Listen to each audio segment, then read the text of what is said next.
Dude, society is cooked. Maybe like once a month, I look at the shorts tab of my YouTube dashboard where I post shorts and I go, what? Why the fuck does this have 399,000 views? Why does this have almost 500,000 views? Title, Bread Mogs Raps, I'm Afraid. If you have too much bread, you're like, yes, I'm such a carb-filled bread cell. Eating bread, putting butter on it, dipping the... All right, wait, okay, actually, that's pretty funny. I was on a wave with that one, actually. 1 second. Bread in the hummus, making toast, making a sandwich. When you have like extra wraps, you're like, what the fuck am I going to do with these wraps? Then the most annoying motherfucker you've never met is going to be so like, true. If you spray them with Pam and put them in the air fryer for 8 minutes, they turn into tortilla chips. I'm waiting until they turn blue in 2 months and I'm putting them in the compost bin. Okay. Now, so I'm like, why does this have 400,000 views? That's crazy. This short has gotten 399,962 views. 183,000 more than usual. Nothing moves the needle on growth anymore except for short little videos. How the fuck was this? 519 people watched this and said, I'm going to subscribe to this motherfucker. That's crazy, man. And then the Mario Party videos are getting like 30,000. What the hell, dude? The Mario Party videos are cinema. They breathe, man. There's callbacks. There's extended bits. This is just like, there's no setup. It's just a punchline. Mario Party's for the real heads, I guess. I mean, I can't blame you if you watched it live. I can't blame you for not watching a 4-hour-long Mario Party video to begin with. How about this? 320,000 views. If you don't believe it, try it out for yourself and let me know. You don't believe the ick is real? Roll your eyes back next time you take a bite of chocolate and watch her reaction. They're going to try to cancel you. They're going to try to put you in jail. But there's some truth to that, okay? It's hard to be a man. You can't take a bite of a yummy dessert and then go, Finally, some motherfucker's saying it. Analytics. Great job. Views are 2.5 times higher. Also, viewers swiped away less. Okay. Who asked? Iris? Subscribers plus 94. See, now this is what'll fuck with you. The bread video, 500 new subscribers. This video that waded into the gender conflict a little bit, 94 subscribers. If Mr. Beast looked at that shit, what's up, YouTube? We got 75 women to sit in a circle, and the last one that stays inside of the circle gets infinite bread.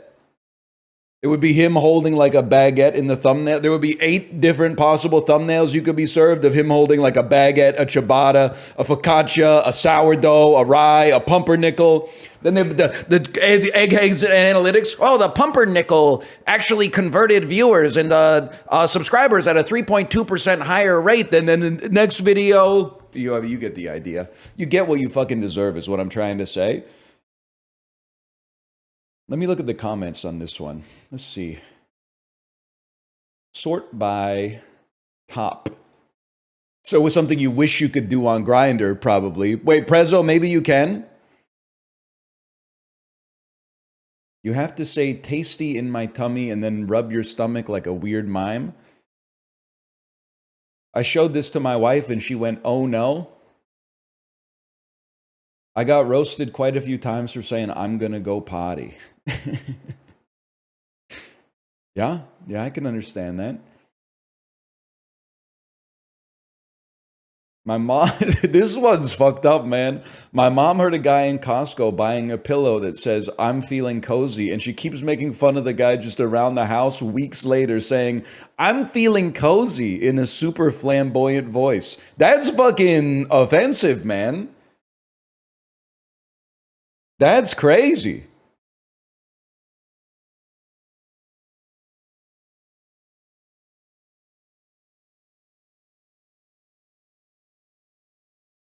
NL mad at his own short. New arc beginning. That's from 4 days ago. That's fucking Nostradamus in there.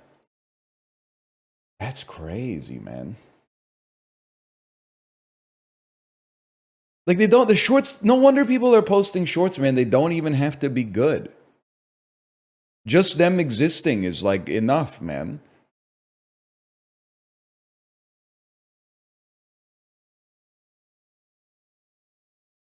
How many cages? I don't even know what this shit means. I don't even remember this one. 255,000 views? I just got to get one. Dan, I feel You're like the if you swimmer, ma- man. If you mash, you swim faster. Okay. How many cages do you get? As many as it takes. One. The cage was dropped on him immediately. Analytics. Plus 87 subscribers for that. Nothing happened, man. Nothing happened. Nothing happened in the whole video. What the hell? It doesn't make any fucking sense. No disrespect to the... I remember. 45 seconds, that's too long. Dude, I love this one, though. The enlightened rat won't beg for a bigger cage. The title on this went hard. Best kind... Okay. A game with good mechanics. Second best kind of game, a game with good mechanics. Second best kind of game, a game that makes you realize that essentially all other games are just trick shot simulator. What do I mean by that? I don't know. I haven't fully thought it out yet. They give you an arbitrary thing to do, and when you do it, you get dopamine, I guess is what I'm trying to say. Yes, sir. Wow! That was me getting it at the end. Analytics. Plus 187 subscribers. A mere 8x8 grid. Sort by top, the rat in the Skinner box telling you about the Skinner box. Yes, sir. Number one reply, the rat has become self-aware, made himself comfortable, and has now reclaimed the Skinner box. Yes, sir. Yes, sir.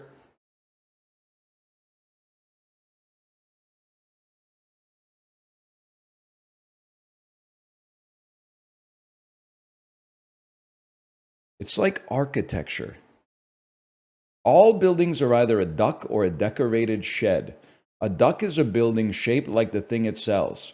Near me, there's a giant duck building at a duck farm that sells ducks. No question what you're in for. It's honest architecture. Every other structure is dishonest. A decorated shed disguising its contents from the public it claims to serve. So I concur. All games fall into it's good or get good buckets. Trick Shot Simulator is honest game design. Dude, the fucking YouTube AI suggested replies. You hit me with that's fucking beautiful, Jonathan Moore. What you wrote there is beautiful. Here's what YouTube wants me to reply with one click. I love that duck farm. So that's one way we could do it.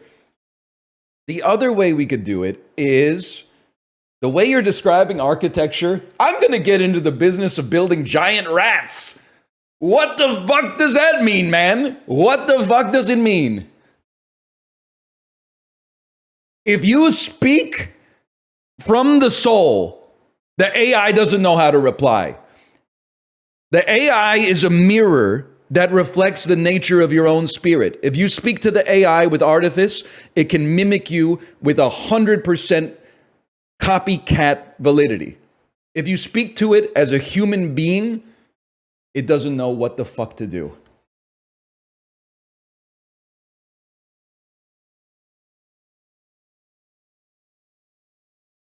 All right, let's play the dulls. That was a nice little start here.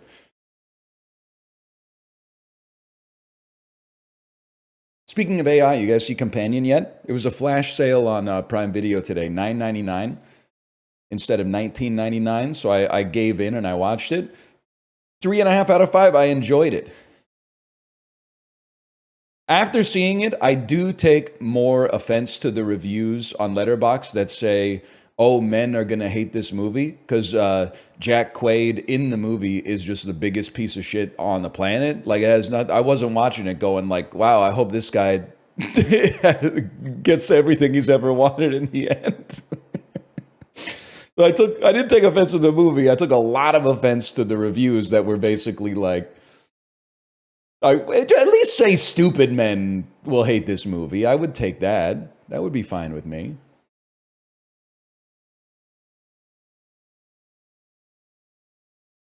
Watch Meet the Fockers for the first time last night. They really leaned into the male nurse bit.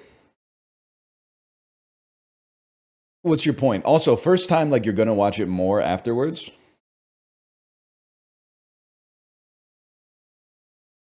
A lot of men are stupid? Yeah, a lot of women are stupid too, dummy. And a lot of non-binary individuals. It's called equality, bitch. We're all fucking stupid, man.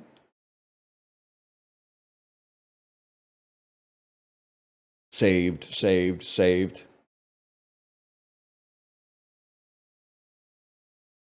You're not a feminist if you don't admit that women can be stupid. It's that simple. They can do anything men can do, even be dumb.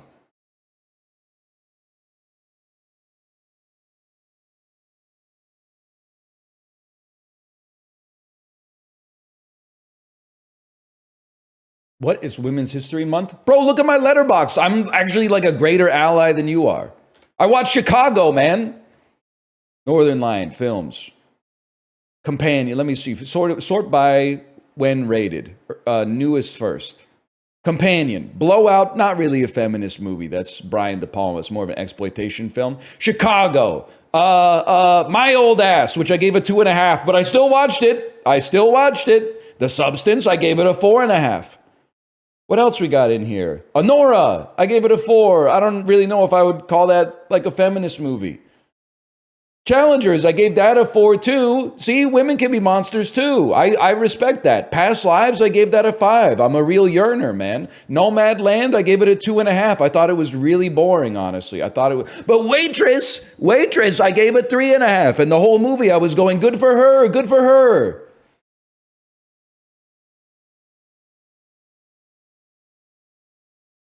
West Side Story, I gave a 3. And I know you're going to say, oh, that's kind of problematic. No, it's not. Rachel Zegler was the second biggest problem with the movie. The biggest problem with the movie was the male lead, Ansel Elgort, man. She cleared Ansel Elgort. Still, I wasn't really fucking with it, but she cleared Ansel Elgort. Barbarian, I gave it a 4. I said good for her.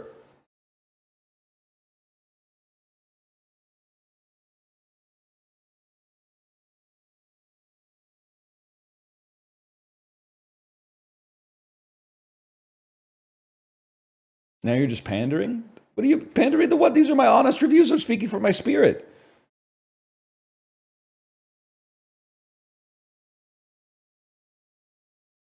Good for the monster? No, dude. Justin Long, he can get what's coming to him as far as I'm concerned. I'm talking about the lady in the basement.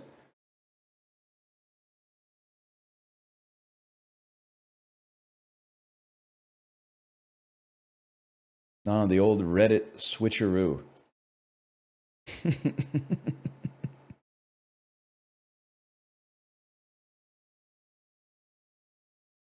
Would you drink the milk? I'd do what I had to do to survive, probably in that situation.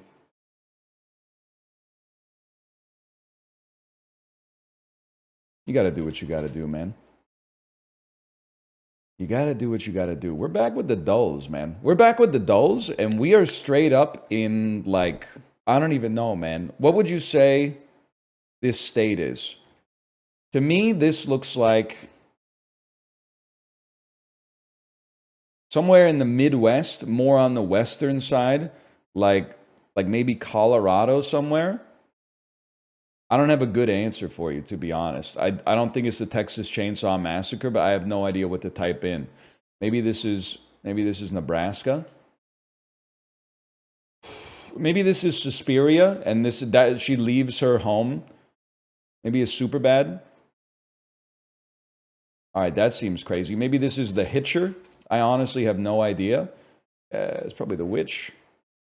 John Lithgow, my conclave and blowout goat. Me when John Lithgow shows up 48 minutes in the blowout, that's fucking John Lithgow, man.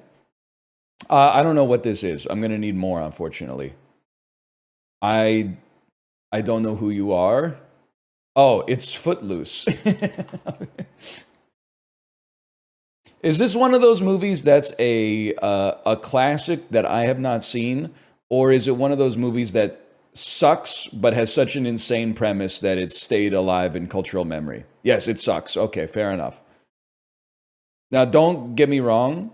Soundtrack is pretty sick. Footloose. Let's hear it for the boy. What else have they got on it? They got a few cute bangers.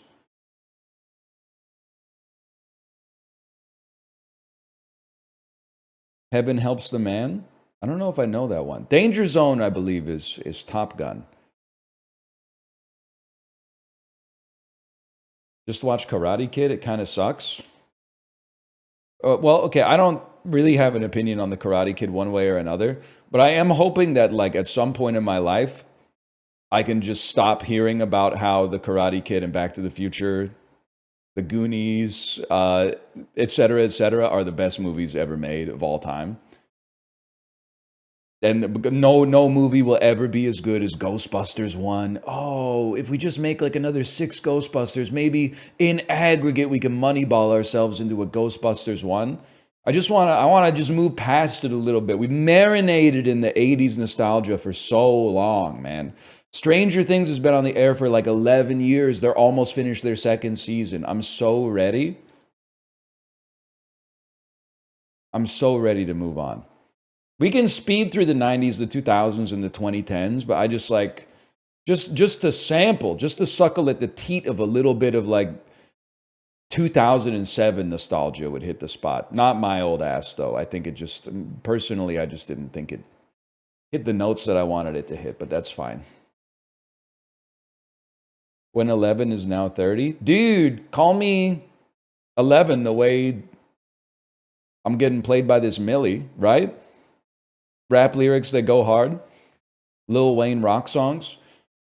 After a 1-season Jets stint that included a contract holdout, Hassan Reddick just signed the 1-year, $14 million deal with an NFC team this week. Buccaneers, bitch.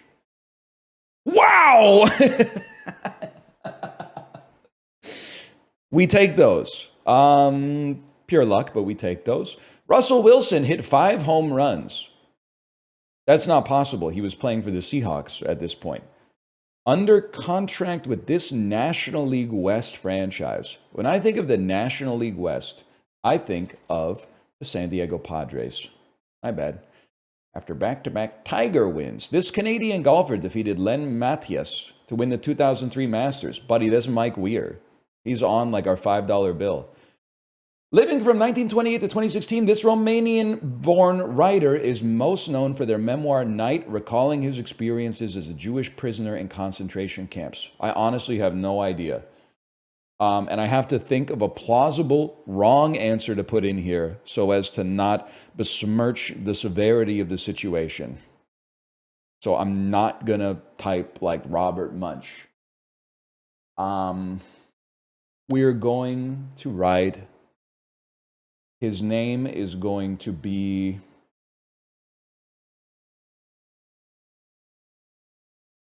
Baltazar Kormakur. I really thought that was it, to be honest. This is James Marsden. I feel pretty confident in the Marsden. And then that's an interesting one, man. I just watched Companion today. So I am getting the vibe of like an older Sophie Thatcher. But I'm also wondering if that isn't because it has James Marsden's cheekbones featured quite prominently, thus contributing to me not really knowing the age of the face here. Or you could be...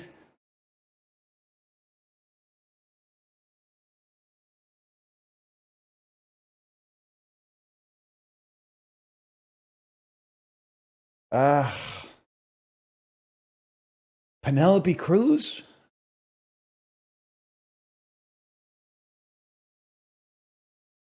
I don't think you're Penelope Cruz, man. I'm going to try Sophie Thatcher. Okay, she's not in there. But I don't think it's Margaret Thatcher.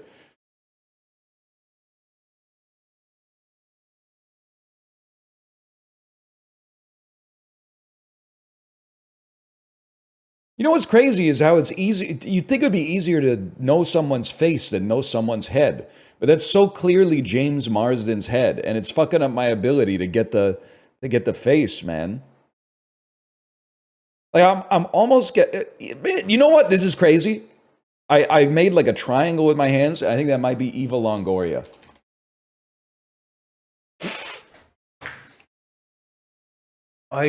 I saw Eva Longoria in there, man. I was so proud of myself for getting it, too. Who is Winona Ryder? Could be, but I don't see it immediately. You know what? Demi Lovato. I think Demi Lovato. Maybe not. I don't know. Minka Kelly? I don't even know who Minka Kelly is, I think.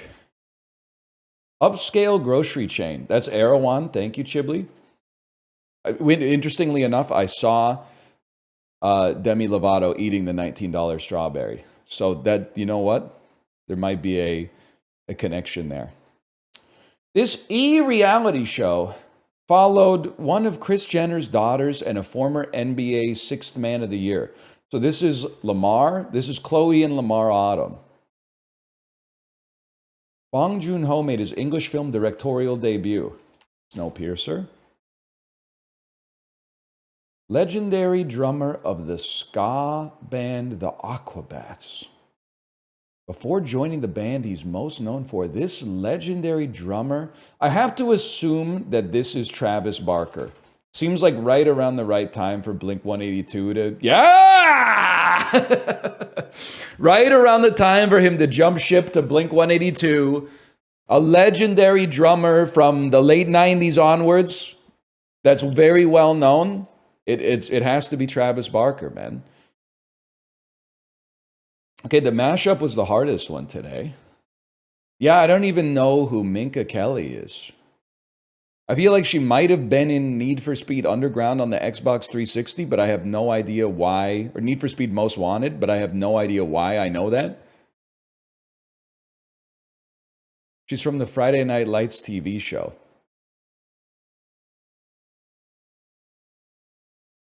Minkus Kelly. Kelly Weasel. Didn't they write Mouse as well? Or maybe I'm backwards. Colorado Rockies. We were never going to get Colorado Rockies, but nope. All right. Well, never mind then. Did you ever get around to watching Dee Dee? Dee Dee, you idiot! Yes, I did. I thought it was pretty good, but Rice Boy Sleeps clears in the genre of coming of age movies. And that's not just the trade war talking, because Rice Boy Sleeps is Canadian and Dee Dee is American. That's not their fault. They were like, I don't know, they made the movie about stuff that happened when they were like 14.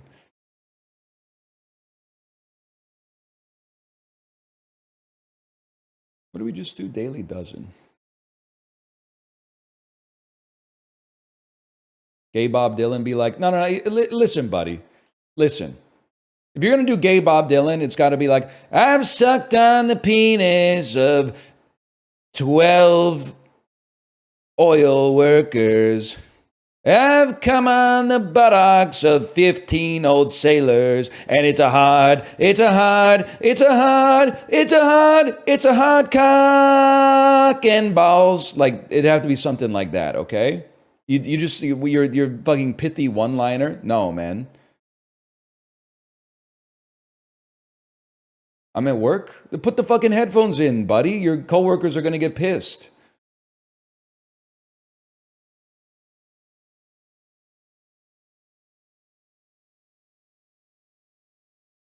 Okay. Phone, keys, wallet.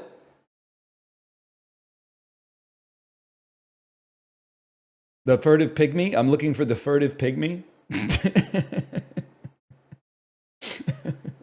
Saddle, bell. It's like parts of a bicycle, man. Nice try. Change, departure, break, alternative. A deviation from the established course. Also, a variation from the norm. Yeah, man, yeah. Football. Things you throw. Things that have you throw a spiral. Things made out of leather, man. Leather! Saddle, moccasins, football, wallet. Things traditionally made of leather. Gay Bob Dylan be like, boots from Spain.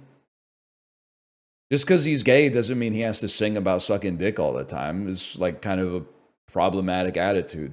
You guys should examine yourselves. Things that alert you to something. Things that ring. King Wonder. Legend Keys. Blank. John Blank. John Blank. Singer, songwriter, pianist. Told you, John Blank. Easiest connections of my life.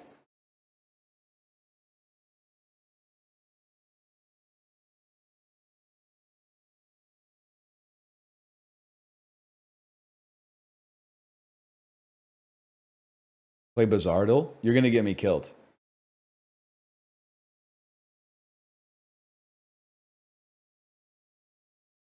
Format for many e-signed documents. PDF. Aspirations, goals.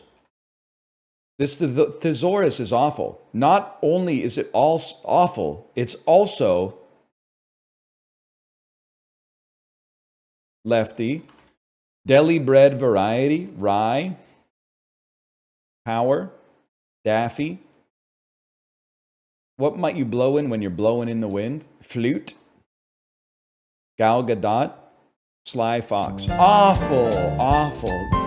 Dill, it should have been dill bread. Did you guys see the post on the NL subreddit? That was like, I found NL in the comments. NL on Inland Empire or something like that. And the comment was like, why would you suck a strap-on or a dildo? And then like the first reply was like, why would you squeeze the hand of a lover? Why? Yeah, you got it. Why would you ever issue a compliment to a stranger? Why would you sit and contemplate a beautiful sunset? And then the next reply was to get it wet. I was like, this shit is fucking... You guys are zeroing in on me. You're zero between that and the architecture comment that was like, all buildings are either ducts or decorated sheds. Those are two pieces of media that I've found very resonant lately. You're looking at your own subreddit? Unfortunately, because Reddit keeps serving me posts from my subreddit, even though I'm not logged in, and I can't help but click on some of them. Some of them are like, is anyone else sick of the bazaar? I don't click on that shit. But if there's like a 500 upvoted image post that's like, this reminded me of NL, I click on it for sure. So then the Reddit algorithm goes, oh, he loves this subreddit, and it serves me more of that. So, I mean, they got me. They got me. Yes, I am my target audience, it turns out.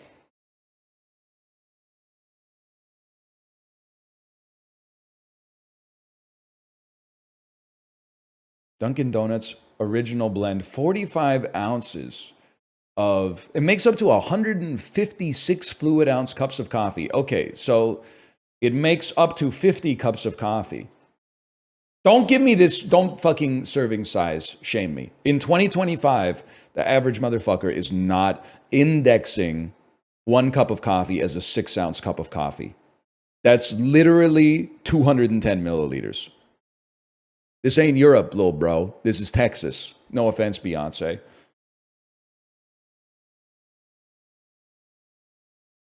Regardless,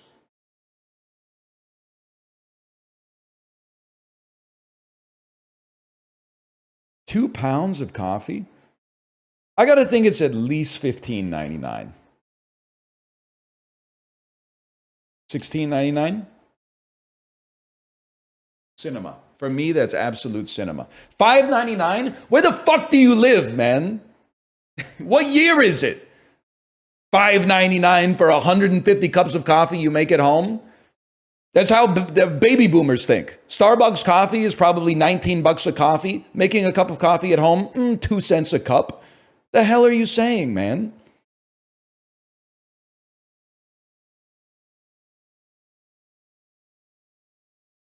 You've lost your damn... The shit is still expensive at the store. Even at the cheapest store, it's still expensive, okay? You're unaware of American coffee pricing? I got it right, bitch! I got it right! What do you want me to say? I mogged you. I mogged you on guess 2.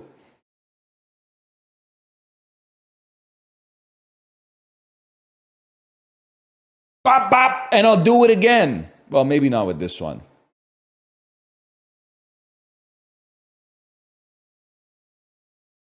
Well, okay, maybe because it doesn't work. You know what is radicalizing me in the trade war? Americans, just checking, Americans saying congrats on the result of the Canadian election because they saw the news headline that Mark Carney is our next prime minister, but not realizing the intricacy that our current prime minister stepped down as the leader of the party, and this was just the primary to see who the next leader of the party would be, which makes him the de facto prime minister for like 20 days until the actual election happens.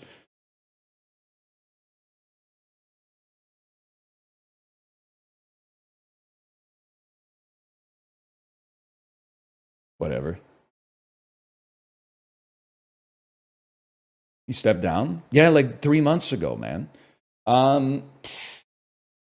Speaking of which, how about like Turkmenistan?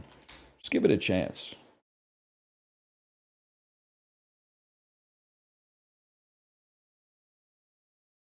$4,000 kilometers ain't too bad. What about like Romania? Let's take a stab over here.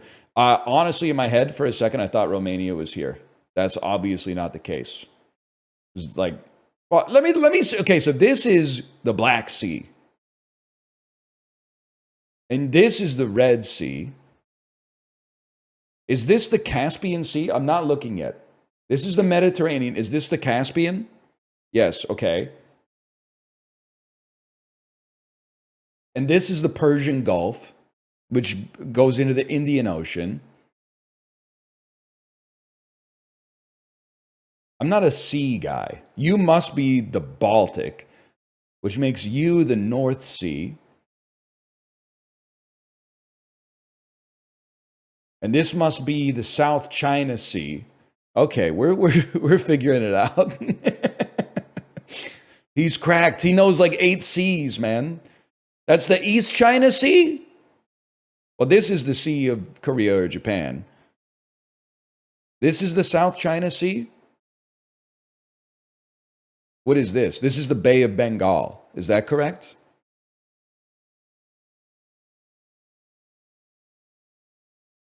Yes, okay. I gotta be honest, what the fuck is this thing called? Paul Hogan's bottle opener?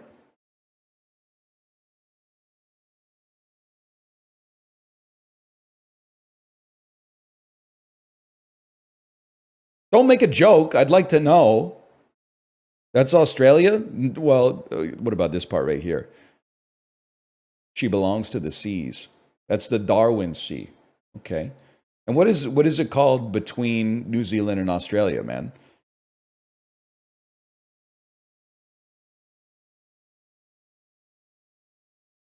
That's the Tasman Sea. Okay. Are seas always subsets of oceans? Like a sea is contained within an ocean?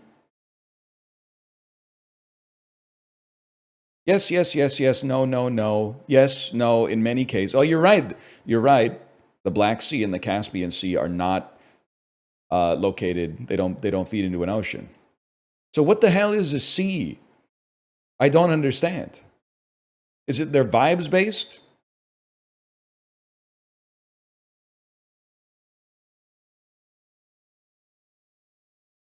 Can you imagine, like, in pirate heaven?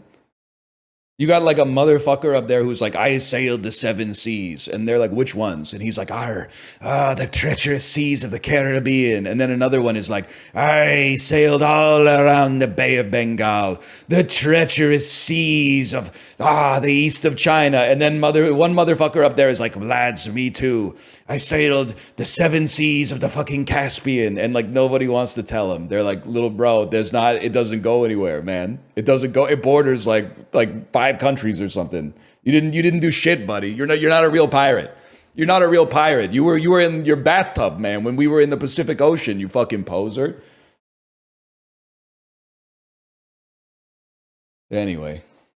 Part of the turbulence. One night, it was a rocky night on the Caspian Sea. Fucking LARPing pirate, man. Anyway. Oh, maybe like, check Saudi Arabia real quick. Seems like it's close to both of these. Perchance, could I interest you in a Sri Lanka? Perchance, could I interest you in a Myanmar? Could I interest you mayhaps in a Nepal? Could I interest you perchance in Vietnam?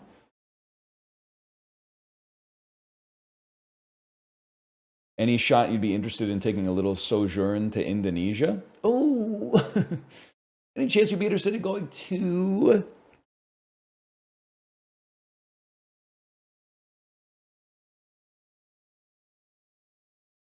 Stay with me on this one.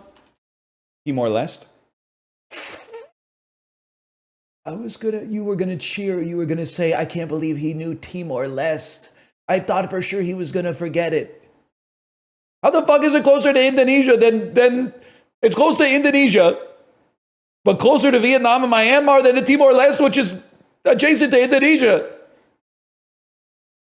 It's just, well, it can't be Malaysia. It's got to be you, and you are Brunei. Ah, is that also an island of Malaysia? It is. Okay. All right. We get there. That only took us 11. So true. We don't talk about Brunei. I'll be honest, I don't know much about Brunei. I think it's got a two-tone flag. Am I correct to think that it has a burgundy and white flag?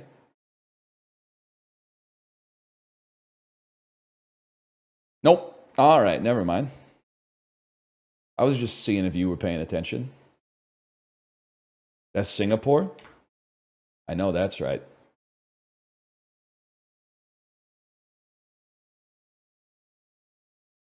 That is Bahrain. You're right. You guys never answered my question from yesterday. Why is the country wearing a bow tie? My question from yesterday was, what's the best song on Tom Waits' Rain Dogs? I saw some people type Jockey Full of Bourbon. I'm not against it. I think me personally, I'm a clap hands guy. I always have a bias towards like the early tracks on the album for most albums, and Clap Hands is track number 2, but it's a fucking good one, man. It's a fucking good one. The way he deliberately takes the pop filter off the mic. Going up to Harlem with a pistol in his jeans, a $50 bill inside a paladin's hat, and nobody knows where Mr. Sugar Bottom's at.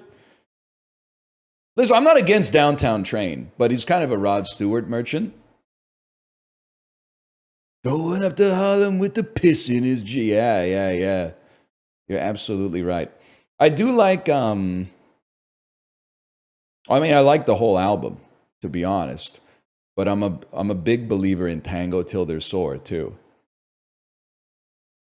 Music that sucks rocks, man. Like the fucking piano's all out of tune and shit like that. He's hitting like 7 keys at the same time when the music probably calls for 1. It doesn't suck. It sucks. That's why it's good, man. It sounds like the shit you'd play when the ship's going down and you already know, but you're too drunk to swim.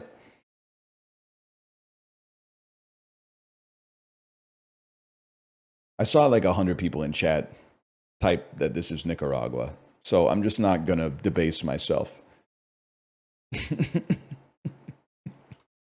I'm not gonna pretend I didn't read it and like put in some wrong guesses or something.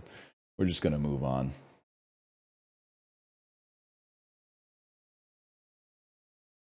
March 17th, 2006. Okay, this is me. It's my senior year of high school. I was going to the fucking movies, man. I was going to the movies. What was Warner Brothers coming out with 1 year after Batman Begins in March, starring Natalie Portman in 2006?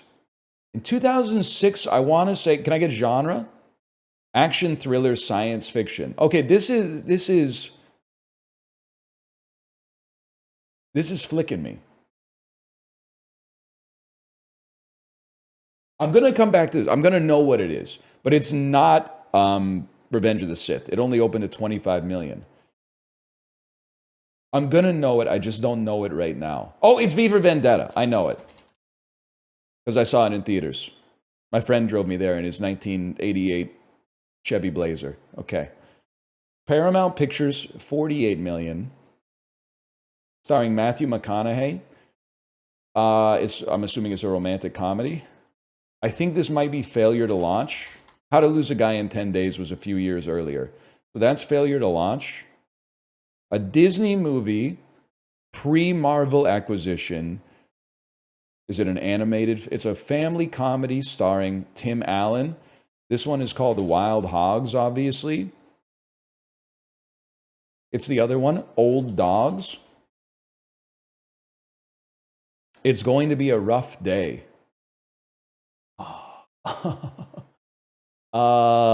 Yes. It's the Santa Claus, but he turns into a dog.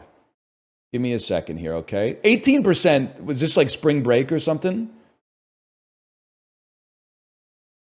I want to say it's the Shaggy Dog. The Shaggy Dog, okay. Tim Allen, the GOAT, if you need like a 2 out of 10 movie about an adult man turning into something else. Paramount Pictures opened at 10 million, starring Amanda Bynes. This is She's the Man.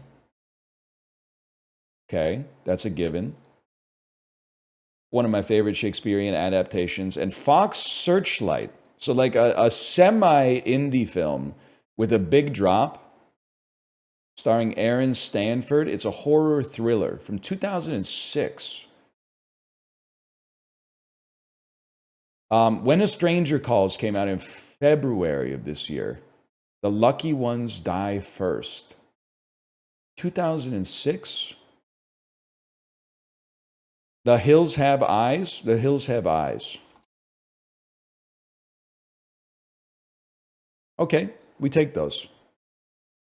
That was it. Honestly, I'm glad I was alive and borderline an adult at that time. That was stuck in the memory quite nicely. Is 72nd percentile good or ass?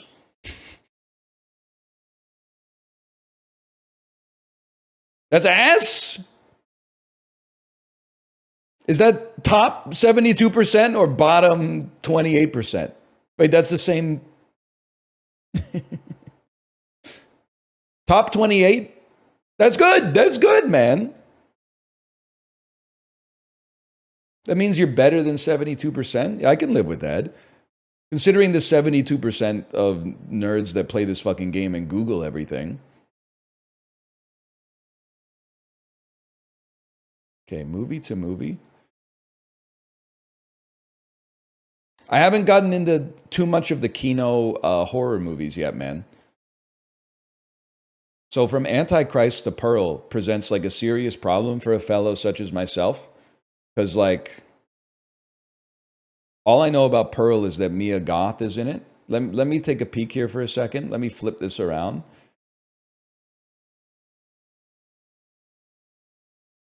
Is this Rufus Sewell's son? I could totally see it in the eyebrows. Nobody else I've heard of. Okay, so it's going to be Mia Goth, who is in Infinity Pool with the Skarsgård, who is not Bill or Stellan. So here's, okay, we're going to get there. It's Infinity Pool, Alexander Skarsgård. Now I'm thinking about it. I can't name anything. Well, no, I can't. Okay, I can get there. Alexander Skarsgård was in the Hummingbird Project with Jesse Eisenberg and Salma Hayek. Okay. So we found our way to wherever we want to be. We want to get to Willem Dafoe, or we want to get to Charlotte Gainsbourg. All of which is very doable, man. You just got to give me a second on this one. I know where I wish to go.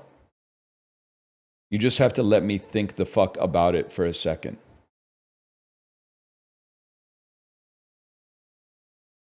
Because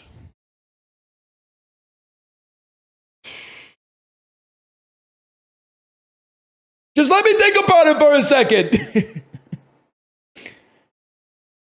Charlotte Gainsbourg is in The Science of Sleep, directed by Michel Gondry, who also directed Adaptation, starring Nicolas Cage and Chris Cooper and Meryl Streep.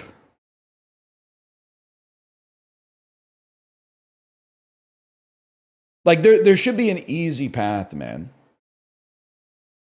You could always go like Jesse Eisenberg, A Real Pain, Kieran Culkin, Igby Goes Down.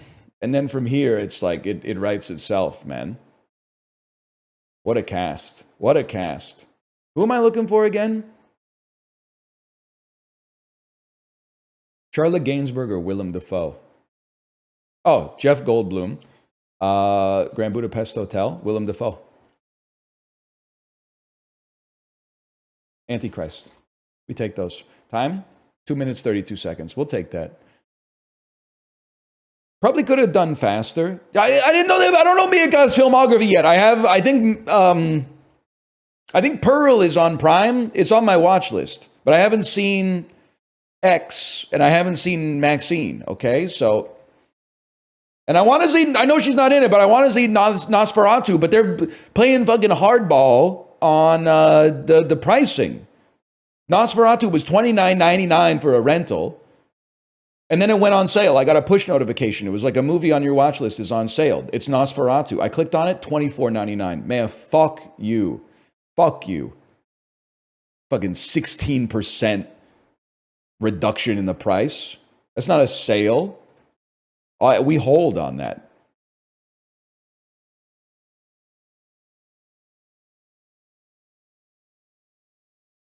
Might as well go to the movies. No, they would have to make the movie tickets free because I got to pay a babysitter. I'm not saying my situation applies to absolutely every human being on the planet. I'm just saying for me personally, I've got a different set of constraints. Do you not have family? Yeah, bro, they live in Ontario or are like too irresponsible to look after my child for even a few hours.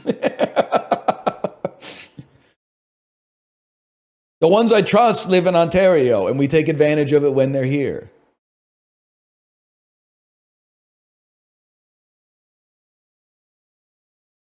Cheap tickets on Tuesdays? I don't think you're listening to me. I don't think you understand.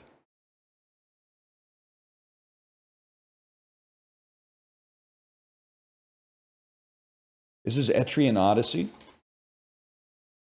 Me, if I was the fucking developer of this game, maybe like a little less green. Maybe just like a little less. Wow! I can't believe it. Etrian Odyssey, that's not even how it's spelled. Thank you for meeting me in the middle here. It's probably Heroes of Lagarde.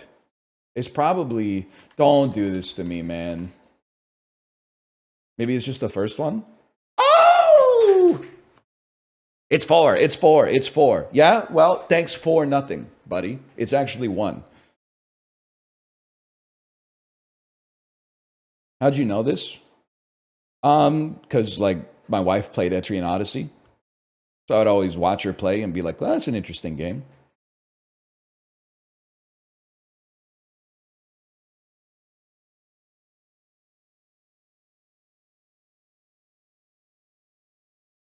It's true. It's a good game. I always liked that, like, you know me. I appreciate genuine novelty.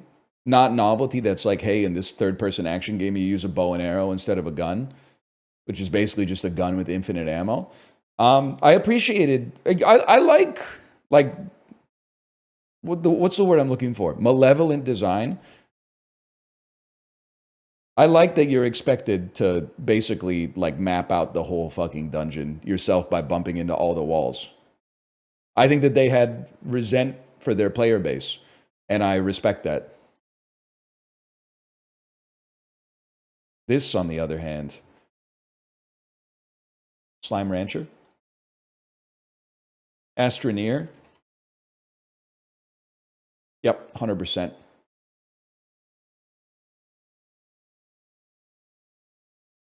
Shenmue 2.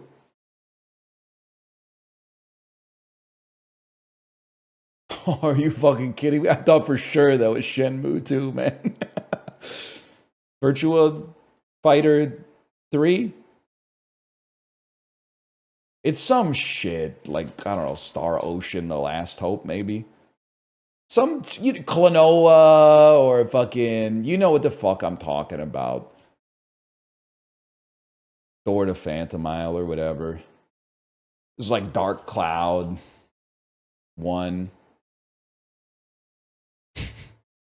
Some shit like Legend of Dragoon, or whatever. Legend of Legaia, whatever. You knew what the fuck we were getting at. We know it and nobody knows it.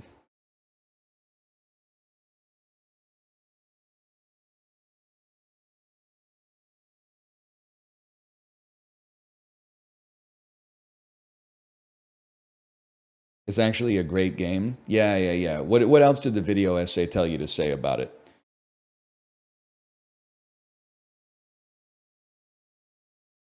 Dragon Age of the Veilguard, man. Okay, it is a single-player game. I'm 32. That's why I'm offended. You should know better, man. Come in and know me better, man. Oh, you ever see Muppet Christmas Carol? I haven't read the book because I've seen the movie 20 times. They might, like the Ghost of Christmas Present might actually say that shit in the book. Now that's a fucking movie. With their ass and their friendly hearts. Although I will maintain, it's fucked up that even after Scrooge's fucking change of heart, where he got so scared he decided to be a good person, first thing he does when he sees Bob Cratchit is prank him. That's fucked up. But you know what? It's a journey of 1,000 miles starts with a single step. He literally, on Christmas morning, he walked up to fucking Bob Cratchit's door and said, "Cratchit, why aren't you at your fucking desk?" You gave me today off because it's Christmas, sir. Well, you know what, Bob Cratchit, you're fired. And then Miss Piggy comes out and tries to give him like a dressing down. And he's like, "Actually, you're a bad person for believing my prank. Here's a goose. Let's all sit down and eat the fucking goose." Could have just said Merry Christmas, bro. Get that up, you. Cooked Christmas goose at 20 to 8 in the fucking morning. Yeah, whatever. What is this? It's earlier than last year.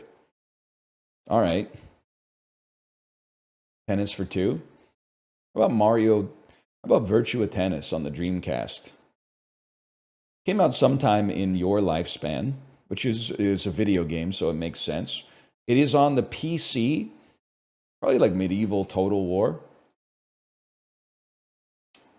It does contain elements of Warfare or 4X, perhaps, but it doesn't have multiplayer.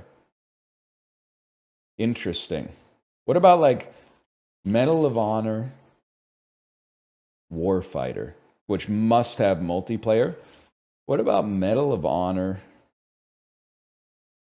Pacific Assault, man? Okay, it's a first-person shooter with warfare or historical elements released in in 18 of the last 20 years. Probably a more elegant way to phrase that. And it's single player only. How about like Deus Ex Human Revolution?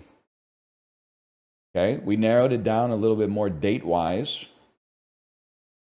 It also contains either science fiction or stealth. That's interesting. Let me get a clue. Holy fuck. Action, science fiction, horror, thriller, survival, stealth, warfare. Most helpful, worst clue of all time?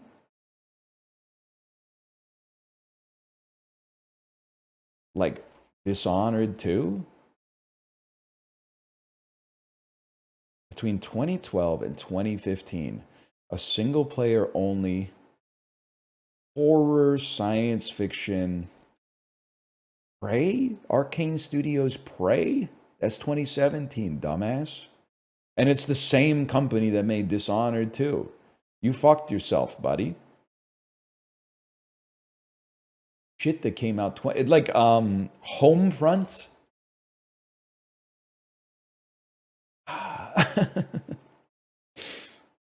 Dead Island Riptide? Metro 2023 Redux. Oh, Metro 2023 Redux. Oh. Nobody cares. Subway Merchant. Whatever, you got me. Just takes us to Puck Doku a little bit faster. Under 1,000 games played. You know what's would it be crazy to say Eric Lindros played under 1,000 games? Wouldn't be crazy at all, man. Wouldn't be crazy in the slightest. Ottawa and Philly. That's Ray Emery. Philly and Anaheim. I got to think about that. I got to think about a lot of these. I do feel like Paul Correa played for the Rangers for one season. Yeah, that's not true. Definitely, though, Teemu Selanne did. Whatever, bitch. Sorry. We'll move on. We don't need to play Puck Doku. It's a silly place.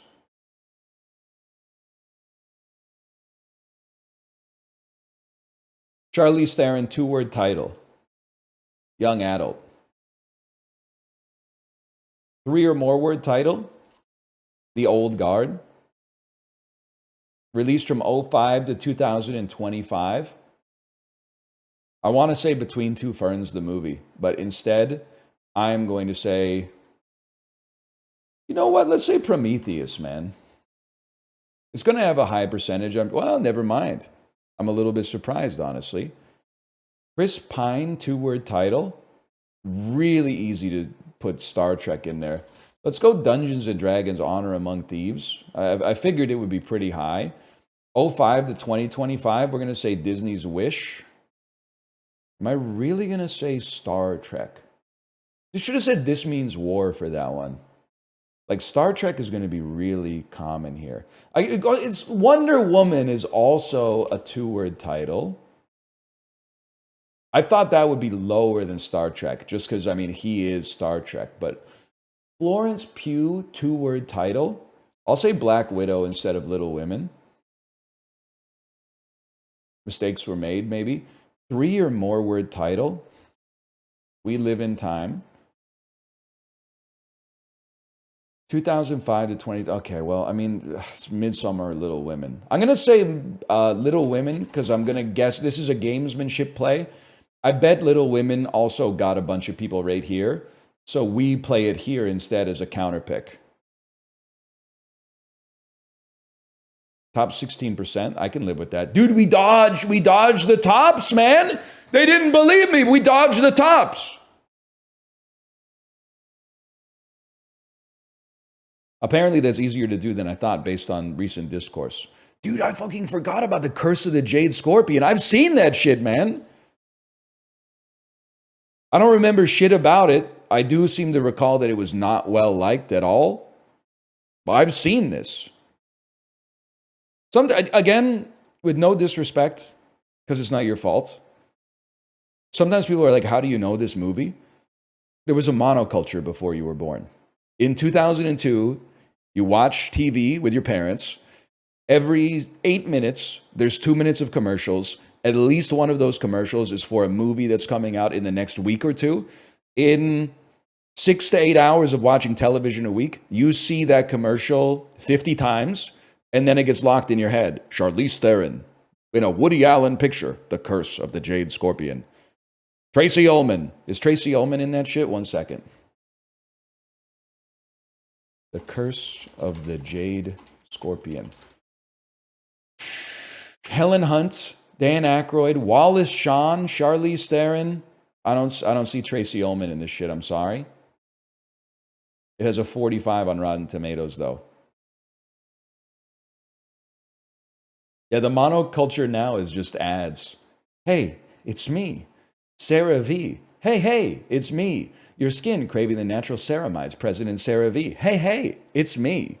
Stop doing it. It's the monoculture. What do you want me to say? That's all we can relate to with one another, man. Did you see this ad? I just asked.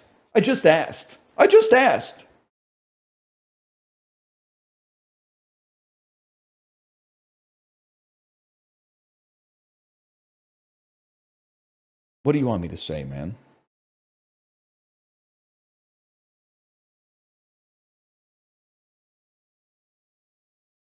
We're all guilty. Me more so than you, probably. Unless you work in marketing, in which case, I mean, I guess I do too, but kind of as like a typically begrudging, well, it depends on the terms, but Apprehensive. that's an Adjective easy meaning word. viewing the future with anxiety or Apprehensive. That's a tough easy. It's not a tough word, but it's a tough easy. amphibian. A noun meaning an reveal. A verb meaning I was expecting like dog. recipient. A noun meaning one that Dude, you could be forgiven for missing an easy word today. Like these are 20% plausible to miss. sediment. These A are noun not meaning the easy matter that words, settles man. to the bottom of a liquid. Franciscan. A noun meaning a member. Now we finally got the easy ones. Retreat. A noun meaning an act. Glitterati. A plural noun meaning people who are famous, wealthy. Great word, glitterati. Obsidian. A noun meaning My daughter's always talking about that stuff from Minecraft. egress. A noun meaning a place or means of going. Okay, it's possible. Gesticulations. A Yep. noun meaning the act of making gestures. How people talk these days? I don't know. Halogens. A noun meaning That's like the fucking fluorides or whatever. atoll. A noun meaning a Things that come after bikini. griffin. A noun meaning Brussels griffin. The word originates from French where it literally Fuck you. jabot. A noun meaning a pleated frill of cloth or lace attached down the center front of a woman's blouse or dress. French etymology studies the origin and evolution of words from Old French. Jabot. Fuck you. Oh, EAU makes so much more sense. And it's not that either. Can I just say that Griffin pisses me off on this one? Because there's like 20 different ways to spell Griffin that has the same meaning. This might not be one of them. This might be some like Beowulf and Grendel shit, but there's definitely Gryffin, Griffin, and Griffon apparently. They told you it means Brussels Griffin? I don't know what that means, man! The only Griffin I know doesn't know shit about Brussels, I'll tell you that much.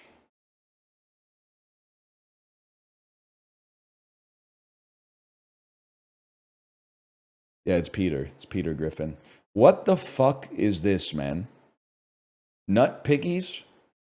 A beautifully crafted confection made of a paste of finely ground almonds meticulously molded into the shape of a pig? I mean, the red ribbon, the beer with an ornate label. Would I be insane? Would you blame me? North of China? Russia?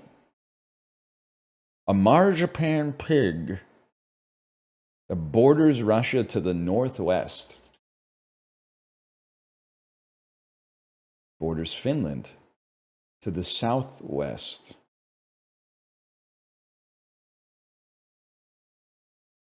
Lithuania? Oh no. Okay, lad, it must be Estonia? Oh.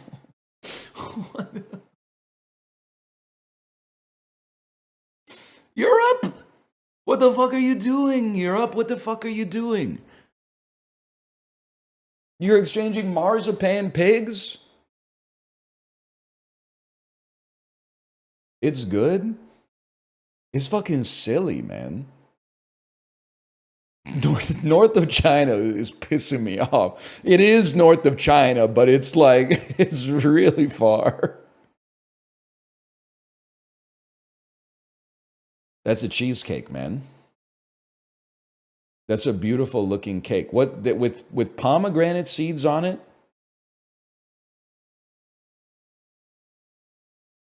I mean, I see a cake like this, I got to assume France first. Okay, it's a dacquoise. My mistake. That's a dacquoise. I do sort of like French bakeries. They don't need any more glazing. I think they have like an egg wash for that mostly. But I will say that in Canada, I sometimes feel bad when new bakeries open up because I see the evolution happen a lot. Not every time, but a lot. They open up and the pastry cabinet has like 19 different French pastries and confections. They have a financier, a Napoleon, 12 other kinds of shit that I don't even know like what they are.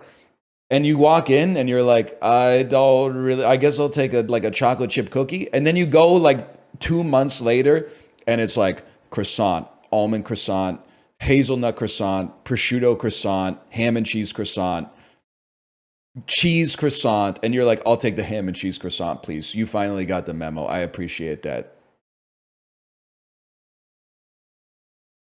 That's what I came here for. It's not your fault. I appreciate what you're doing, but I don't know what the other stuff is. And I didn't come in here for a dessert. I came in here for a breakfast that has the same nutritional quality as a dessert, but makes me feel like it's somehow more nutritive. You're like Liechtenstein or something, man. Germany, Liechtenstein, Die Kirk. Whoa! All right, I don't know about this one, man.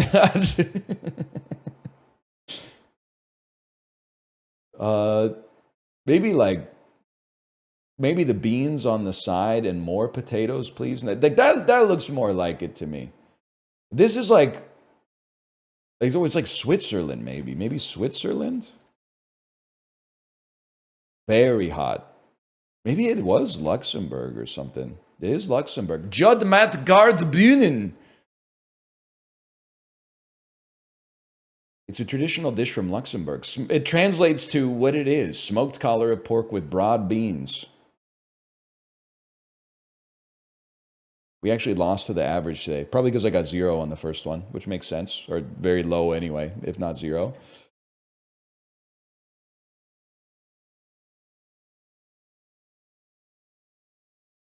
This is just, do Germans call it email? I'm not making fun of Germany.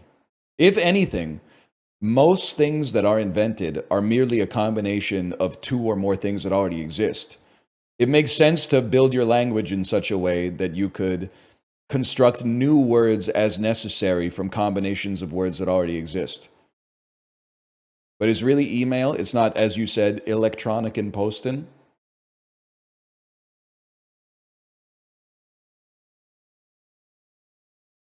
We do say e-post.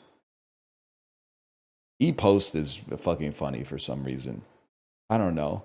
It is electronic posting. We do not. Okay, sorry. I'm falling victim to American propaganda. No, we don't. I'm sorry.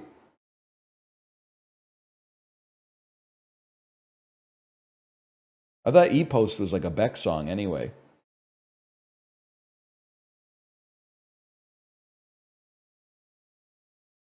What do we usually... Oh, yeah, Actoral's dead. That's right.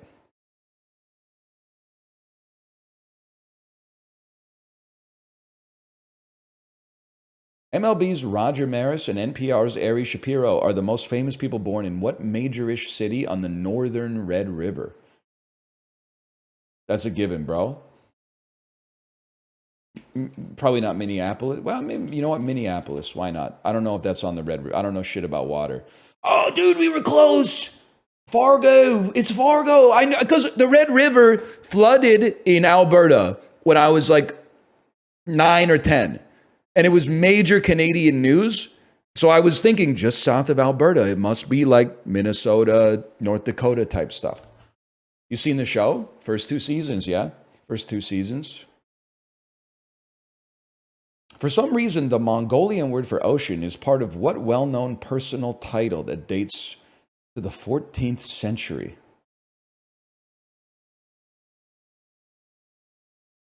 Yeah, I have absolutely no idea. Emperor. Born in a Tibet. Oh, is it Dalai Lama? Tibetan cowshed in 1390. It is Dalai Lama, so it's not emperor. They should make Pitbull the Dalai Lama. You're right. Honeydew-like in weight and circumference, filled with a cylindrical core of wild rice stuffing. That's how the New Yorker describes what staple of what certain holiday tables. A haggis? Turtle Island Foods holds what? Oh, tofurkey? Is that what tofurkey is, man?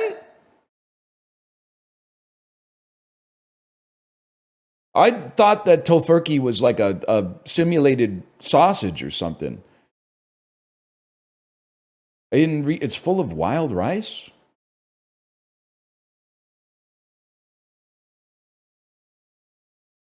It's absolute ass. I mean, I believe that, I mean, even vegetarians, you don't hear them saying, like, you got to try tofurkey. Also, then it's, I feel bad. Because I'm like, I've been vegetarian. I'm not raining hell down on vegetarians. But at some point, like, that's not turkey. Why is it called tofurkey? I get maybe in 1995, 0.25% of America was vegetarian. You have to market it in such a way as to possibly sway some carnivores to eat it.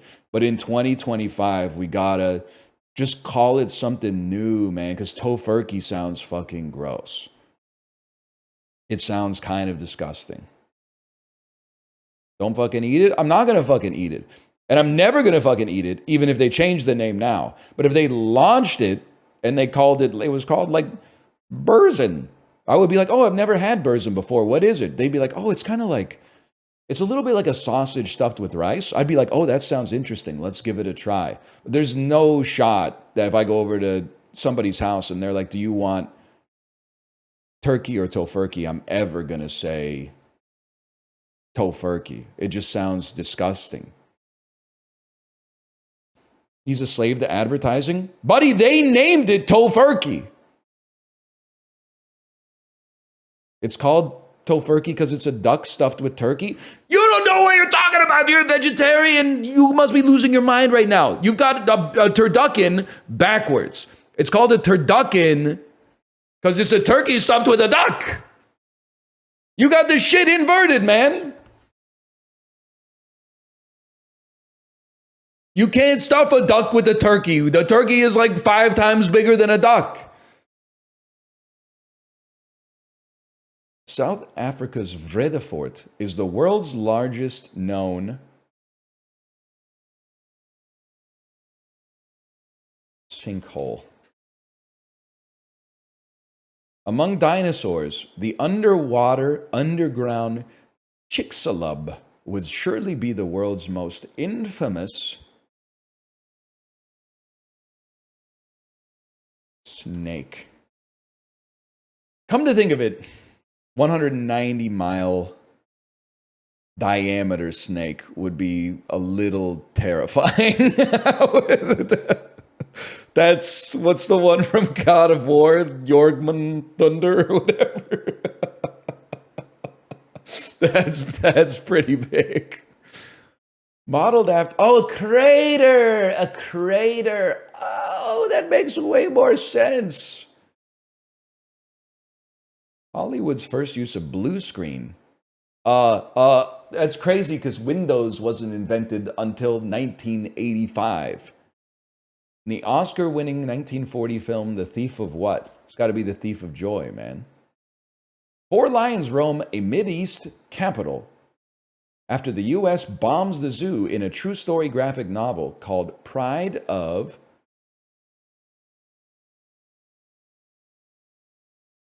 Baghdad. Yes!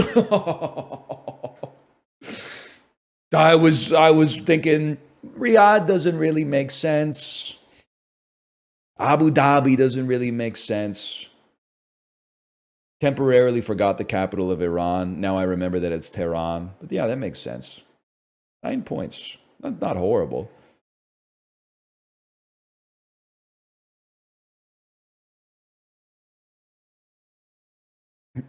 Decent comic. Are you talking about Taylor Tomlinson? Disorderly today.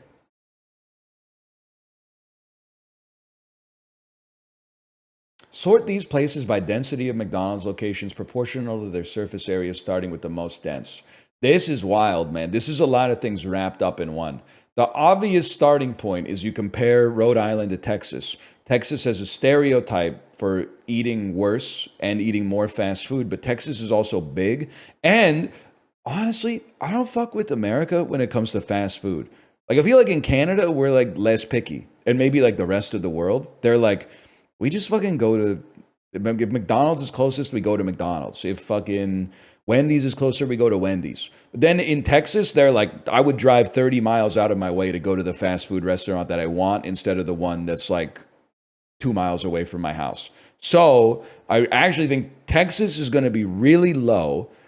I think India and China are going to be low by virtue of the fact that the countries are large. I think Italy is going to be somewhat low. Well, I got to think about this. Because I'm not necessarily assuming that they're going to trick me and have Italy be number one. But they're going to put McDonald's where there's people. The more people, the more McDonald's is. Japan is kind of fucking with McDonald's. Like, I could see them being number one. I could also see Italy being surprisingly high. I gotta feel like Rhode Island is up there more. I'm gonna try like this. And then I'm just gonna hot swap these two. Yes, man!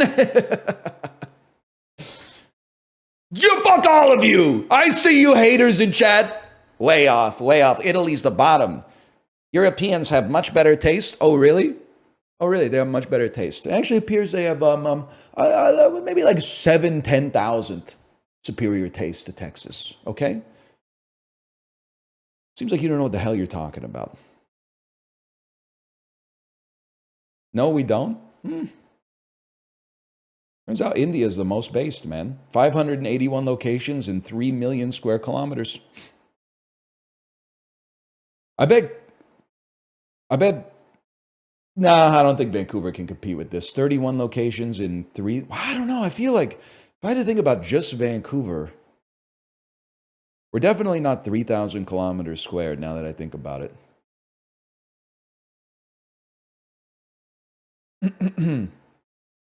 You can't compare cities to states. What if I was from ancient Greece, buddy? You ever think about that?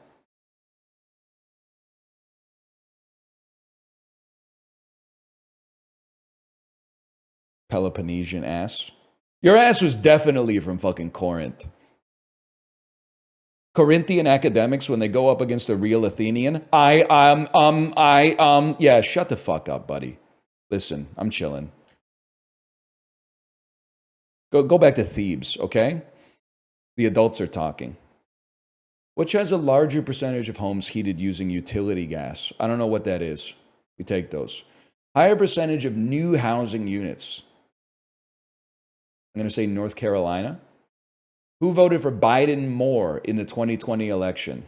This is wild, man, because you would think Oklahoma is a redder state than Ohio, and Oklahoma City is the metro area within Oklahoma. I got to go Oklahoma City.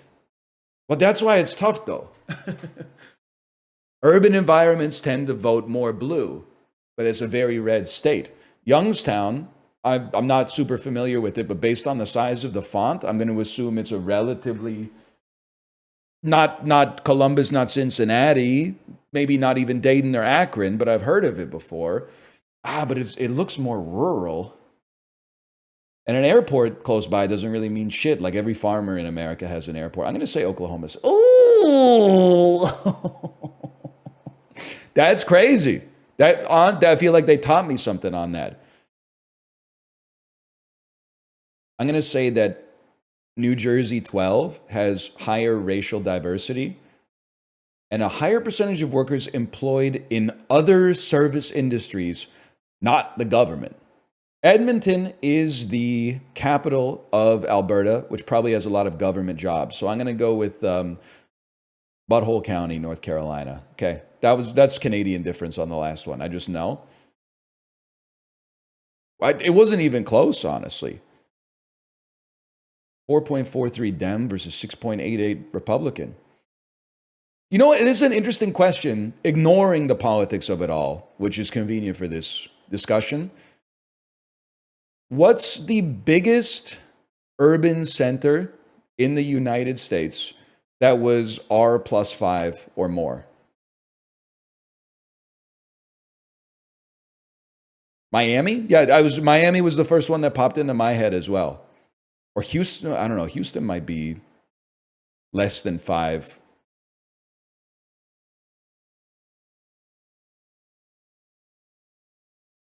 Houston was blue this year. Salt Lake City.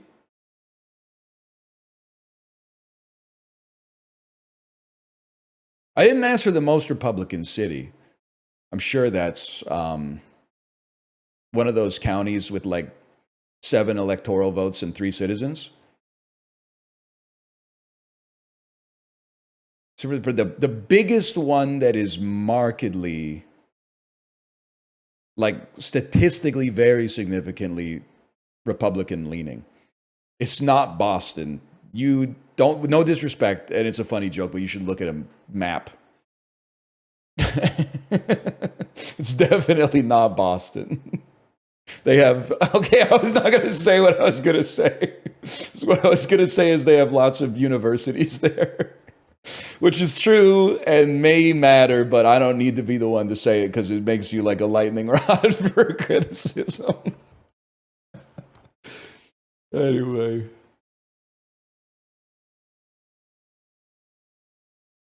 I don't know. I don't live in your country, so I don't know what's going on with all that. Maybe you do. Either way, I'm gonna go to the bathroom. When we come back, we're gonna play the Ballionaire game that Chibley was playing yesterday, which I don't even remember the name of. It's called like Numby's Ball House or something. But I'll be back in just a moment.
me in 1997. 150 megabytes?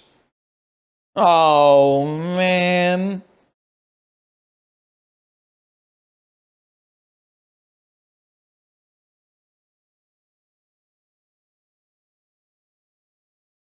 My heart stopped. Me when the streamer starts talking. Let's boot this bad boy up, man. Ghibli has 4.1 hours played recently.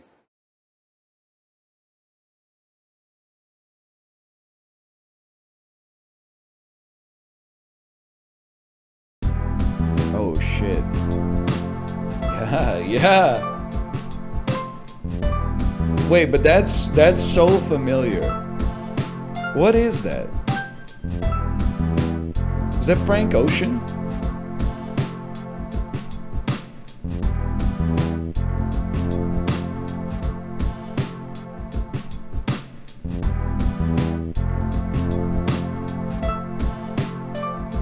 It does have a little Gwyn to it. I can't deny that.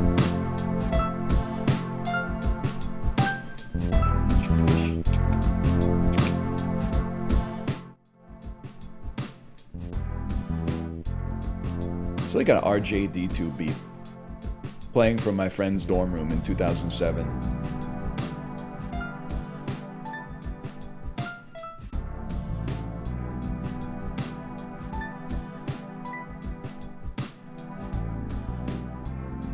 It's nice though. It is nice.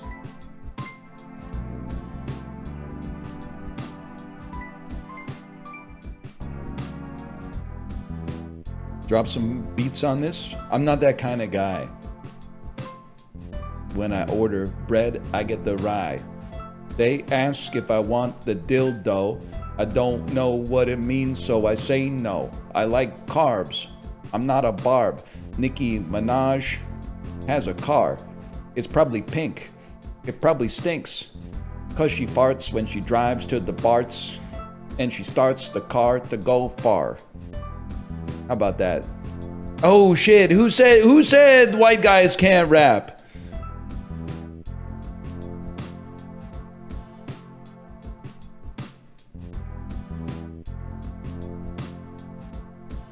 They were right.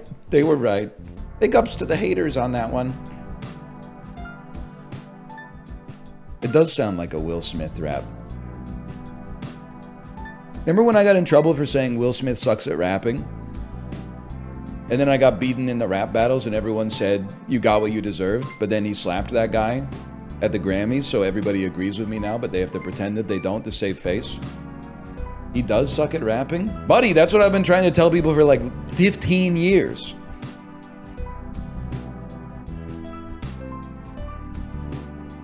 He could have killed somebody.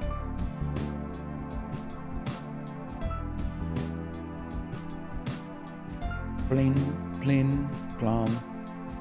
Plin, plom, plin. Wait, what am I stalling for here?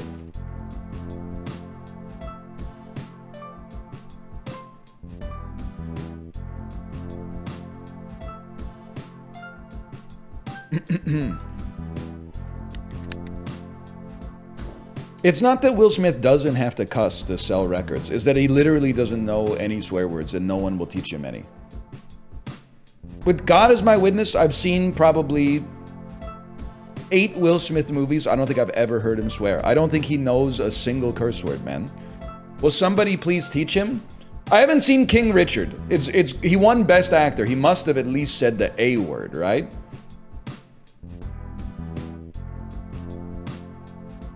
He swears in Bad Boys. Buddy, that's Martin Lawrence who says this just got real. He does swear right before he slaps Chris Rock at the Oscars. That's right. Anyway, we're playing Nubby's Number Factory. What is it? It's Gen Z Y2K aesthetic billionaire. Ghibli played it yesterday for 4 hours. And I had to play it for myself. A, because he recommended it. And B, because when I joined the stream, which was like 30 minutes into him playing it, he was saying stuff like, oh, my all-seeing eye gets activated by my butterfly. If my butterfly just hits 6 pegs that are on the edge. It activates the God rays from my all-seeing eye, which triggers the numbers to guide it. Like, I didn't know what he was saying, man. So I got to build from the foundational level of understanding what's going on here. Hey, you must be the new employee they were telling me about. My name is Tony. I'm going to be your supervisor.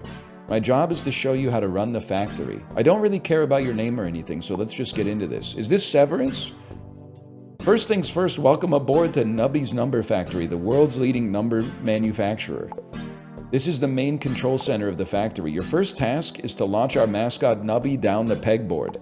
Hold down right mouse and press left mouse to launch Nubby. Wow, you're really good at this. I thought that was an absolutely horrible performance. At this factory, your only job is to make big numbers. By launching Nubby at these pegs, you will earn however many points are shown on the peg. This number shows how many points you made in a round. The number on the bottom is the goal. If you beat the goal, the board will restock. If you get a really high score, the board can restock multiple times in a single round. Oh, I forgot to tell you what a restock even is! Well, listen up, because restocks are an important thing. When the board restocks, I just can't say this without saying till the room stinks. A bunch of new pegs will fall from the sky and fill all your empty spaces. Soon after, pairs of pegs with the same number will merge into one. Let's try it out. Keep launching until you beat the goal. I've defeated the goal. Pegtacular, that was Pegalicious. You're a star. Just kidding, no you're not. Oh, we're almost done. To rearrange your new pegs, press the jumble button. Nice, launch Nubby one more time. I want to show you something. Ah, I see. So on 1, they just break through, but on 2, it just decrements the number. So you might have noticed that Nubby goes through some pegs, but not others. He will break through 1s, but bounce off 2s or greater. All right, figure the rest out for yourself. Oh, wait, I forgot one thing. Every time you launch Nubby, you lose 1 life. If you run out of lives, the sun will explode. But luckily, every time the board restocks, you get a life back. So as long as you keep making big numbers, nobody gets hurt. Okay, I'm done. I'll start you off with a fresh new factory. Good luck. I'm so ready. We need to get 8 points. You can't stop me. I'm in your walls like Pink Panther insulation. Obviously, we want to land right in that corridor right there. That's beautiful. Restock times 3. We need 31 on this one. I want to bounce off the 4, hit the 8. Oh no, you would just go straight into the 32, man. Because the 32 gives you 32 points immediately. We need 40 points. It's over, dude. It's over. Now we're in the store. Click an item to drag and drop it into your inventory. Press right mouse on items in your inventory to expand them, or to sell them. This freezes stuff in the shop, +1 item slot. It's overwhelming, I'll admit. 60%, every time Nubby bounces, 60% chance to do nothing, 20% chance to double a peg, 20% chance to halve a peg. First peg popped, Nubby emits a burst of nuclear waste. It pops any peg it touches. If Nubby isn't alive, a random peg will emit the burst. Summons pass round goal, summons a sharp shot that will pop a random peg 10 times. Nubby hits wall twice, doubles 4 random pegs whose number is less than 32. Okay. I'm going to start with a jack, man. I'm going to pop that up there, and I'm going to say I'm done for now. When we beat the round goal, we summon a sharp shot that will pop random pegs. This is to get our multiplier higher.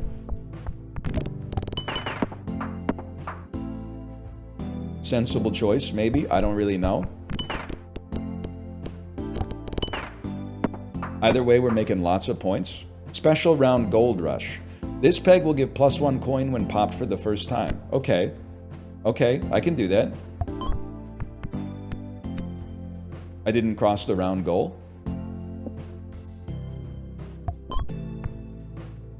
I didn't cross... Oh, you have to do it all in one, huh?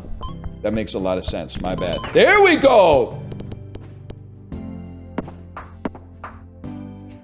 I thought it was additive. That's my mistake. We take those. Really? So every time if we pass the round gold multiple times, the jack will shoot multiple times. You got loot, click to open. Perks are permanent. You cannot sell or get rid of them. Every time Nubby bounces, 5% chance to force trigger the item in slot 5, or the first peg is popped, force triggers all items in odd numbered slots. I gotta go 5% chance to trigger the item in slot number. Ah! That's all right. We'll get it. We'll expand. We'll expand it the next time we go to the store. Okay, that makes perfect sense, man. We take those. Okay, expand me. You move to slot number 5 for now. Doubles 4 random pegs whose number is less than 32. 10 pegs popped. Pops a random peg. When this peg pops, it will give points twice. Every 1.5 seconds, halves the highest number peg, doubles the lowest peg number. Okay. I think I want, just fill our board first. With these bad boys right here, and then we'll say we're done. So we do want to hit the wall if possible. 2 times. It makes perfect sense, man. It makes perfect sense. Even a child could understand it. Hit the wall. Thank you. That doubled some values, and then the jacks come in and ruin it for you. Okay, perfect. Till the wall bounces. I know that's right. That was bad. That was really bad. Hey, help me. That was better. Come on, give me a jack, man. We make it. Restock +1. Okay. 353 points required. We do want to hit the wall twice, man. We want to pop 10 pegs, and we want to summon some pegs, too. Guys, I think I'm in trouble. Oh, shuffle the... You're right. You're so right. Shuffle the pegs to get them into a better position. I'm a fool. Shuffle the pegs, man. I forgot it. Oh, no. Yes! The Grabatron. 6 gold. We play. Give me this bad boy. The Mystery Capsule. 85% chance to get a common item, 8% chance for a perk, 7% chance for a rare. You got a common item. All pegs will give points equal to... When a peg is halved, all pegs will give points equal to double the number on the lowest peg. I don't know, that might be horrendous for us, but what do you sell for? 3? I'm putting you in the dirt, buddy. And I'm playing the Grabatron again. Let's get some gold to play the Grabatron more. When open, gives 1 to 10 coins. I want to see 6+. You scammed me, dude. Shuffle the pegs, please. Oh, the 256 is like so much harder to hit now. No! The sun exploded, bro! New game. Okay. Probably shouldn't have sold the goose. But you know what? We tanked those. You don't need to shuffle every time. If you like the layout, you don't have to shuffle. Don't play yourself. Like this layout, I don't like. The 16s are too buried. There you go. Move them over here. Almost. Oh no, we made it. We made it just barely. 32 is too low. There you go. Take it up there. Bounce. Ooh, we take those. We take those. I get it now, man. I get it. 25% chance to double a random peg when a peg is halved. Highest number peg popped. Pops 2 random pegs. Wait, what? Popped? Popped? Popped? So how do you pop highest number peg? You gotta like have it until it gets down to 1 and then break it, right? No, it just means hit. Okay. When a peg is... Oh, fully popped is different. Pops the lowest number peg twice. Summons a quill that falls from the sky and pops a peg. I mean, I think you go for this. You go for the free money from disguise glasses. Refresh, and then just try to smash that 32 right off the bat to pop a random peg. Did it work? We want that 32 closer to the top. I've made a huge mistake. We take those. 68 of 68. It's a gold rush, people. It's a gold rush. A 32 is easy enough to hit, so we do so. We take those any day of the week. 64 is easy to hit, so we take it.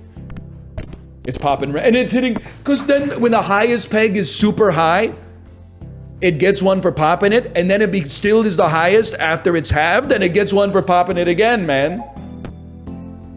If the first peg popped was the highest number peg, force triggers the item in slots 1 and 2 times each. That's exactly what we need, man. That's exactly what we need. So all we gotta do is hit the highest peg first, and then we get double disguise glasses. I understand Chibley's parlance now. NL's using Chibley's language. I'm skibbity nubby. I get it. Now this time I simply can't hit the buckshot perk. I gotta try to sidle my way into this 32 here. We hit the 64 at least, we get there. All pegs will give points equal to double the number on the lowest number. We need a way to raise lowers in order to make this work. Every time Nubby bounces, he gives points equal to the number of times Nubby has bounced, maybe better in the late game. Every 5 pegs summons a quill that falls from the sky and pops a peg. Every time Nubby hits a wall, pops a random peg. We're gonna put a cactus in slot number 2. Because that's gonna get triggered if we can hit the 64 first. The synergies write themselves, man. Same situation right here. Boom. The quills are falling from the sky. As long as we can hit a 64, we're chill. We're rich. We need to be able to hit the 128 first. Oh! Still really good, though. Still really good. I don't think we can hit it first. Mathematical impossibility. As long as we hit it at all, I'm going to be pleased. The quills are going crazy, man. The Grabadron with 15 gold. Of course we're playing to win. Start me off with a question mark, please.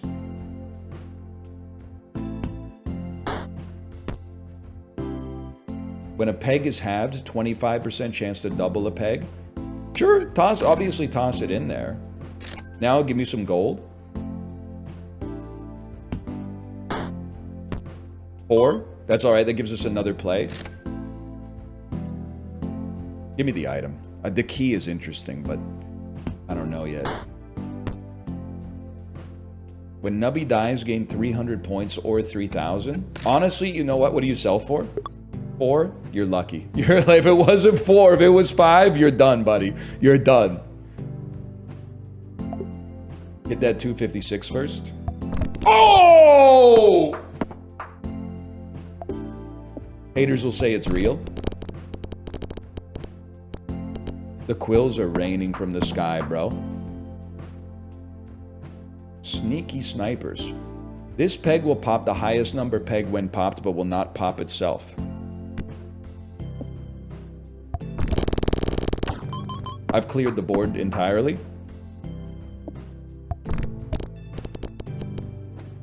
We still make it. As long as we can hit one thing, we make it. Okay. Nubby emits a burst of nuclear waste that pops any peg it touches. We need uranium rod. I will pay. This sounds crazy. Well, we don't need to pay then. You sell Cheese House. Take uranium rod. Every empty peg space will give points equal to the total number of pegs that have been popped. Doubles every 1.5 seconds, doubles a random peg. That's late game. That's late game. We don't need that yet. Take me to the next round. Well, we're not hitting 528 first, I'll tell you that much. Just hold. You need to hit the big numbers at the bottom here. You've scammed me. You scammer. We gotta hit that 512. We can't win unless we hit the 512. Oh! Okay, we get... That's it! All you need to do is be able to hit it. That's the good thing they put a reshuffle in here, man. Oh, you prick. This peg will kill Nubby and end the round when fully popped. Okay, well, let's just not fully pop it then. Idiot. Great start, okay. I mean, I get that we have a synergy when we die. Oh no, man. 512 at the top. 512 is so makeable. Oh, hit the 512, man! Oh my god, oh my god. The sun exploded.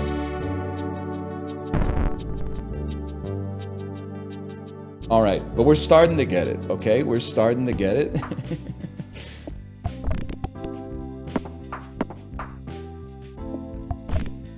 Now that I'm playing it for myself, I realized Chiblee was goated at this, man. I didn't realize. I thought he was just, like, dropping balls. Now I see that he was, like, actually a legend. Oh, key opens a slot. It makes perfect sense. Creates a chain bolt that pops a cluster of pegs. Peg fully popped pops the lowest number peg twice. I mean, I think I like the idea of a broken socket. Chain bolts. Pretty easy, man. Pretty easy. Keep those 32s close to the top. Acceptable. Of course, we love a gold rush. 32-point gold rush. Any day of the week, we take those. 64, closer to the top, please. Mission failed. We'll get him next time. Did you see that? Oh, it didn't even work.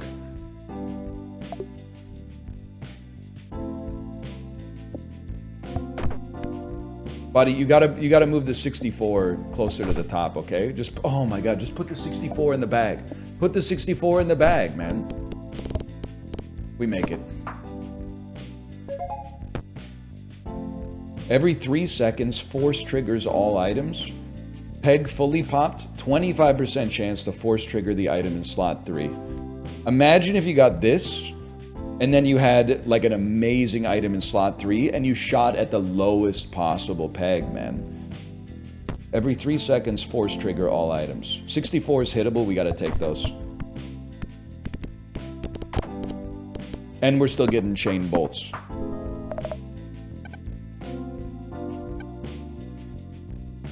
Five pegs popped gives 5 points for every time this item has triggered during this round. And it could trigger even more thanks to the cheesy perk. And a 1 in 50 chance to metamorphosize. You gotta try. You simply have to try. Every 10 pegs, pops a random peg. When this peg's popped, it gives points. Yeah, we'll try it. We might as well fill the board, man.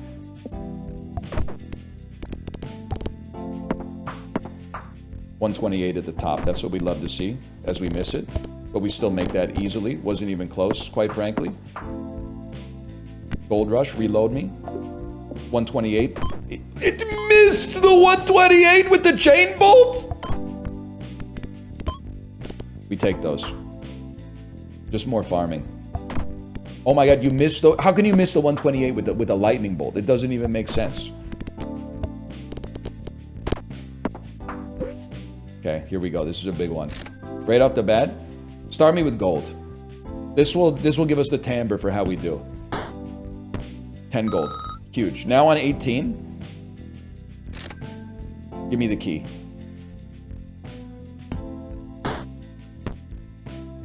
One suspicious key. What the hell? Give me the loot. Pops the lowest number peg twice when a peg is fully popped. Of course we're going to try to grab the gold. It's negative EV, but we got to try. Because it's asymmetric risk reward. 9 gold. Huge, huge, huge. What do? Take the guaranteed loot. Nubby gives points equal to the number of times Nubby has bounced this round.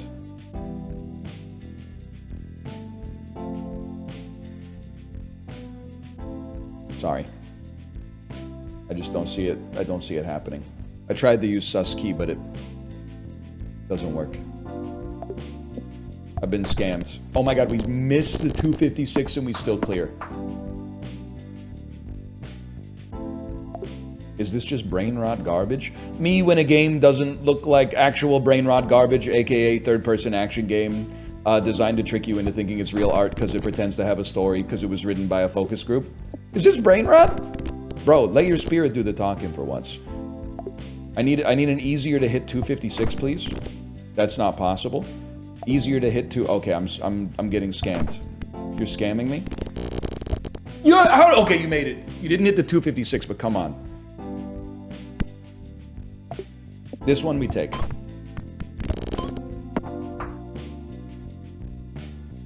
Click on the item slot to use the key. Go back to Dragon Age. You're not cut out for nubbies.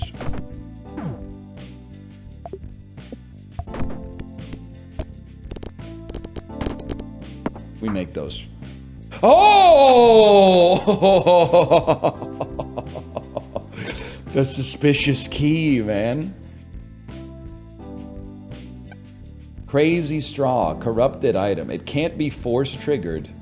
Spend the coin when you pop a peg. 50% chance to gain 2 coins. Must have at least 1 coin for this to work. Mannequin head. Reduces round goals by 30%. Halves all pegs. No, man, no. Nubby dies. If the round goal was passed 2 or more times, multiply total points. Buddy, that's not going to happen. This will be a reroll. First peg popped. Nubby gives birth to a copy of himself. Okay, you don't do anything. Where'd you go? Oh.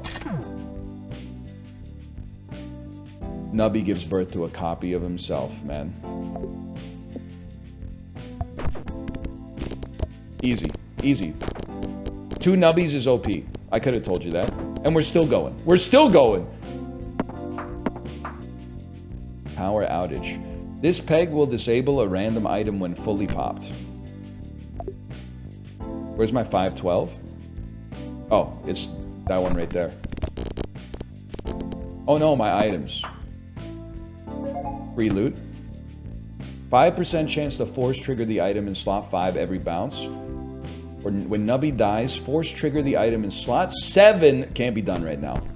Can't be done. We made it to zone 2, man. That's like one of my favorite zones.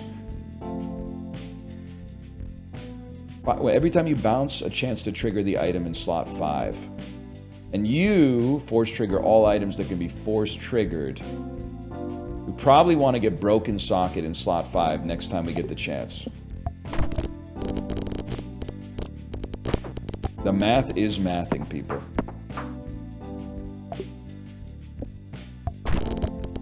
That was huge. That was a perfect shot.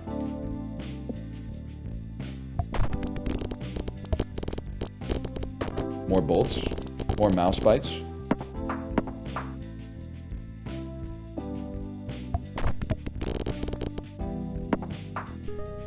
Huge. We unlock an item slot.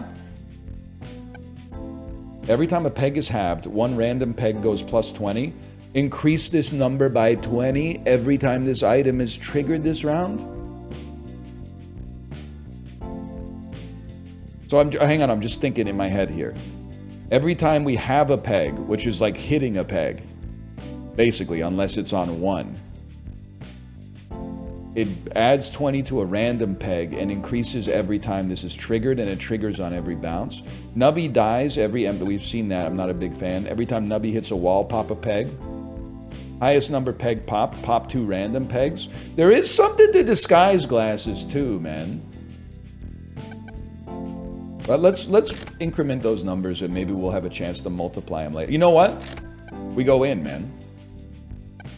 We go in.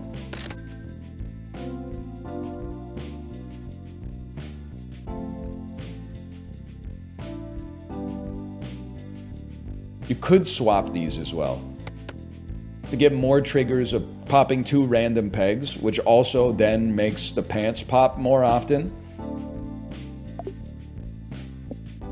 Well, sometimes it's just got to be done. I would say this is more like, we're not going to slow it down. This is vibes based, and I can live with that. When popped for the first time, this peg will trigger a mega explosion that pops all pegs. That's huge for a fella like me.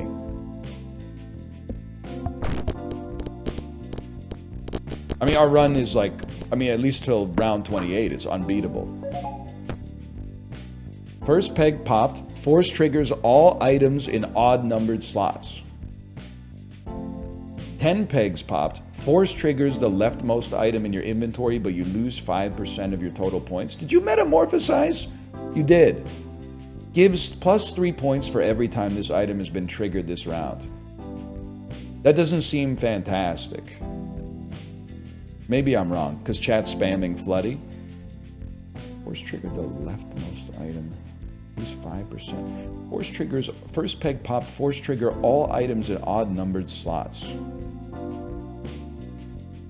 I'm going to take the waffle book. And I'm going to...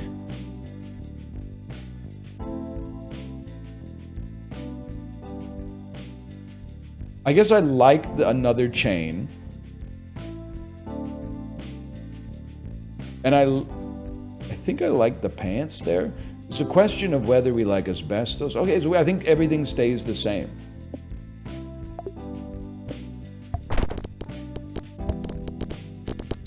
We just get more points without having to change our board. It's the dream. Honestly, that way if we get another item, we don't have to do item management.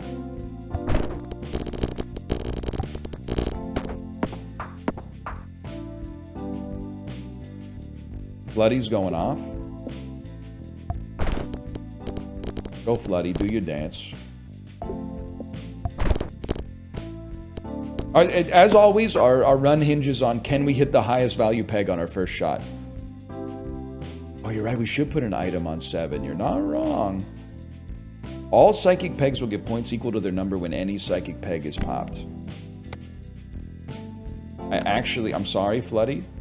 Because it just says per round. It says per round. It doesn't say cumulatively for the whole game. So I think you put asbestos on 7, man. But it pops every 2 pops? I'm going to trust chat on that one then. I'm going to trust you.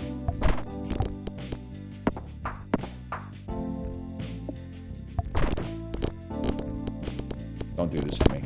You wouldn't. You don't have the sack. Exactly.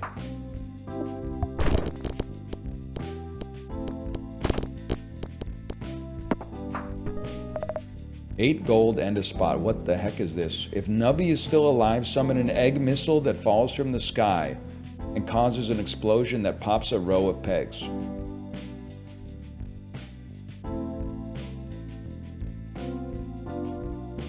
I'm sorry to asbestos.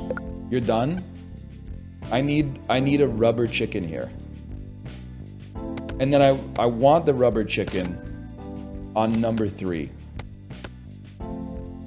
So that when we pop the first peg, we get the rubber chicken, which will pop more pegs. Or maybe we want it at number 5.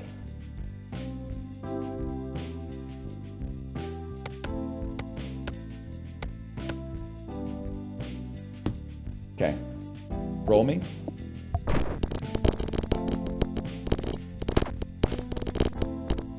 We've revolutionized our run immediately.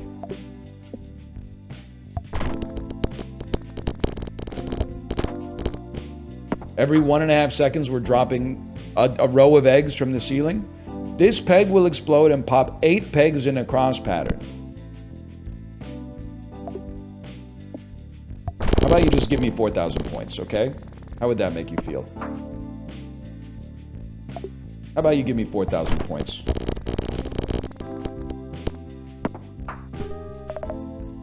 We have no money. Cafe? Drag and drop food items into the mouth to eat. Yeah, I get it. Eat. Gain 1 coin for each remaining life. We call that positive EV. Upon returning to Nubby Mart, gain a reroll. Mimics the effects of the most recently eaten food. So this will cost 6 gold to give us 5 gold, unfortunately. We don't really want a reroll when we go back, I'm sorry to say. Because we don't have the money to do anything anyway. We'll hold on this one. I gotta work on my gold management, but I just got my chicken sorted. Let me handle the eggs later. This peg will break after it has been popped the first time. That's a boss peg, man. I think I like that it's not on my 4,000. But let's not... Alright, clearly I didn't understand. We own you. We own you! Item, please. That's not how it works. You've passed the round goal and Nubby dies. Force trigger the item in slot 5. Every 20 pegs popped, force triggers all items that summon anything. We only summon the rubber chicken. Give me the candle perk. So when we die, we get 1 extra summon of eggs to get even more points. Makes perfect sense to me.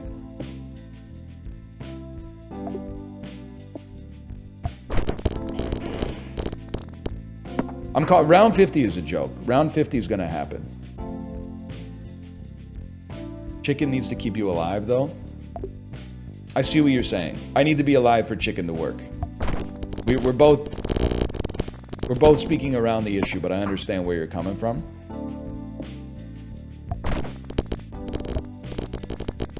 Good, bad. I'm the guy with 42,000 points, so what do I care?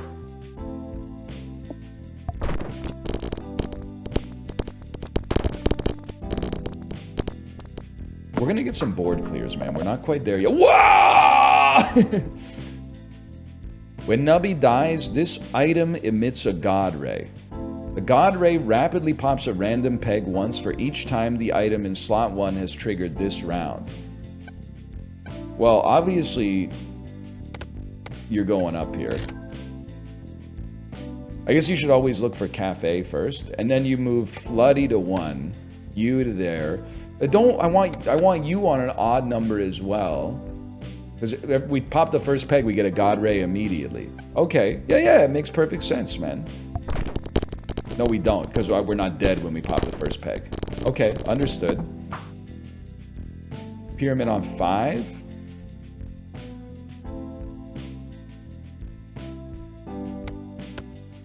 Maybe. Let's see. Wait, okay. I support Pyramid on 5. I think that was a smart decision. How did we not get enough points, man? That seems crazy to me. This peg gives points twice when popped. Oh, we take those. I need more lives, man. Where's my 16K? Hit the 16K, please. Ooh, it hit it. Force triggers all X pegs popped item every 15 pegs. 2 pegs, 10 pegs. If slot number 1 is empty, a random...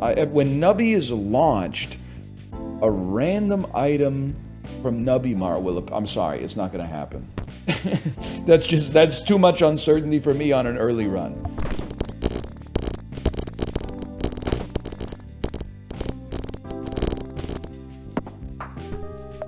You seem to be doing some incredible work. Okay, with 7 gold, let me take a peek at what's going on back here. 1 coin for each remaining life. Scam.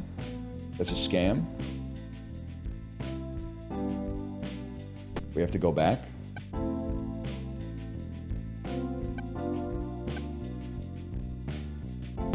I think we're saving.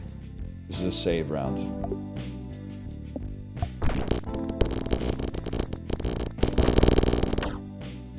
I've crashed the game.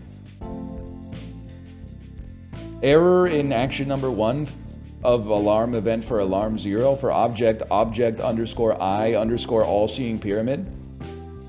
Local variable rando peg 100-332 not set before reading it. You have to...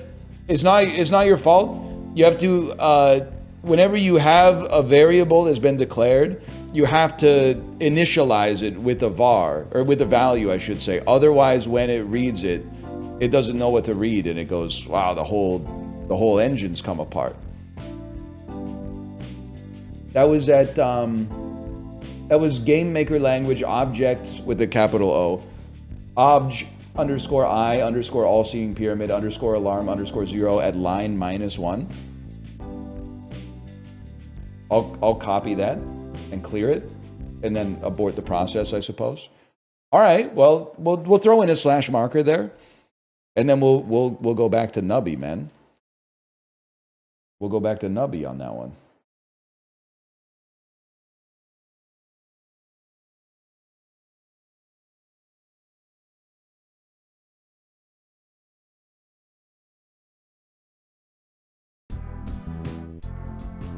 We're so back. Bunk, bunk.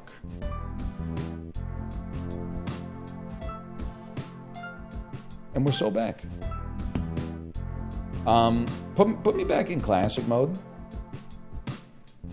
Difference. Oh, sorry. I guess when you break the game, it doesn't count as beating the game. So we'll go back with Tony.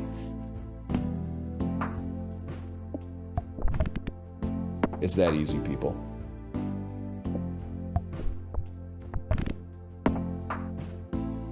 Pyramid bugged because it triggered with no pegs on the board. Honestly, a good programmer / game designer wouldn't fix that. They would simply say, that's the risk you took by putting it in a spot that can trigger even when there's no pegs on the board. That's actually player skill difference. The player made a mistake by creating a run that could cause the game to crash. You shouldn't do that. Can I tell you something right off the bat? We don't lose early with Cheese House. Cheese House, it makes it literally impossible to lose. We just farm up as many lives as we can as a result of this, and perhaps as much gold as we can. Oh! Did you see that? Did you see that? Didn't even look at the rare. Buddy, we didn't have 11 gold. What do you want me to do? This game doesn't even have kidneys to sell. The Cheese House pickup was insane. You don't even know of what you speak, man. Look, I'm freaking loaded, dude. 18 gold this early?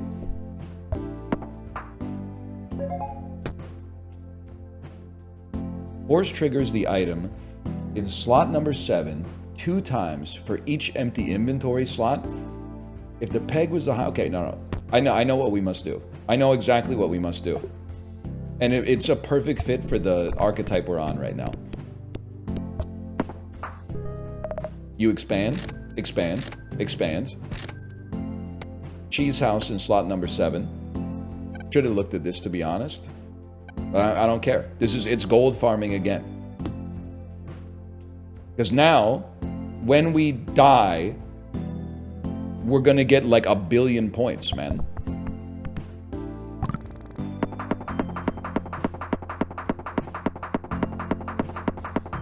I'm literally a genius. I'm literally the smartest person in the history of Earth. That one was pretty bad, I'll admit, but we're still rich. I want the gold. All y'all who've seen the Leprechaun say yeah. Dunk, dunk, dunk, dunk, dunk, dunk, dunk, dunk, bleb, bleb, bleb, bleb, bleb, bleb, bleb, bleb, bleb.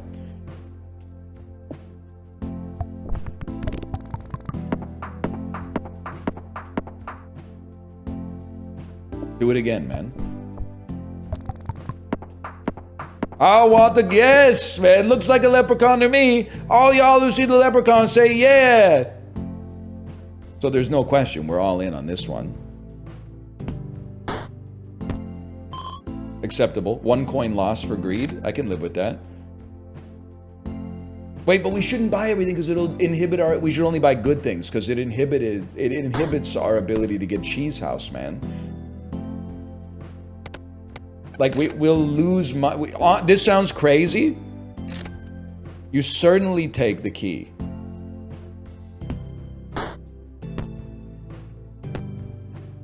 You sell the jack. And you don't play these. Save the 30 gold to fill up your inventory with good stuff when you need the points. I meant to hit exit, but I hit play instead. That's alright. We get a legendary off this anyway. Trash.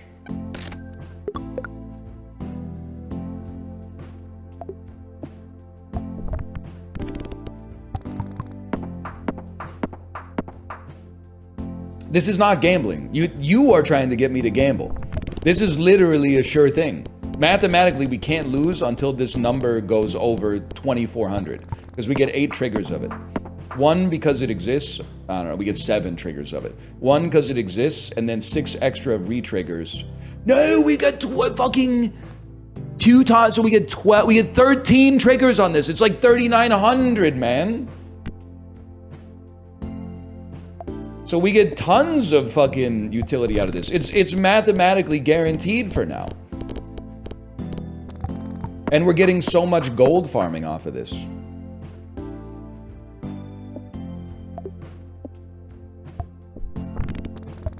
Horrendous, and it don't even matter. Here we are, 39 gold.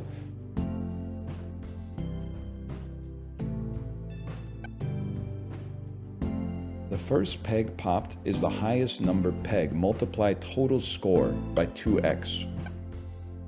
First peg popped. Nubby gives birth to a copy of himself. It can't be force triggered.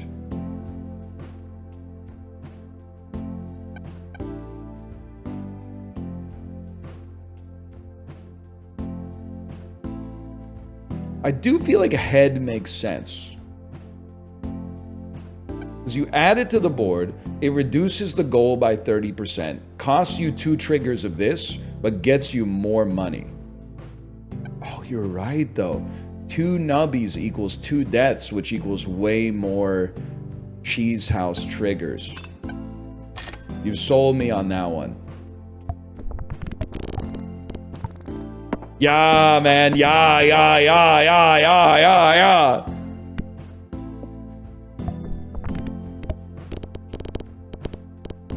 Ouch.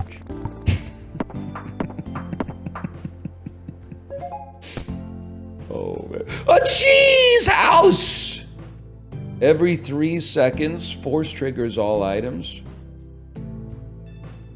We need you in slot 7. It costs us 2.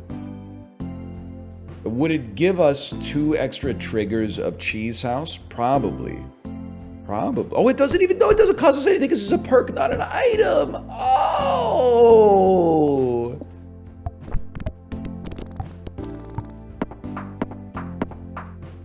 I have 48 gold, man.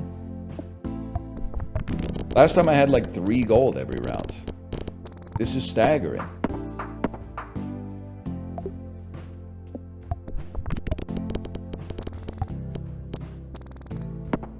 We're going to the moon. We are Daddy Fat Sacks, B-I-G-B-O-I. Be that same mother fricker who took them knuckles to your eye. Okay, now the cafe is what it's all about, man. I see. 1 coin for every strawberry eaten in this game. Upon returning to Nubby Mart, gain a reroll. Box a random rare food item. Let's take a look, man. 50% chance to double total coins. 50% chance to set total coins to 0. Oh! We'll eat a strawberry then. We'll go back to Nubby Mart. What do you got for me? Gives a kebab perk. Every time Nubby dies, 50% chance to force trigger the rightmost item? Yes, sir. Yes, sir. Yes, sir. Reroll me. We have a 1 in 8 chance to get 3 extra triggers on Cheese House. Worst way to describe that, I'll admit. Doubles 4 random pegs. I feel like we don't need anything else yet, man. I do have 2 free rerolls. Let's see what we got. Oh, upgraded Cheese House. Oh, gain 750 points, man. And we have 1 more free reroll. What the heck is the ultra rare? When the first peg is popped, a random peg emits a pulse that doubles pegs. It's 2 more cheese houses. Wait, hang on. You gotta try. Cheese house. Cheese house. Oh! I thought for sure, man. I thought we were getting the Parmesan Reggiano. Still good? Well, like, but it takes away two... It takes away two triggers to give us one trigger.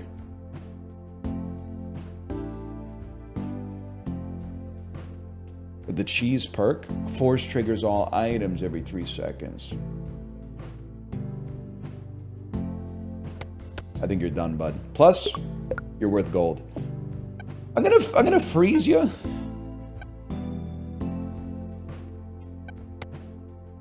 Because, like, I don't think I want you right now, but I don't necessarily want you to disappear.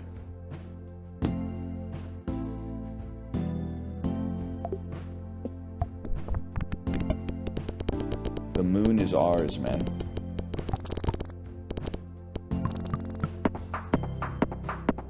I mean, it put crazy up on the screen. Obviously, we were doing amazing work.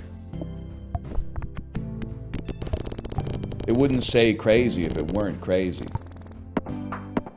That one was merely nice. When popped, pops all pegs. I would like that to go on a better one. I can live with that. I can definitely live with that. 33 gold is crazy too, man. Not to mention just more kebab perks in the future, please. We want to go to the cafe every time. This is of course it's a cafe build because we got the cheese. 5% chance to force trigger the item in slot 5, or when Nubby dies, force trigger all first peg popped items. I think they're both great, but stacking more Nubby dies makes more sense to me because the perks are on limited space, right? Well, I don't know. It appears that there's a limited number of spaces, but the shameless grid here, but whatever.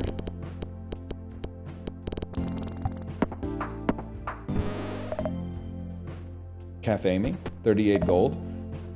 It's a gimme, man. Strawberries, they cost us money right now, but they will gain us more money in the future. Kebab perk is crazy. We roll again. We hit the break-even point for strawberries. We get another kebab. I don't even know, did we have too many now? Maybe maybe I put too many on the screen.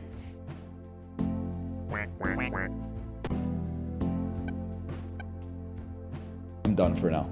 We have no risk yet. There's no risk. Perks are unlimited, but you can't sell.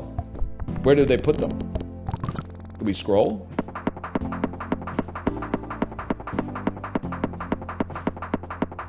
That seemed really good.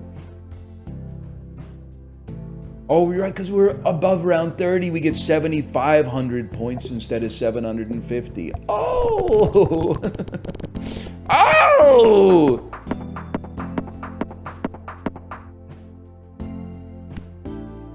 That one was a little minor, unfortunately. We didn't even get a crazy, we merely got a nice. Huge, huge, man. That one's a crazy. It's hittable. I told you. Round 80 is the final boss. Okay. Noted, noted.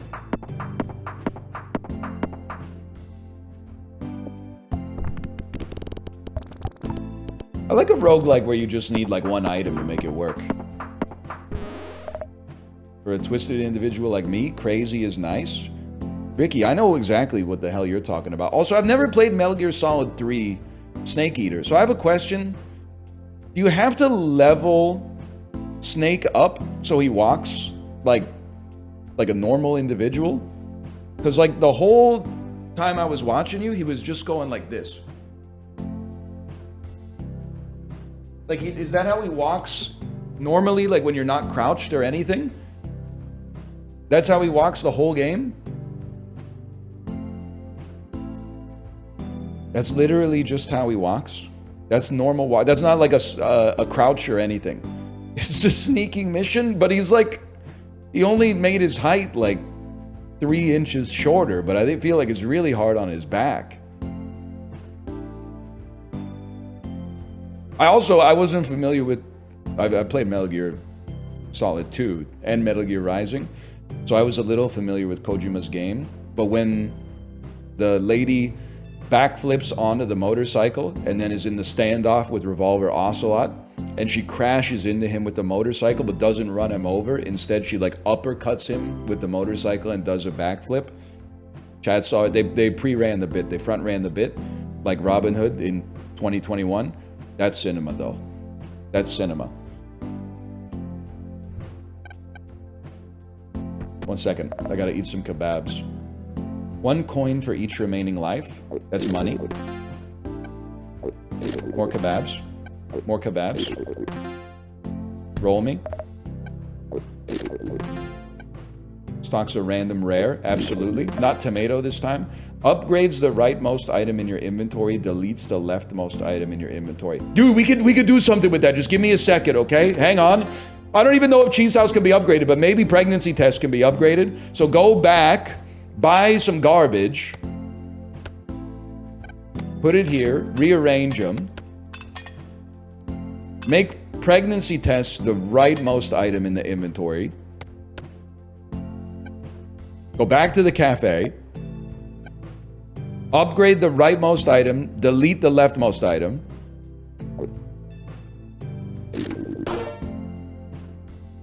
Two copies of Nubby, man. 2 copies of Nubby? That's insane! Not gonna happen.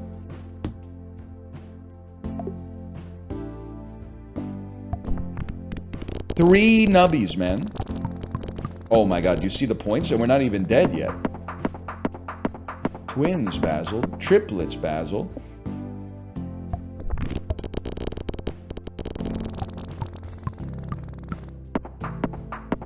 Can I say something about Austin Powers? Everyone loves to talk about how, and I know you're like, yes. Everyone loves to talk in the first movie how he's based for not sleeping with Elizabeth Hurley when she wants to because she can't consent when she's drunk. That's fair. That was as ahead of his time. Austin Powers is a hero for that one. But he debases himself in the third one when he tries to sleep with Fook Me and Fook You.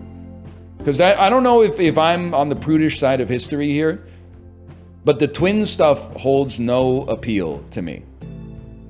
Because it's like, I hope you're not like, oh, it's totally fine, bro, because they're making the decision. That's incest adjacent. Even if you're not related to the 2 twins, you're getting involved tangentially in that stuff, which for me personally is just a line I'm not willing to cross. Also, I feel like if you got a sober mindset and a cool head, that's gonna fuck up their whole family dynamic forever. Or it's not the first time they've ever done this, in which case that's weird too. It's like they got like maybe like a serial killer sort of angle, like that's the way that they like trap their victims or something. But otherwise it's gonna fuck up the whole situation forever. And I don't want to be a part of that just for like one good time. Now in the end, he doesn't. I can't remember why. I think he's about to, and then Basil calls him and tells him that Nigel Powers has been kidnapped back in 1969. That seems right to me, because he says twins Basil, but...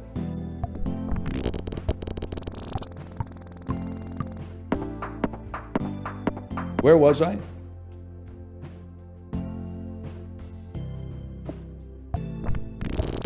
It doesn't matter, really.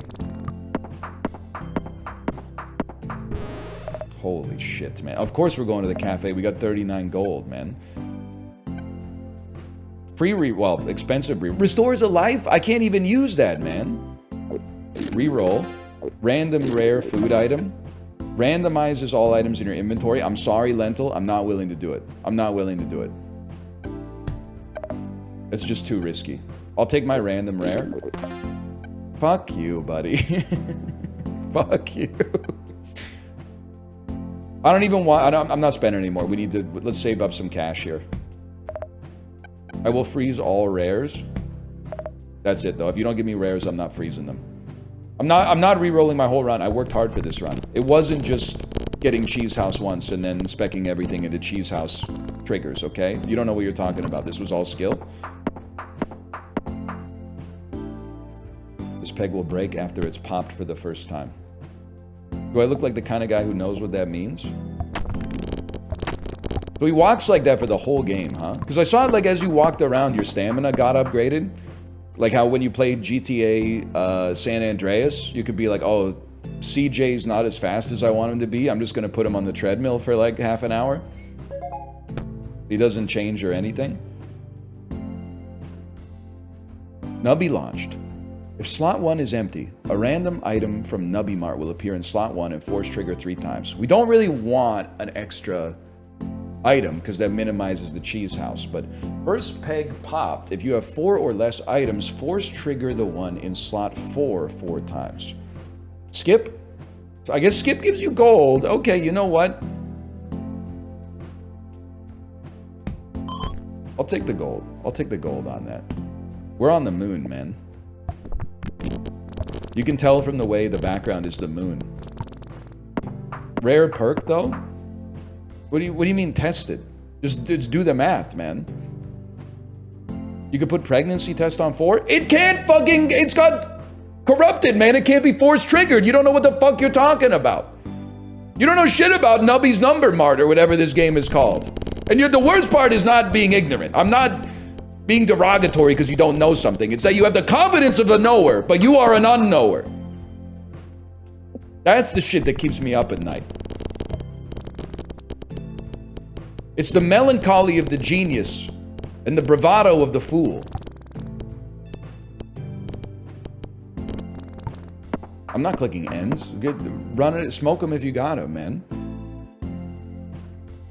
65,000. Any day of the week we take those.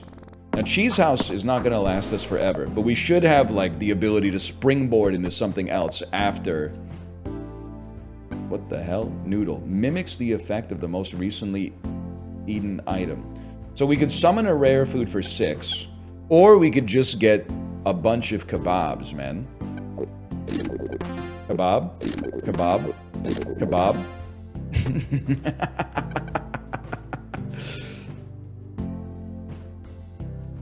You're close to being worth it, but I don't trust you yet. A random peg will explode and pop 8 pegs. Summons a quill. Nah, man. Not interested. Reroll cafe? The button wasn't green, man. Was it rerollable? The button was grayed out.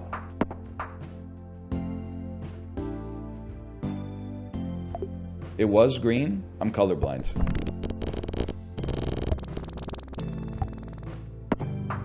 How sick would it be if you could reroll the cafe in real life, though? Sometimes you go in and they're out of the good foods. All they have left is like butter croissant, and you're like, not even almond, not even ham and cheese. I mean, I'm not against like a butter croissant, but there's a reason it's the last one left in the display case. Then you hit the reroll button, and you're like, oh shit, chocolate chip muffin, a jambon beurre. Now we're fucking talking. I'm glad I saved my reroll for this cafe. Dude, we're barely clearing 234,000. The pivot is almost in. Cheese House has done some amazing work for us, but we gotta figure out how to land the ship from this point onwards. Force trigger, okay, that's a double of that. Force triggers leftmost item in your inventory, lose 5% of your total perks. The Drainer perk. So I think we want this, and then first peg popped items getting force triggered is gonna go crazy, and that's where the pivot's gonna come from. Hit those 65s, man. Hit those 65s. Hit those 32s. Hit those 8s. Now we're talking. First peg popped. A random peg emits a pulse that doubles pegs within close range. The time has come. You don't have to unwind the whole thing all at once. You can unwind it bit by bit. We need to save 10. Of course you're going to give me a shish kebab. And then a rare food. This would literally take us to 8 coins. I can't do it. That's EV. Take me back. Buy this. I have to think, does it matter what spot we put it in? I don't think we want to put it in. Slot number 7 is still good for the Cheese House. Force trigger all items. Nubby dies 50% chance to force trigger the rightmost item. Nubby dies, force triggers all first peg popped items. I think you put it slot 5? What, slot 5 matters? Can somebody explain why? Because I'm losing. Slot 5 was last run. Okay. I'm just going to put you in 2 for now then. And then go back to the cafe. I can't afford you. I can't afford you. Okay. I'm going to keep you in 2 for now. When we need gold, we emphasize Cheese House. If we're getting close, we put you in 7 to emphasize points, I think. This is my design. But we want to keep the gold farming coming because we may at some point want to rebuild our board. Try it on 7 for 1 round. Okay, you literally could just build me a spreadsheet that checks and sees whether it's better. Let's be honest, it certainly makes better sounds, okay? But it didn't give us more points because on death, this gets triggered a lot, but all it does when it's triggered is it makes pegs get bigger. What we need is when it dies, spawn, like double the pegs and then spawn more. It took you to 10 million? I don't buy that. I don't buy that. Where's my 10 million? I don't think you know what you're speaking of. It's on video? It shouldn't be hard for you to show up with a receipt then.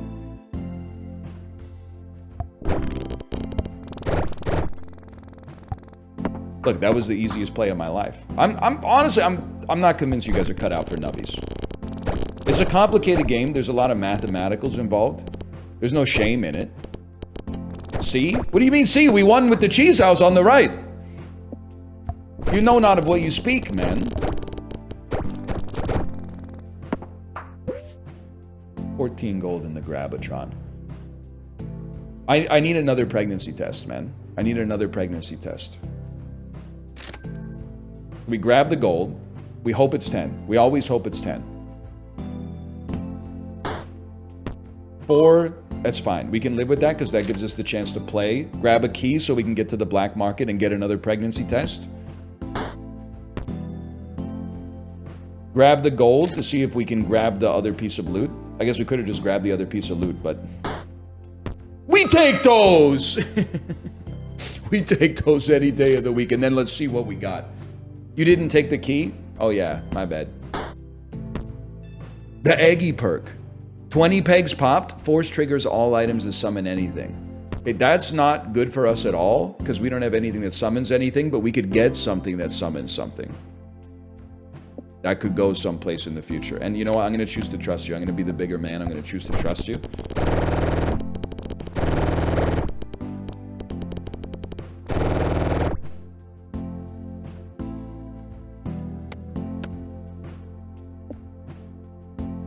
You don't know what you're talking about.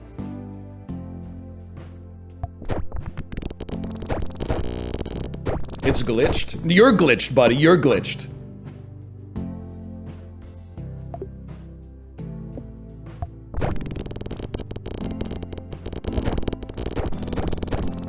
We're feeding lives for no reason. This peg gives points twice when popped. Look, I'll give you credit. The glasses are important. To really make it work, we need, like, after you die, after Nubby dies, we need to spawn another one to pop the pegs that get popped when 3D glasses is going. And then the world's our oyster.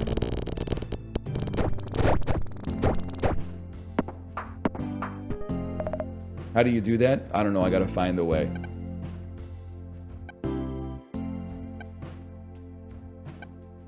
It's not those, unfortunately. Will mimic hot dog? Not very good for us. Restores a life? Not very good for us. I can't run another kebab, man. It's just too much. It's too much.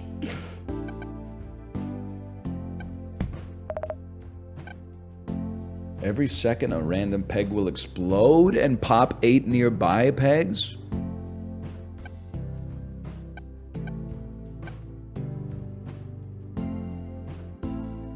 Because the pegs are going to double. They're going to double.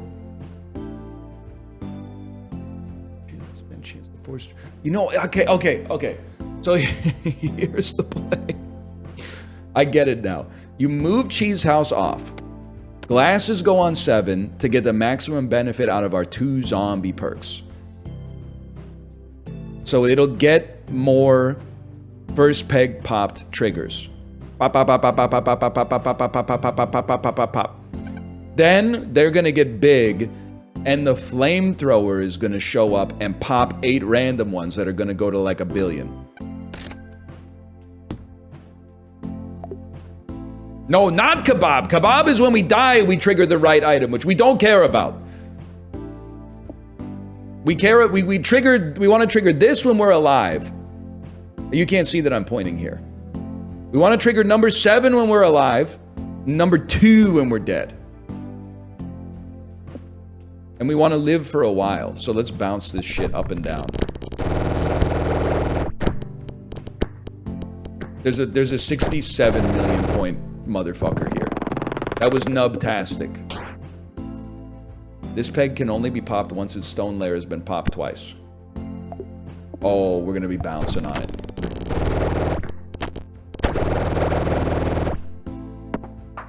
Now we're talking. If you have passed the round goal, this round force trigger the item in slot 5 twice. The force trigger the item in slot 5 twice, which is then gonna pop 8 things that after I die, it's gonna trigger like a bunch of doublings, which are then gonna, oh!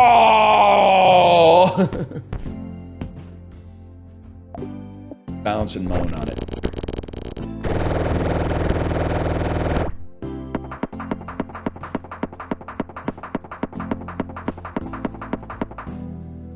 That seemed pretty good.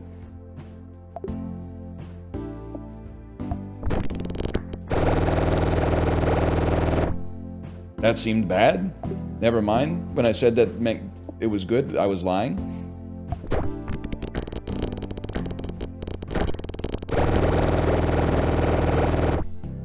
Y'all? Oh, you need 1 Nubby to die early. Okay, so like we need one to flicker down the side. You're absolutely right. 1 Nubby needs to die at the close to the start. We're trying to shoot one down the margin so that the flamethrower triggers. No, so that the glasses trigger and then the flamethrower can farm. I understand now. There we go. It makes perfect sense, people. It makes perfect sense.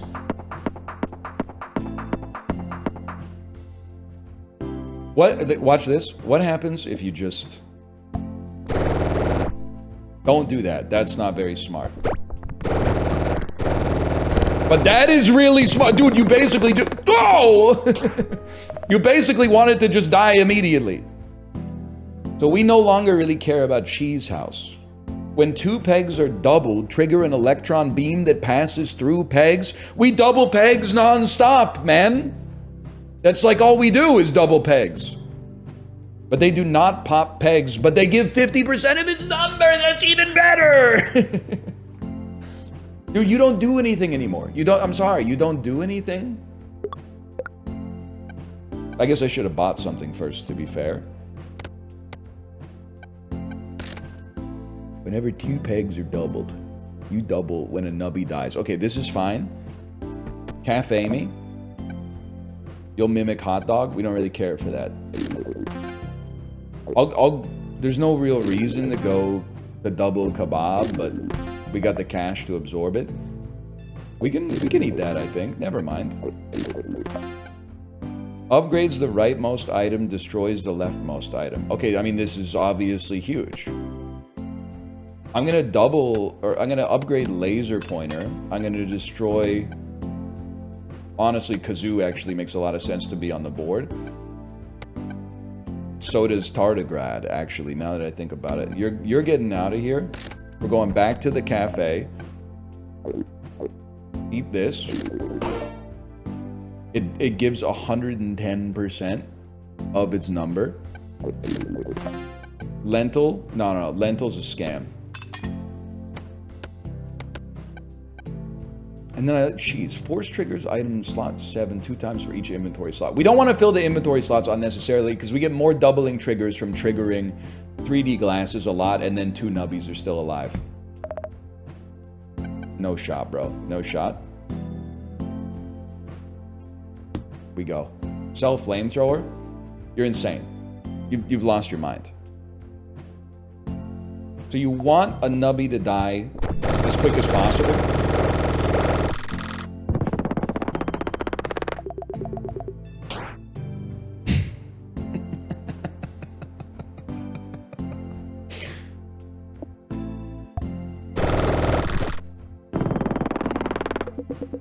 It still seems really good.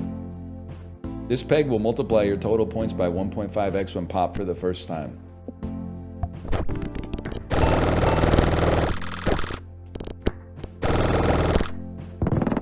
Guys, I think we're going to the moon. The moon is built in on this one.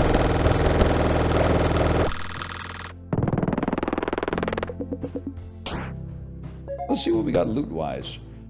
Force trigger all items that summon anything. If the round started less than 1 second ago, force trigger the items in slots 1, 2, and 3. So if we could kill Nubby in 1 second, then we can... Okay, hang on. Kill 1 Nubby in 5 seconds to get a guaranteed trigger of 1, 2, and 3. No! Still seems pretty good. That was 1.5 trillion points.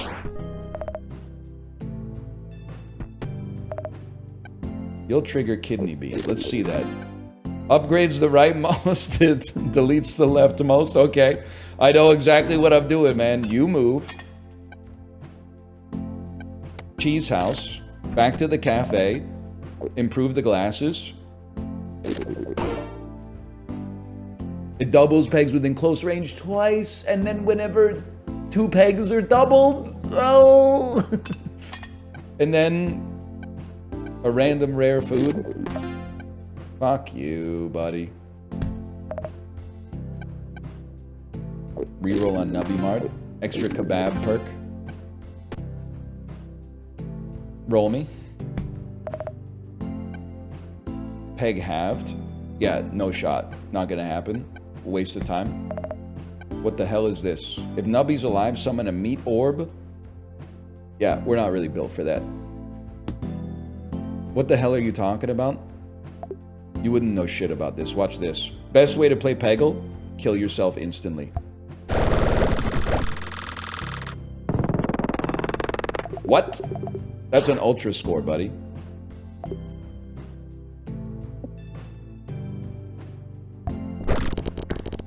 We have to be able to find the gap. Oh, never mind.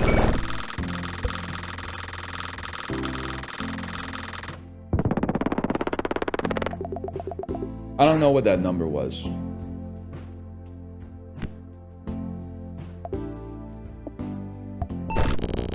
It's very satisfying watching the number go up, though.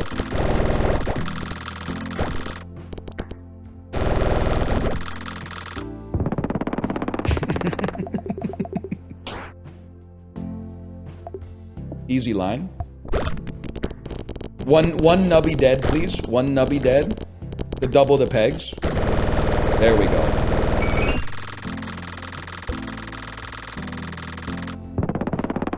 Yeah, obviously I don't know what those numbers are. That's fine.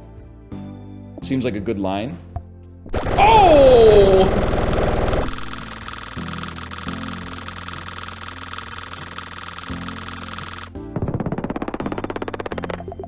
I don't know if that was more or less, honestly. I have no idea.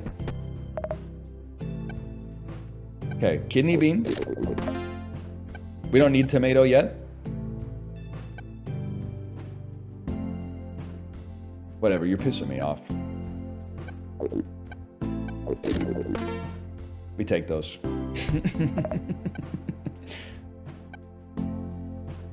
Fuck you, we go again for no reason. Just because I'm a stud, okay? Honestly, you think that's bad? Actually makes my life a lot easier. You know why? I don't have to look at that fucking shop anymore. It's that simple.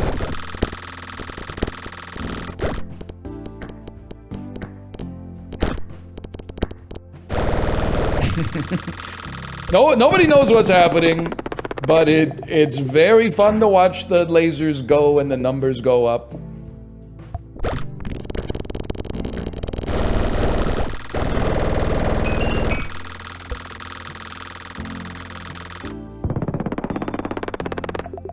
Is there any chance we can get to more than 10,000? I don't know.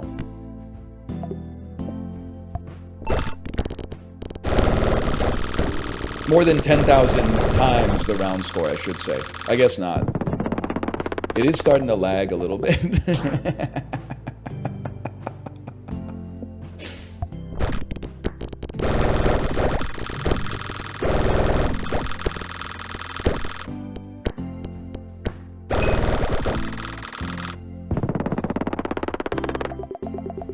That's a divine score, people. Ooh, first peg popped. Every peg will give points equal to 15% of their current number. But then every Nubby dies. Wait, where is this one? The zombie perk when Nubby dies, force triggers all first peg popped items. I gotta give it a try. You gotta take a look. Strawberry me. Kebab me. Random rare. Lentil, no shot, never gonna happen. Kebab me.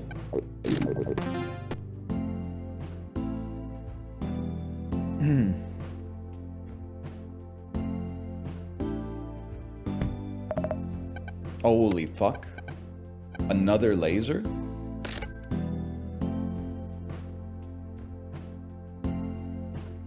I don't know, man. Sell flamethrower? I guess we don't need flamethrower because it's popping pegs. I see what you're saying. I see what you're saying, actually. And then put it in 3 to force trigger it.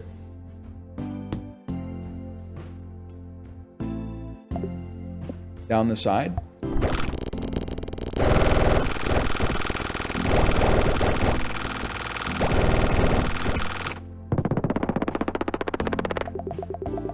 It seemed alright. Final boss, Apocalypse. I don't think that's gonna stop me, man.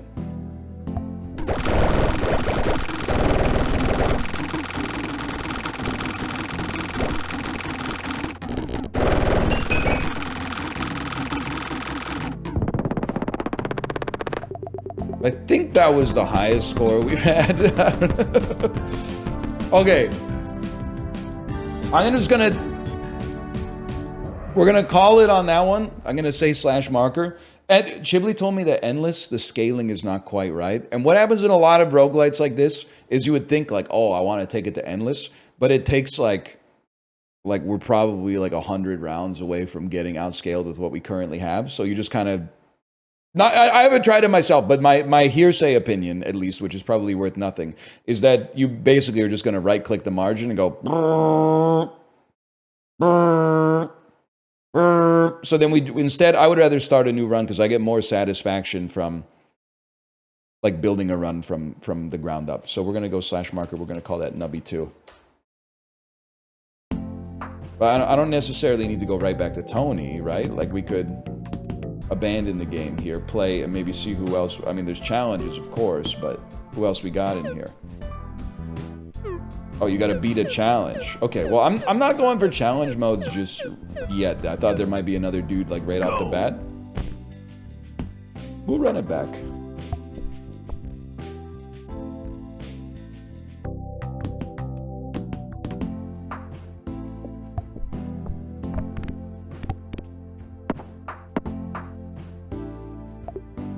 Want the big numbers closer to the top? We take those. Big numbers not closer to the top. Easier to hit is all we need right now. Whatever. Take those any day of the week, man. Let's see what you got. No cafe available yet. Does cafe unlock when you have 7 slots? 25% chance to double a peg when a peg is halved. Every second, a random peg will explode and pop 8 pegs. Summons a quill every 5 pegs that falls from the sky and pops a peg. Or squirmy. I don't know, man, to be honest with you. If you're ever going to get squirmy, you might as well get squirmy right off the bat.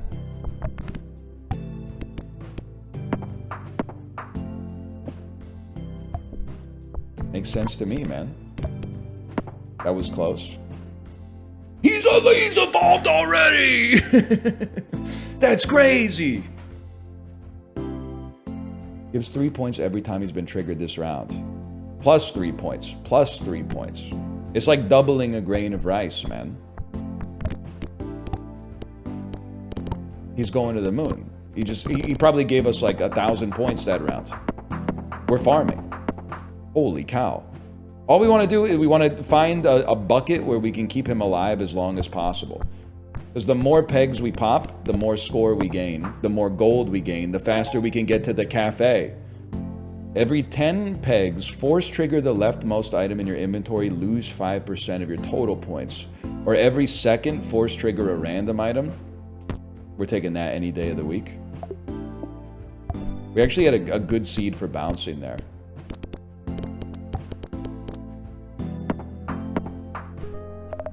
That's my bad. Honestly, I think we're farming. I'm unlocking cafe. I'm making a bold play and I'm unlocking cafe. Hey, you know what? If we're unlocking cafe, let's get the strawberry build online ASAP. Huge bounce. Fuck you. I want to see like a cup. If I get a cup, I can bounce up and down in it. That's a cup right there. And the longer we bounce, the more Flooddy's doing for us. We take those. We take those. This peg will pop the highest number peg when popped, but will not pop itself. Cup me. We make those. This is kind of a cup, man. And don't say I want a CUP, okay? Don't spell it out. We also, I mean, we could just hit the 256, and then that's like more than half the points we need to begin with. 6 gold. I mean, this is a given. You play, it's a solved system. You play, hope for more than 6 gold. 6 or more, so that you can get the black market. We take those. We take those. This allows us to go to the black market and get a crazy perk. Or crazy item. I'm not totally familiar with the nomenclature yet. That's bad. Any chance we could bounce over the 256 and back into the reservoir? Huge, huge. And we sacrifice short-term gain for long-term potential. Huge. Not huge. Not as huge as I thought. Heinous. Not down the side, man. Dude, this is, it's like the bazaar. It's a 1-weapon build.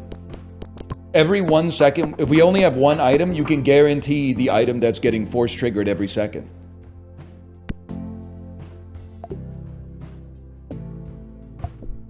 Oh, you fucker. Hit the 16 so that it hits the 512. But you gotta hit it, dude! If it hit it even 1 time, we were in the clear. Oh, that's a beautiful setup. Not even close. Not even close. And once Flooddy gets online, it's over. Okay, this is what it's all about. Obviously, we could spawn a second Nubby. The mollusk appears to be, if you're already winning, this gives you even more points. So you're like scaling your gold. If the first peg is the highest peg, multiply your total score by 2x. That's not the way our run's built. Our run is built for longer survival, so I apologize for playing the hits, but we gotta run pregnancy test. Because the longer our nubbies survive, the more points we get. This peg will kill Nubby.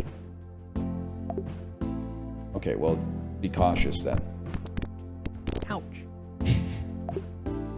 This is a horrendous setup, man. Oh my god. There's a cup here. Ouch.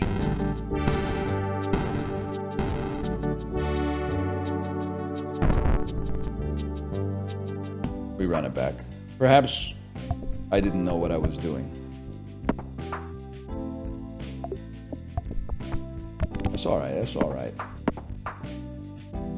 Beautiful setup there.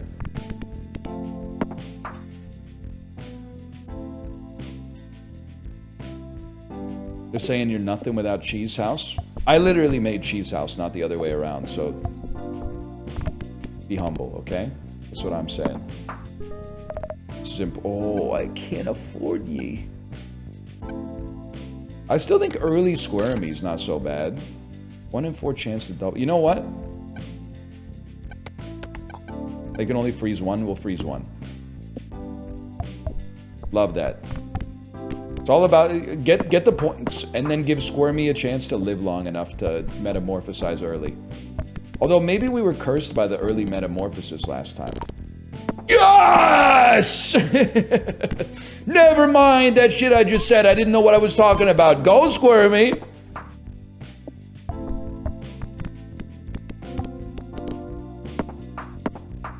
Huge. What do you got for me? If the round started less than a second ago... Okay, well, that's...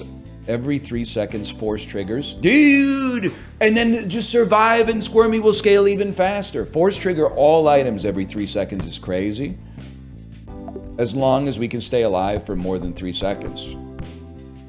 Fuck you, you fucker. Okay, there's times you shoot for points on the board, and then there's times you shoot for survival. Right now, we're shooting for survival. Buddy, we gotta go Jake the Snake.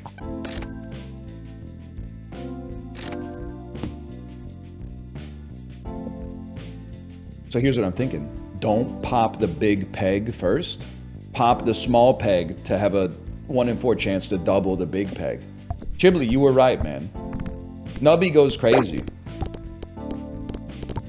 Oh my god, every 3 seconds we double all pegs. Every 3 seconds we double all pegs, Chiblee. You were not lying. Nubby's real, man. The Nubby tech is legit. They don't make them like this anymore. Even though this came out like 2 days ago, I think.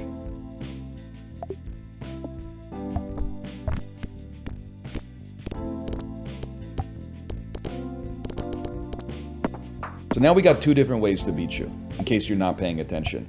One way is on the pegs. Huge. We can double the pegs, get a lot of points. The other way is we just live, and then Floody eventually gets us there. Huge. Fuck you. Huge. You motherfucker. Every 3 seconds. We want to see it. Okay? Every 3 seconds. Fuck you. Huge. You're done. You're done, bud. We do need some lives, though. Hold. Just keep holding. That's a lot of coins, bro. 21 gold. Why are you talking like a GTA NPC? You jackass. Where'd you learn to drive? Every 5 pegs pop summons a quill. Why not, man? Why not? I gotta get the gold to get to the black market. Of course I'm gonna fucking black market you, Chiblee. One gold to pay 6 gold to get to the black market. One of the best deals of my entire life. My bad. And then fuck the fucking gold, dude. We're going straight in for the fucking item. Not really super stoked Tardigrade just seems like a much worse snake, but you know what? In this industry, I should be used to it. Let me get it twisted for you. All streamers are saints. I mean, these people are blameless. Fuck you. That's Evil Train Wrecks. That's the name of that bit. Hold, hold, hold. We take those. Does anyone from my chat remember my high score? Chat was telling me you were spitting, man. They told me you got nan inf or something. The streets are saying you got nan inf.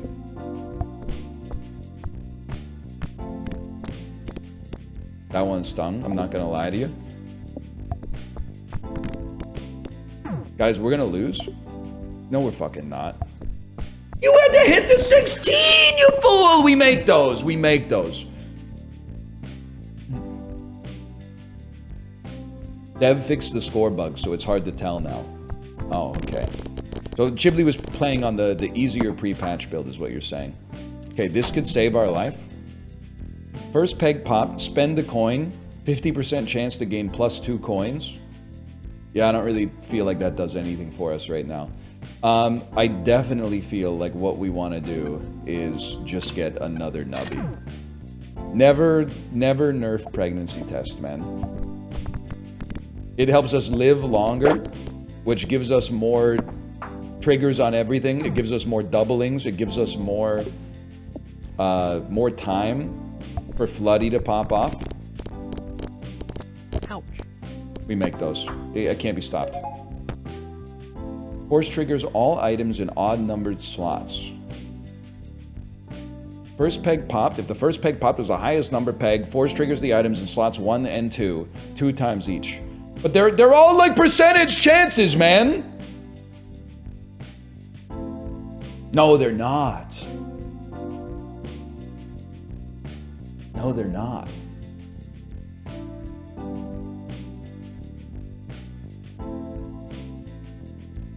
We want this, and then cactus gets doubled, or gets triggered.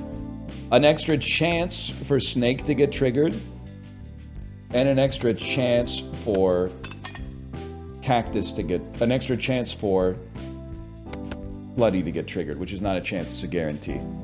This is the way. So we're building up from the foundational level, okay? Every 3 seconds, we force trigger all items.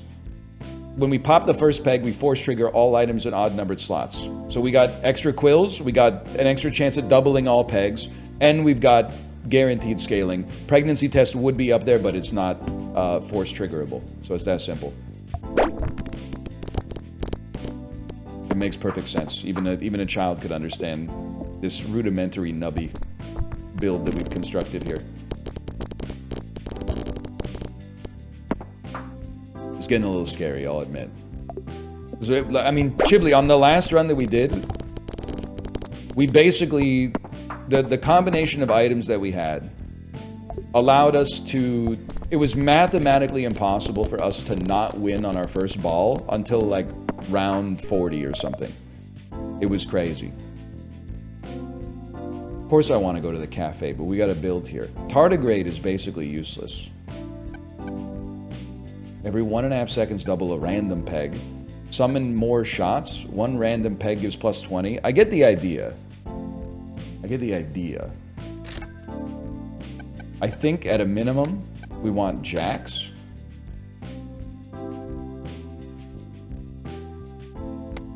And to get jacks to trigger. And this is a nice little survival board. Oh, come on. It's still a good survival board. It's a perfectly good survival board. Never mind. Bounce back into the maelstrom.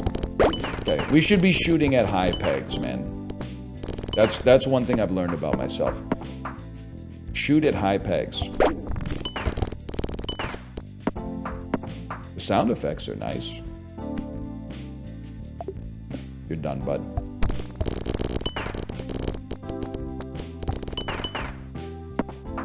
What the hell's happening? I haven't figured it out yet on this one. Still got some work to do on this one. That one's just a fucked up seed. Don't even worry about it. You just need to be able to hit the high percentage Andy over there. Still a chance. No chance. Okay. I need to be able to hit 2048, man. Oh, there we go. I did it like 7 times in 1 second. 10 pegs popped. Force trigger the leftmost item. Lose 5% of your points. Nubby dies. If you pass the round goal, trigger the item in slot 5 twice.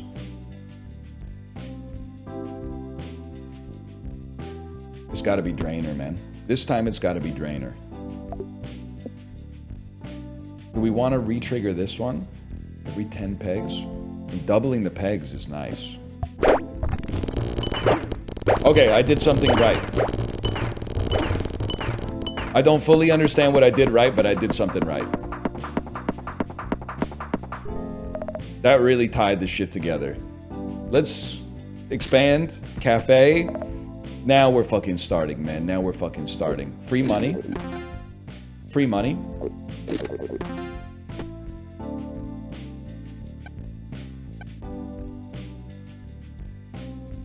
I don't think we... Whoa, dude! I bet if we get a second fucking floody, we could do it, man. We could fucking do it. Oh! Every time 2 pegs are doubled. Oh, we double pegs insanely! Okay, hang on.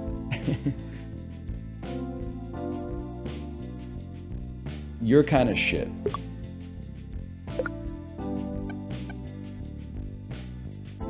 You gotta be here. You should be in slot 1 to get triggered. Well, I need the doubling though. You don't need to be force triggered. If we double the use of this will get triggered all the time. And we want you in an odd numbered slot. Because when we pop the first peg, the lasers will go immediately. Okay, okay. I can live with it.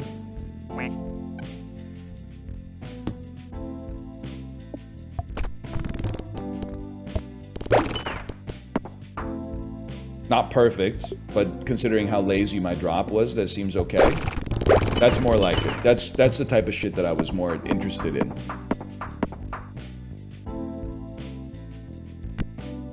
Now I'm gonna simplify my life. All we want to do is hit the highest value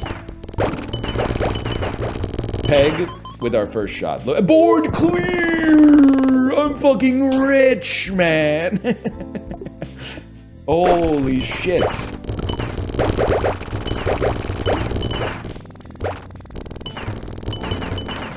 Dude, Floody was going the fuck off, man.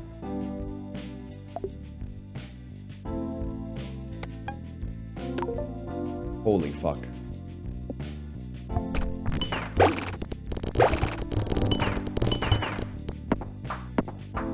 New Balatro just dropped. Fuck you, Cheese House. Nubby hits a wall, pop a random peg. Honestly, man, let's start with the cafe. You're right, it should be there. Duplicates the most recently obtained perk. Yeah, we'll be doing that immediately. Strawberry build. When Nubby dies, 50% chance to force trigger the laser. We would respect that for sure. We take those. An extra reroll, we take those. I mean, the run's already over. Upgrades the rightmost item, deletes the leftmost item. Okay? Did Chibli, you ever do this tech? I bet you've done this tech before. Buy a cheese house. Make sure it's on the right. I'm gonna upgrade my snake. I think the snake is the straw that serves the drink, man. Delete the cheese. Buff the snake. 1 in 8 chance to double all pegs twice. You come back here. I thought I fucked up my laser there for a second.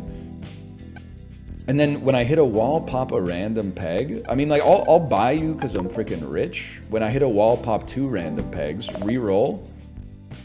We don't need another floody. As many points as it was getting, and it is a lot. We want, if anything, we want more doubling for more lasers.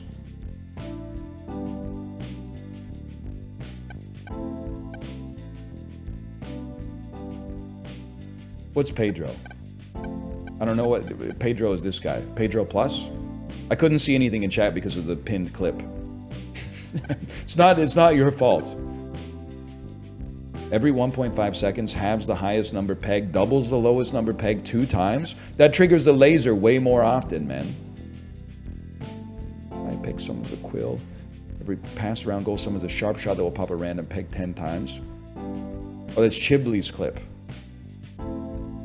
I honestly, I think you're done. I think you're done. I think you belong.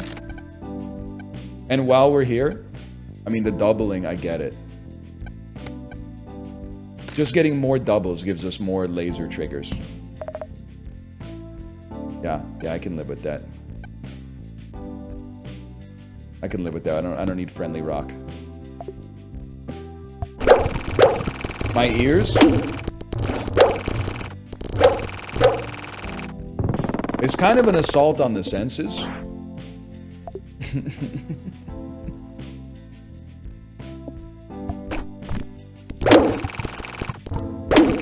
What is that?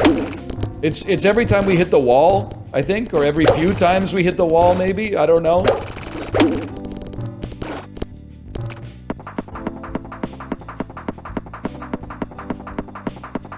Damn. Can we please gamble on this? Polite Howard from Uncut Gems. Can we please bet on this shit? Yeah. What the hell was that bullshit? 2x restock?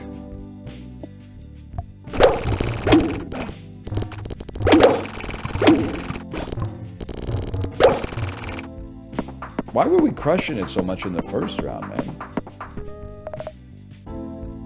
Okay, always we start with the cafe. On 99 gold, we start with the cafe. Strawberry's getting there. You know what? You'll mimic strawberry. Don't mind if I do. Donuts! I don't want to duplicate kebab perk. Oh, maybe I do. I don't know.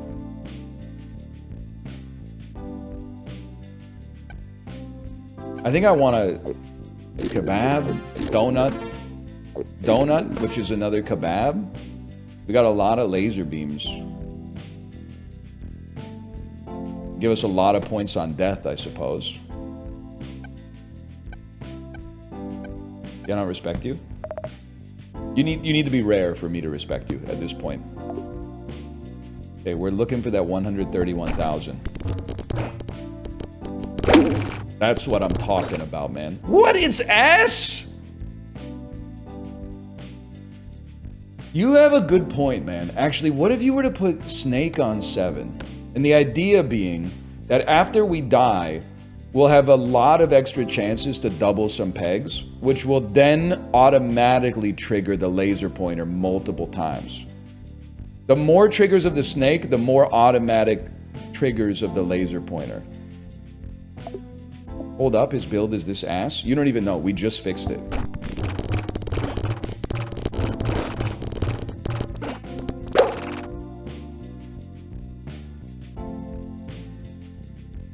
Tree is screwing you? I'm gonna take your word on that. Horrible layout, man. Okay, wait, you might be spitting on that one?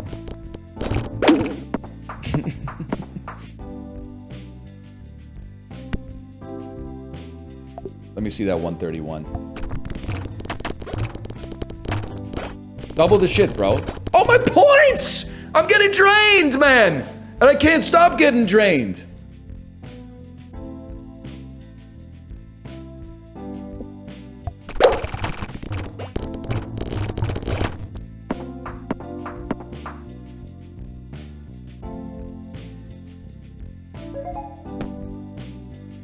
Nubby dies. I don't like that. Every 1 second, force trigger a random item. I do like that. I need to go to a shop. I need something to go in slot 5. I don't know what I'm doing. Snake back to 1. Snake back to 1, no tree. Okay, smile a little wider this time.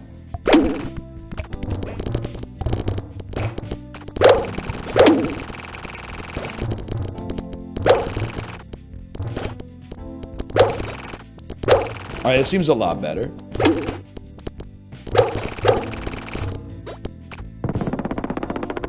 You're right. Okay.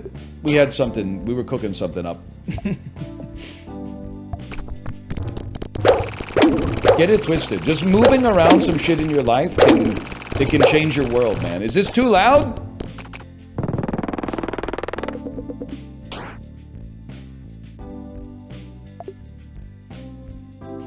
You can save your life with just a quick shuffle of the deck.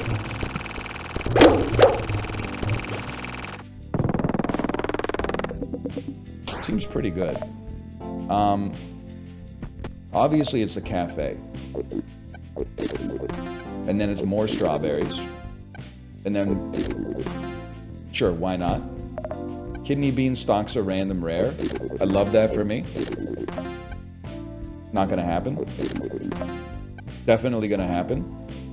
Back to the shop.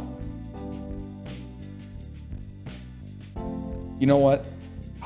It's always tempting to get that pregnancy test upgrade. Move the snake. You go here. Back to the cafe. I'm gonna upgrade the laser for now. The pregnancy test is next on the list. Roll me. Give me some. Oh! Every item in your inventory gives you points equal to a random peg's number every 3 seconds. And we can. Whoa, hang on. What's going on with the squid, though? When Nubby's launched, mutates into the non-upgraded version of the item to the left of me for the round. So you could become. Well, I mean, like, this is also potentially kind of sick. But this. Double snake. Double the snake.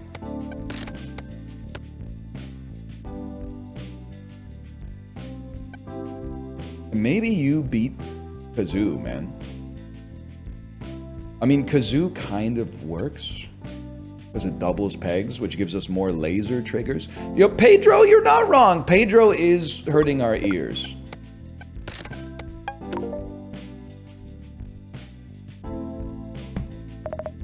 Oh, fuck. When Nubby dies, emits a God Ray. The God Ray randomly pops a random peg for each time the item in slot 1 is triggered this round. Do not.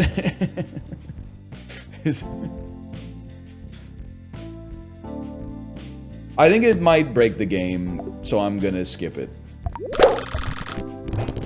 Even though the number could go insane.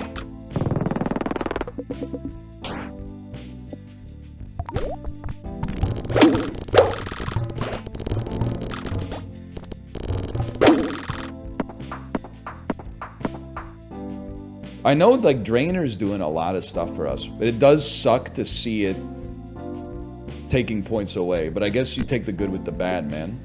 The sour ain't as good without the sweet.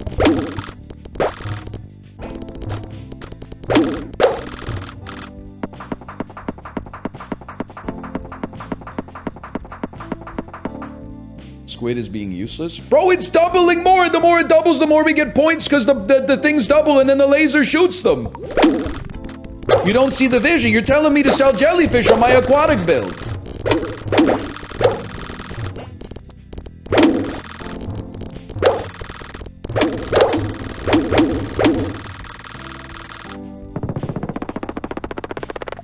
You had me believing that the run sucked, man. And we got a billion, trillion, quadrillion. What does Joe Biden say in that quote?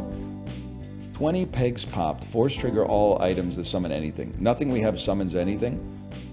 These are useless, man. So I hate to say it, these are useless. They're useless. We take the gold, even though we're at max gold. Everything there was useless. It was a slap in the face that they even offered it.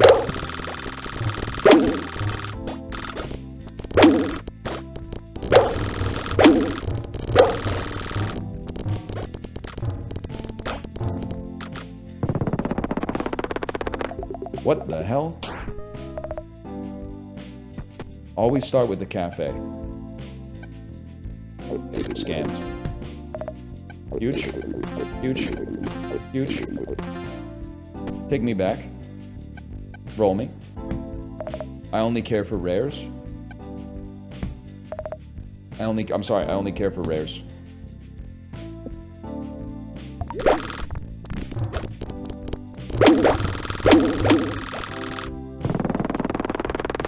Floody can go. Yeah, let me guess. And you want to trade Blake Wheeler for picks. Buddy, he's the heart and soul of your team, okay? If you want to have an organization where culture means something, you have to reward loyalty.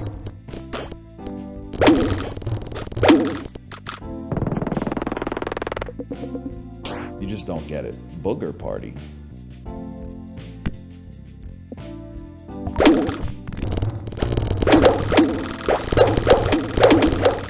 So it turns out it was the spring making all those noises.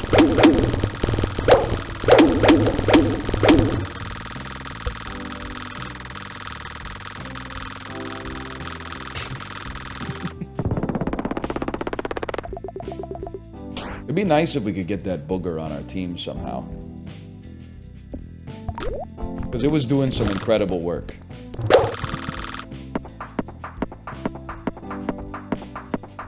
Man, that was like the worst run we've had in forever, and it's still easily cleared, huh? Oh my god, did you see how many times it ricocheted off like a single... It ricocheted like 100 times off a single peg. Oh, I'm in. I'm in.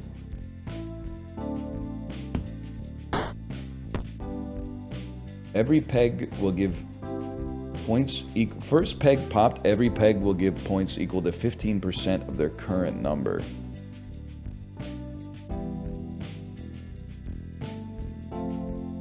Are you serious? Blueprint's bad? Okay, you're right. Flooddy's gotta go. Dance with the one that brought you. Except in a situation like this.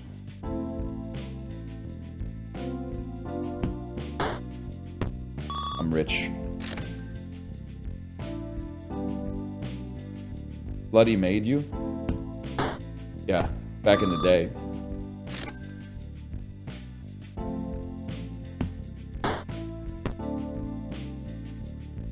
Skip me. I don't care for it. If it's not rare, we don't care. We just want to see perks, man. Skip me. Black market. Upgraded pregnancy test is already built in.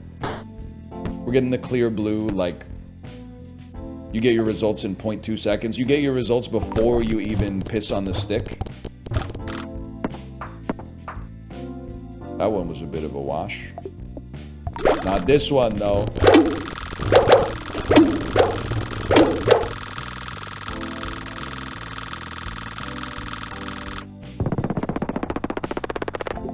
We take those.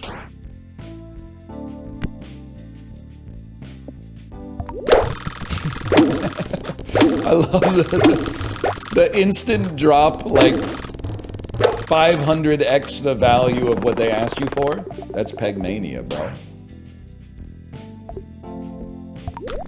And yet the run still has some ways to improve.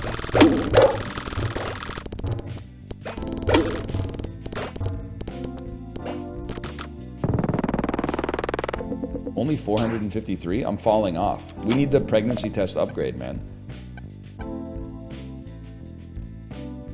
That's funny. We don't need it, though.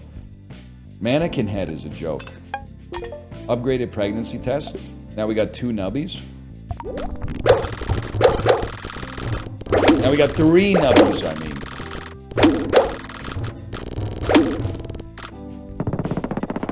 That's more like it, man. When fully popped, the item in slot 1 will be sold.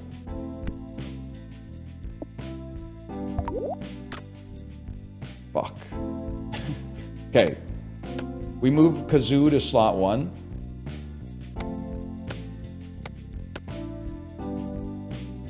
And then launch them.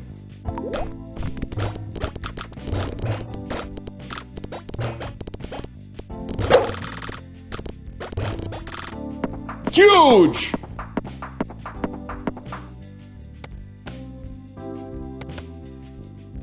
First triggers, odd-numbered slots. Odd-numbered slots are important. There you go.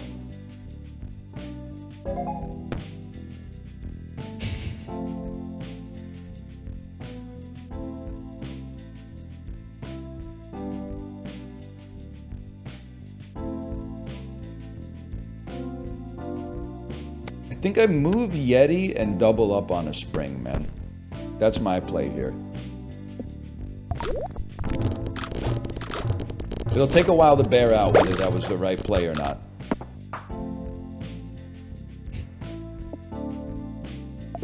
Any chance you can move that 268 million point one up a little?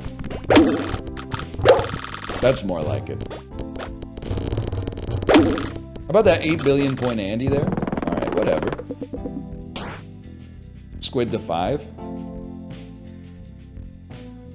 Okay, I see what you're saying. Copy the pregnancy test.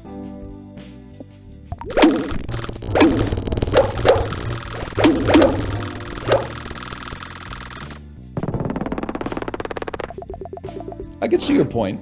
I can see your point.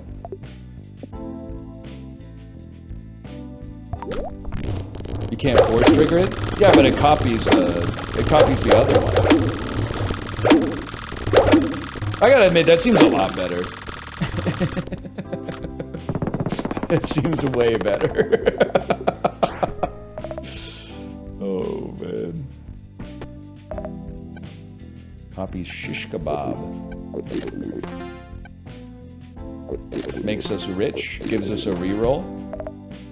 Gives us money, does no shit for us, but we'll buy it anyway. Roll me. I care not. Roll me. I care not. Okay, we move on. 536 million in the bag.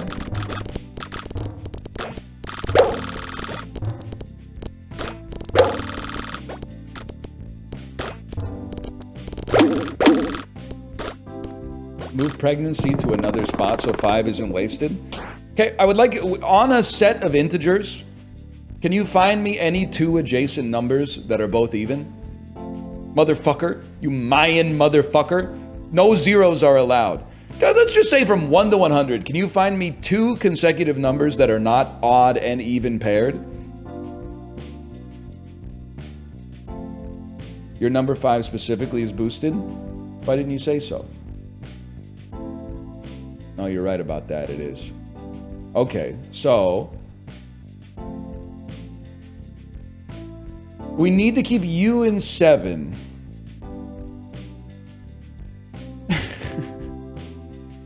Yeah, for kebab. We keep you in 7 for kebab. We put you in 3. You in 4. I don't really want crab in 5. You only double a random peg, which sucks ass.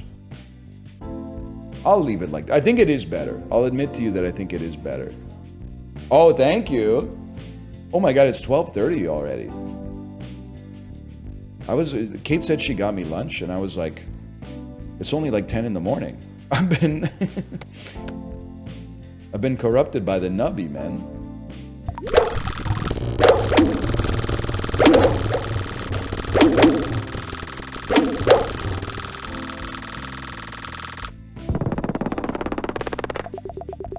We could do better.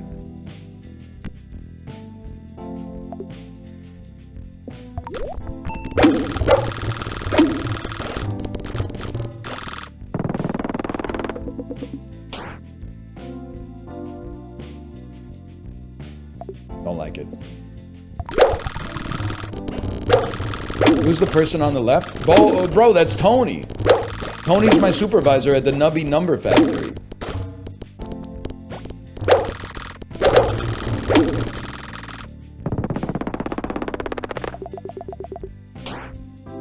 Good enough, I can respect it.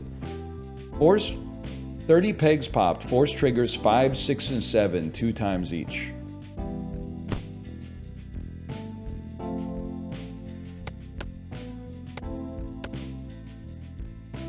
Okay. This seems right now. That one thing that complicated it actually simplified it so much.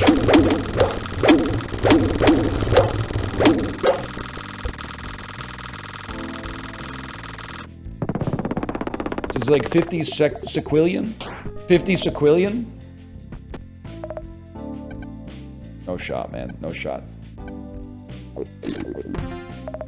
Come on. Give me something. Give me something real. Oh. No shot. Well, I guess technically some shot. No shot.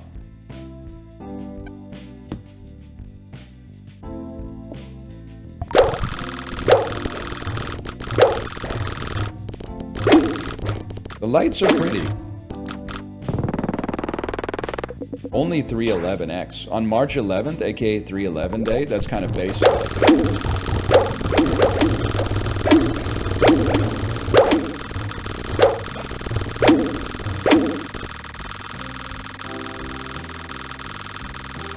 Y'all?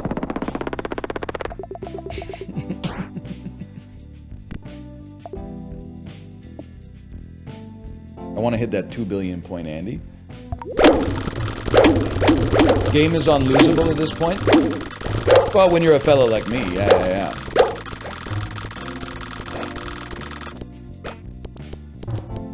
More lasers. Well, round 80 is the end anyway, so we're almost done, man. And then we go again. Maybe we do a challenge run so we can unlock another operator.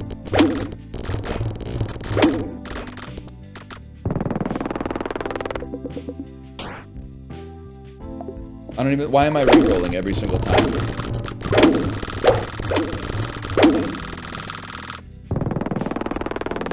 What happens if you, well, first let's go to the cafe. Don't piss me off, okay?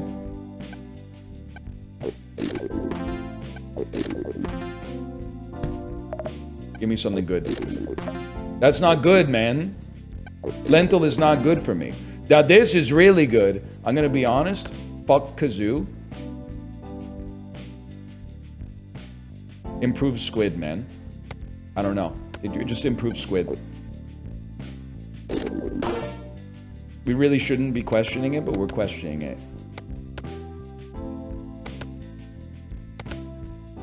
That's the play. Okay? And an extra reroll.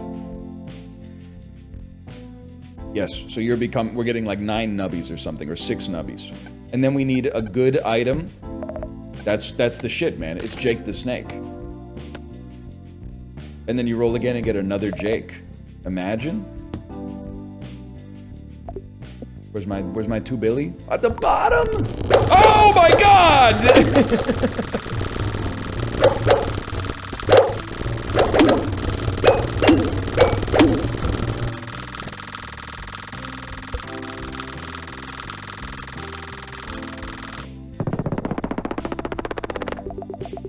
That seemed really good. If we could just get an upgraded Jake. Oh, I guess we have the boss fight first, man. No!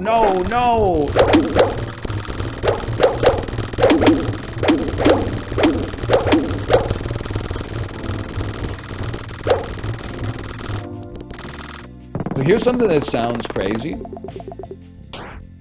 You want to hit smaller nubs first, like this one, so that the big nubs have more time to double.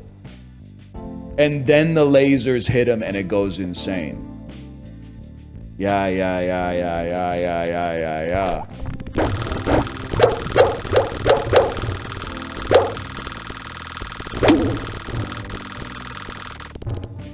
We go again.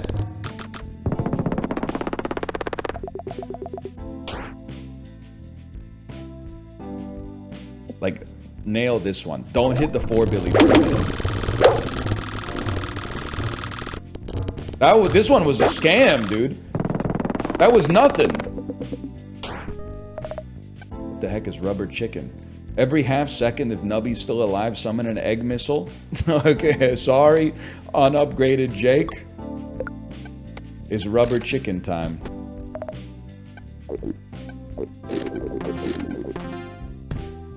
Oh, shit. Extra reroll? Extra reroll? Nah, man. Nah, man. Yeah. Oh, it doesn't work. Because I already got lobster claw. It's bad for you? Yeah, we'll see about that.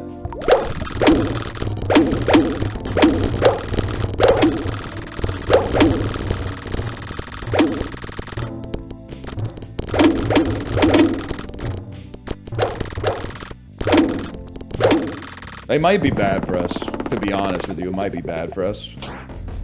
Oh shit, final boss Tony? If a peg is hit by a laser, its number will be reduced to 1? That's actually kind of bad. Never mind.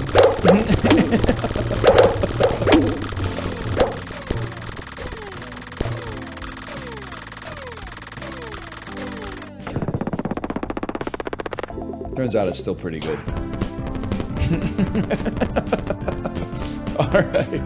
Alright, slash marker. I don't know, that was like Nubby 3. I'm gonna go to the bathroom, come back, do a challenge so we can unlock a new operator. See you in a second.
We're back. Ghibli, what a game.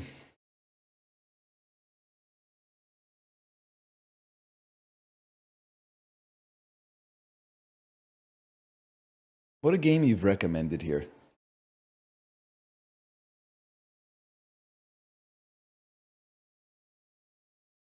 That is a pretty good first time chat, Toasty. Cries out, my God, they've sucked them all. Here comes the story of Bob Dylan gay. The man the authorities claimed was gay. 'Cause of all the guys he's done.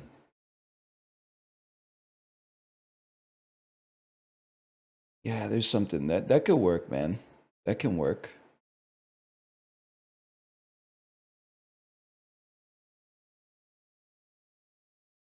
I do love, dude, gamers are not beating the allegations. No disrespect, poops for fraud. I see you in the Discord there. Gamers, when they're enjoying a game for 2 hours, I don't know if the end game is really sustainable. Yeah. But after you've like beaten it, is it the kind of thing you could play for like 10,000 hours? This looks like it could be a lot of fun for like maybe like an afternoon, but I don't know if I could literally play this and nothing else for like the rest of my life. No. It's good. It's good. It's not bad. It's just like Terraria was $10 and I played that for 11,000 hours. So like this is $5, so I could play this for maybe 5,000 hours. I'm just having a hard time seeing that right now. Sure, $13 to send the burrito to my house. That sounds like a good value proposition. Oh shit, 1 second, okay. We abandon these games. Nubby's Number Factory. Alright, we're back. How do you find these games? It's easy, Chibli. The Chibli's Discord to Chibli to NL pipeline. to NL, the Chibley's Discord to Chibley to NL to Ludwig glazing NL for showing him the game pipeline. I don't know how I can't stop the flow, man. A man on the river can't make it change. It happens. That's why every 5 seconds I keep saying Chibley did it, man. Chibley did it. Amnesiac. Okay. All items in shops are replaced by mystery boxes. They give a random item when purchased. That's hard for a fella like me, to be honest with you.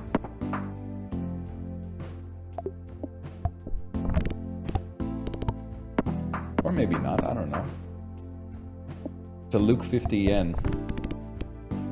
I don't remember that guy. We don't work with Luke 50 yen anymore. That was fucked. If the Nubby Dev is in chat, you gotta, that's a bullshit seed and you know it. I lost, you know, I got my lives back. I'm not sweating it anymore. 11 gold. This is buy one and expand.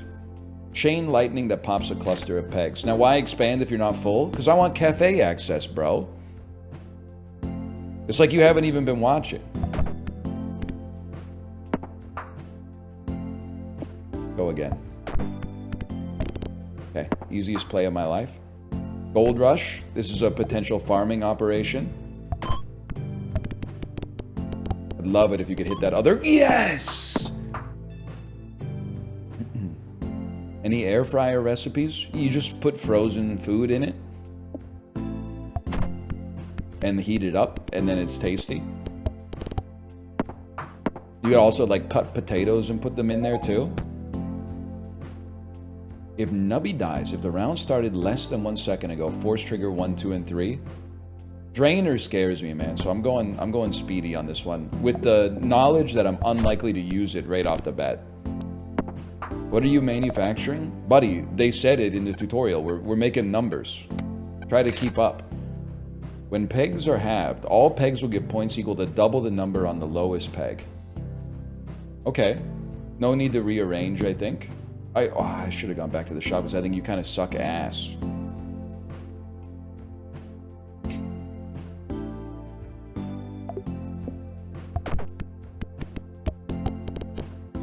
Is an air fryer just a convection oven? You're gonna ask St. Peter when you get to heaven and then tell me what he says. I'm not wasting the rest of my limited time on planet Earth relitigating the same topic over and over.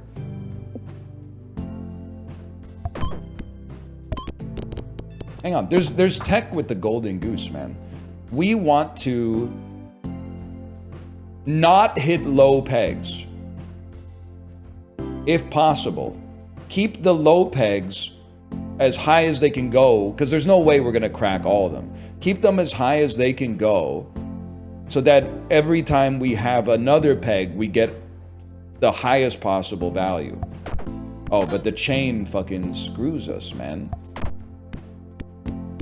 The chain is bad for the goose, but I think the chain is better than the goose.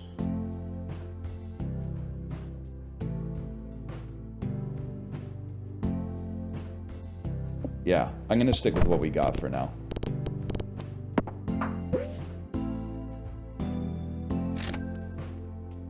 Pregnancy test is core. You need it.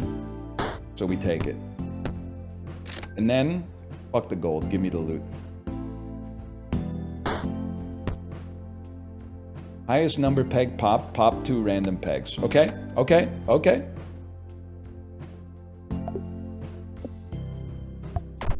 Can you hit the... Thank you, thank you. We get there.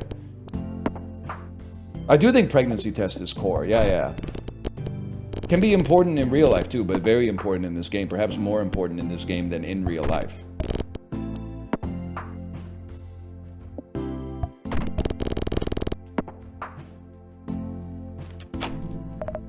Oh shit. No! Wingless fly. If the first peg popped is the highest number peg, multiply score by 2. Dr. Susian type shit.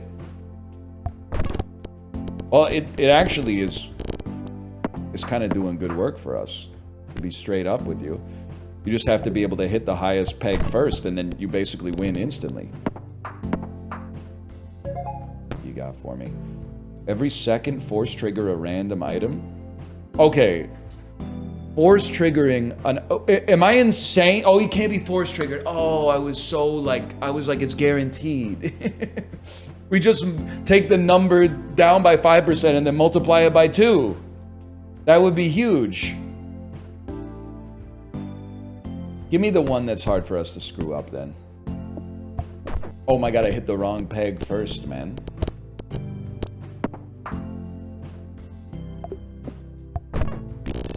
It is oomph. Allegedly, that's oomph. What the heck was that? Oh, the goose! It's the first time I've ever heard it, man. Maybe I just haven't been listening. What do you think? You hit that 1,000 first? Seems pretty tough. We take what we can get. Oh! That's more like it. It is a challenge run. We don't know what any of the items are that we're buying until after we buy them. Let's get cafe open, man. You know what, buddy? You stink. Ah! Stupid, stupid, stupid, stupid.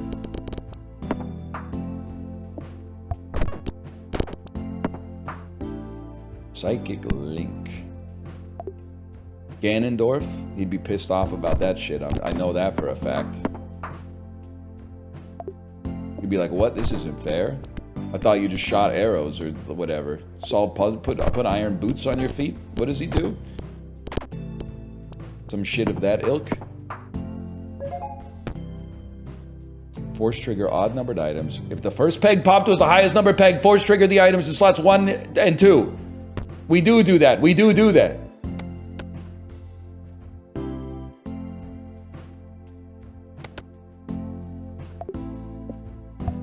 I told you we do that.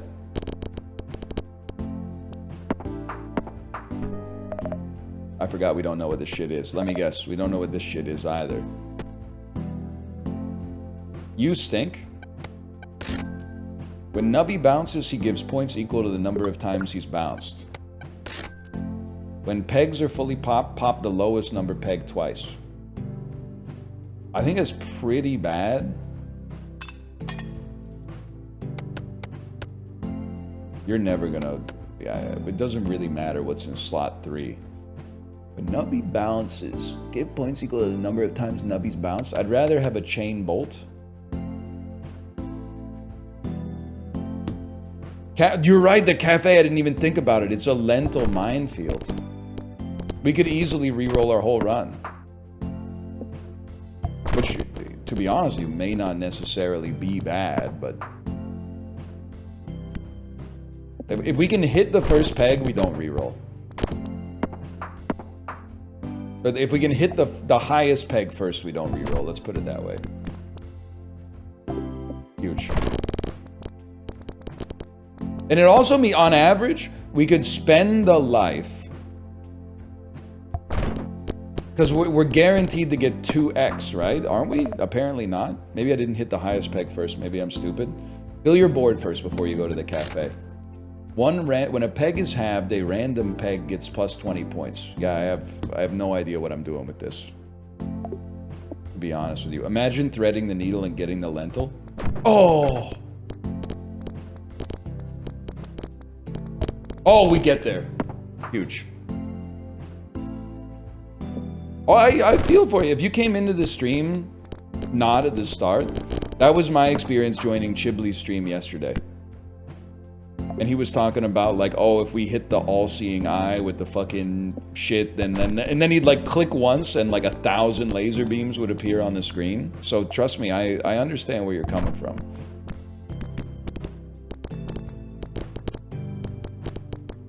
I have some sympathy for that.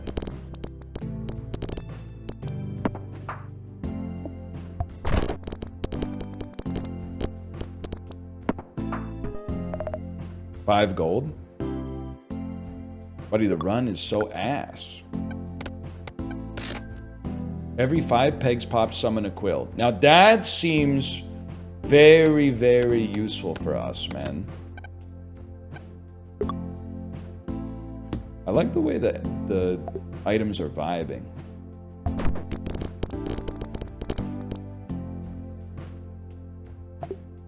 Oh, we can hit it. Little spicy, but we can hit it.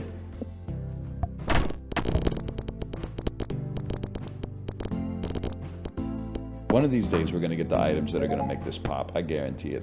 When a peg is fully popped, force trigger the item, potentially in the slot. Every 3 seconds, force trigger all items. And then survive. This is why we need the pregnancy test, man. You know what I think? It's possible that this game was inspired by more than anything else. I mean, obviously, stuff like, probably not Billionaire because it's so recent. We take those. But I feel like it's possible that the seminal influence was that TikTok where the dude brings out like the fire truck, and then they go, oh, the fire truck, how are they going to counter this? And they go, oh, he's got a lunchbox. And then he like opens up the lunchbox, and he's like, oh, but it's not gonna be a one-hit KO unless there's a fruit snack in there. And he's got the fruit snack, and then the guy like leaves, and the next guy comes in and he pulls out the chessboard, and they're like, oh, a chessboard, this will be interesting. And then he puts like an army man on it, and they're like, oh, army man chessboard, I read about this on Icy Veins. And then the guy like spins the lunchbox around. You go, okay, we knew he had to do that. That was a forced move. That's book. I just had to keep it going until Librarian posted. I appreciate that. Guys, we're gonna lose. We've lost. The sun has fallen on us.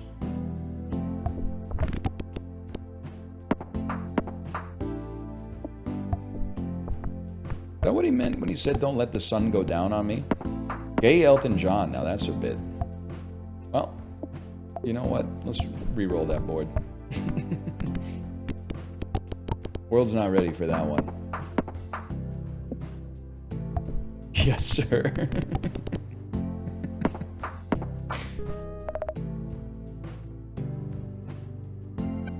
I gotta get 2 items. I don't like you. I'm not fucking with you, man. Whatever. Actually, at least we're getting lots of score, so we can get lots of gold, so we can fill up our board.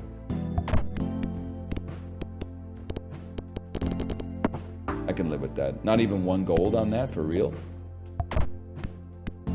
We gotta get at least 2x to get some gold. Help me. Oh no, to get more gold. Help me! Help me! Help me. I did not murder him. Huge. Okay. When Nubby dies, force trigger the item in slot 7 2 times for each empty inventory slot. We're going cheese mode, okay? I know exactly what we're aiming for. This is a cheese house scam build. Give me that gold. So you...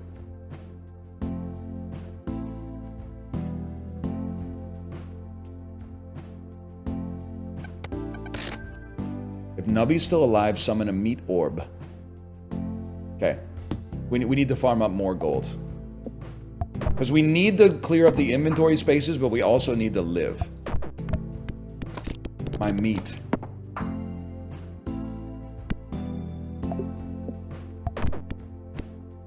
We make those.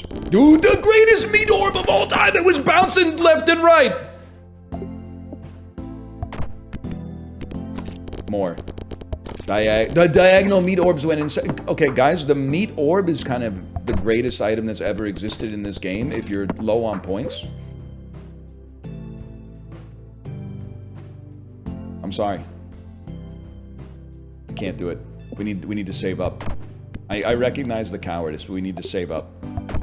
We need our gold. We got bigger ambitions for our gold. That gold is spoken for.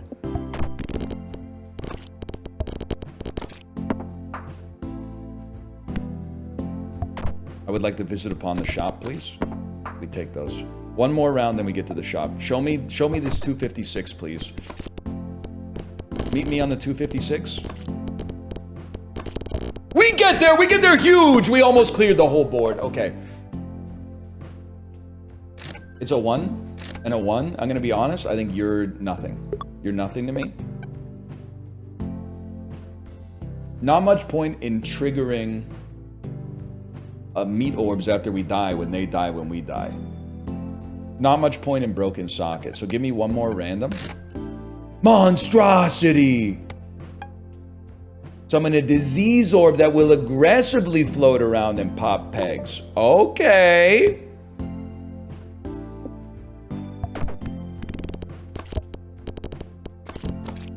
They're not joking. It's a speed upgrade. This looks bad. Stay alive as long as you can, please. Huge. 3 loots. Force trigger all items in odd-numbered slots when the first peg is popped. I don't know why I moved you too. Every 1 second, though? I would rather get you triggered right at the start for now. I can't go 1 item build because I need the monstrosity needs me to be alive. But the void perk needs me to be dead. Okay, now we're changing our central tenets. We want to stay alive as long as possible. Mission fucking failed with aplomb. With a spoon. This looks good enough. Never mind. We live to fight another fucking day. We need to get to the shop, man. Give me that 512.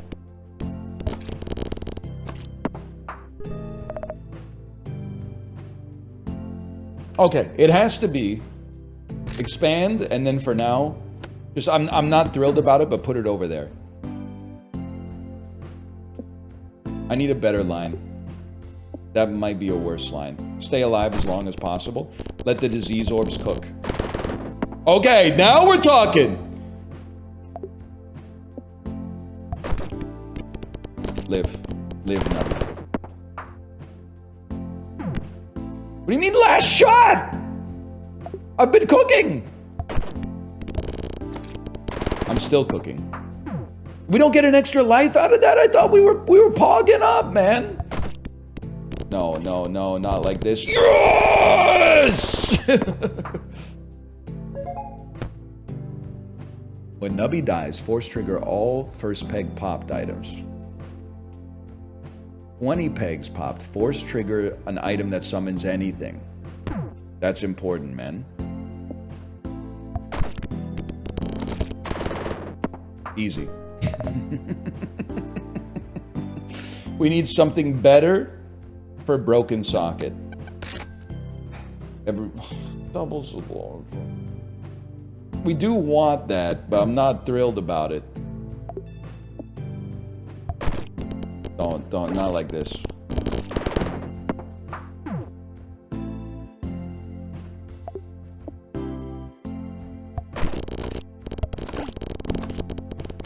We need to get some extra gold too, man. We're getting 1 gold per round. It's a disaster. That's not necessarily a disaster.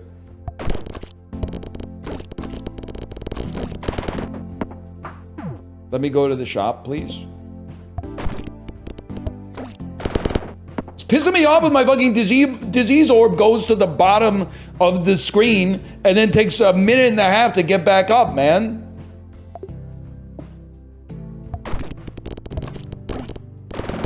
Like, pick a superior line, bro. Oh! The cheeser.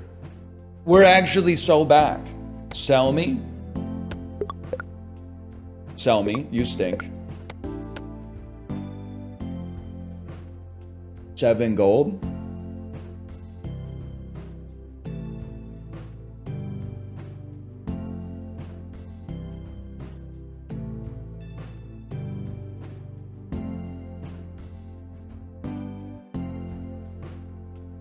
We're past round 30. This is crazy. Because now I'm looking at it, I'm going, okay. 3,000 points per round. Times 13. I'm sorry, monstrosity.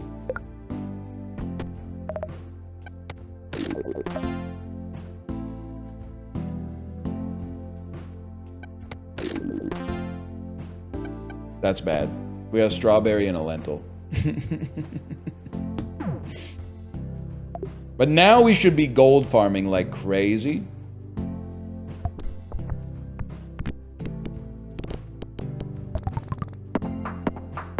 Yeah. Now we can buy out the fucking shops, man.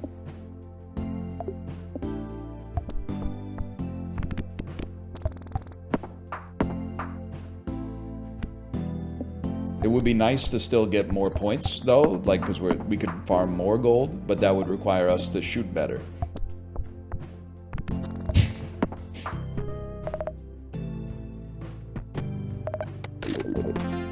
One kebab, the kebab perk is exactly what the fuck a guy like me needed, man.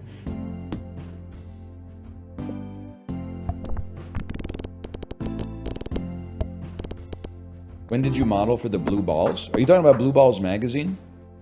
When popped, all pegs will copy this peg's number. I don't really want you to copy 512 or 256, honestly. I didn't think anybody could get that issue. They told me that the company went under. How'd you get access to Blue Balls magazine? Force trigger all items. Force trigger all first peg popped. Force trigger all items. We take those.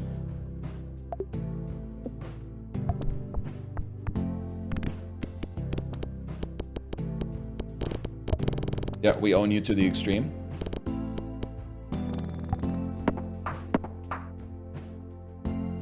Cheese house is becoming obsolete. It's literally the only item available that was not obsolete for us. Alright, we are in trouble though. You were spitting with that one. It just needs a little help, okay?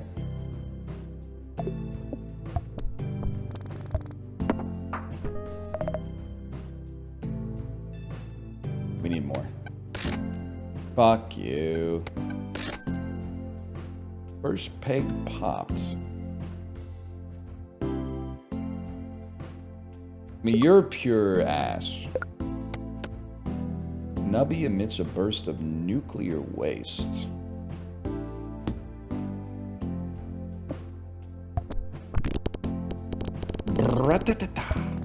Okay, that might keep us alive for one more free loot drop, man.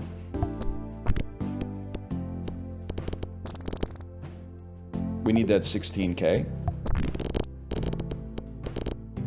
All that matters is hitting the 16k, man. If the 16k is in there, you win. Don't waste your lives. Waste your rerolls.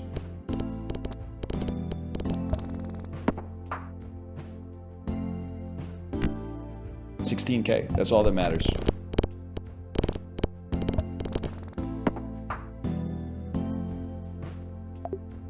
That's a problem. Any chance I could slip betwixt them? Stay alive longer for more. You need more uranium, buddy! Oh my god. Okay, now at least this time it had the good sense to be up near the top. Oh, fuck you. This one's hard, man.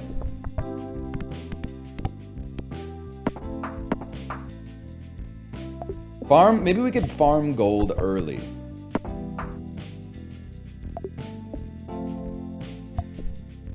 That was embarrassing. Farm some gold early, if possible. Fill up your board as quickly as you can.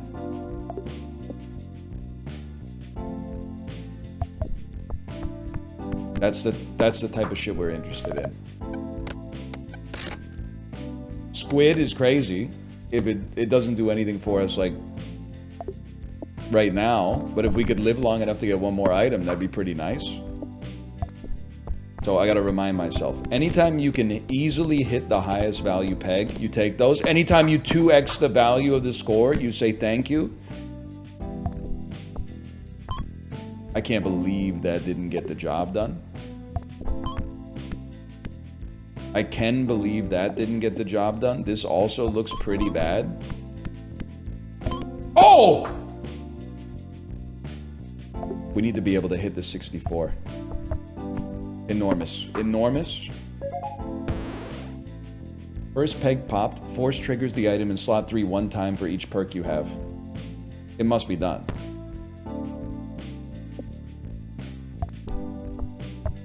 Enormous. All we need is a single peg, man. Look at that. Okay. 14 gold.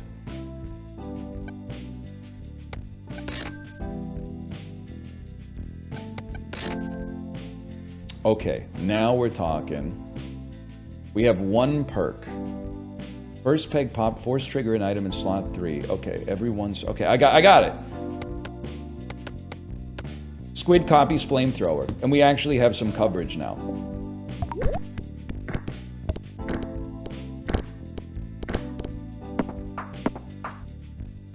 That's not too bad.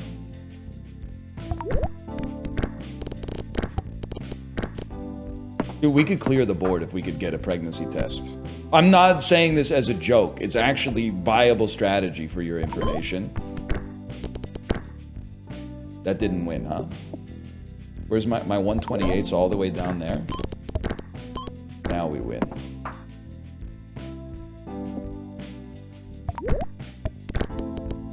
Huge. Oh, when it just dribbles on the top and then they're passing the ball back and forth. Huge. We gotta try. Because, I mean, straight up, we need the black market to possibly give us a chance at a pregnancy test. That's a scam. This one's not gonna scam us. We just got a 2. This one's gonna give us, like, at least a 10. 9! Huge! Because then... we get the black market key. And then... you're gonna give me a perk, which is gonna make the flamethrower go off more often. Force triggers all items. Force triggers the item in slot 3 one time for each perk you have. Yeah. No and then? No. And then. And now we're farming up extra gold because we're mogging. We're mogging the score limit. Easily, I might add. We would like to survive for as long as possible because it gives more time for the flamethrower to go. Pregnancy test. It's like at the start of an Alex Nuzlocke run. Who gets to pick? I feel like I rarely take this one. The round goal was passed 2 or more times, multiply the total points. And we gotta try.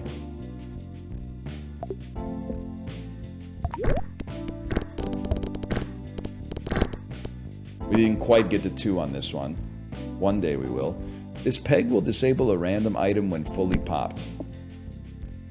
What if I would rather you didn't, though?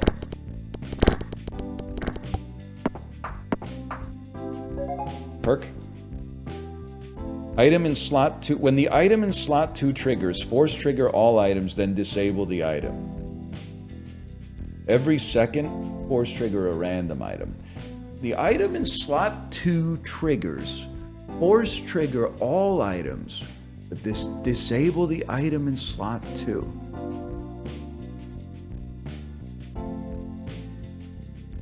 Like, it's actually good because when I die, it doesn't matter if you get deleted.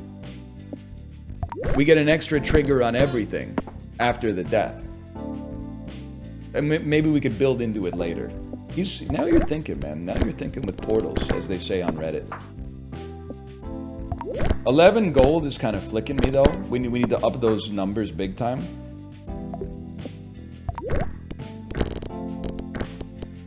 Huge. Okay, 13 gold. You know how it is, man. You gotta expand and buy. When Nubby bounces... Can I be real with you? I think you're ass. I think you're worse than ass. Too squirmy! Squirmy, and then the flamethrower's gonna pop like crazy. It's a little bit of a late squirmy, don't get me wrong, but that's an item we could start to hang our hat on, man. It's all reliable, at least. Get in there. Get that 1,000. Get that 1,000. He's already popped. He already popped.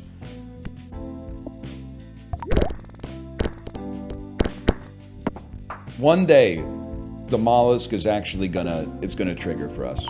It's gonna trigger for us and it's gonna work. Probably if we could just keep alive, I'll stay alive because Floody would save us. If the first peg was popped and it was the highest peg, no, we want chaos. Come on, 7,200.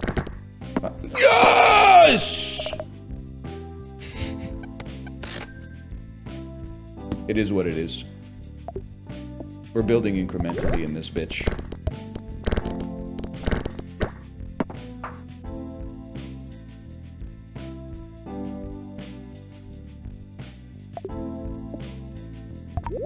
Stay alive. That's a huge... Dude, that's a big vein to stay alive in.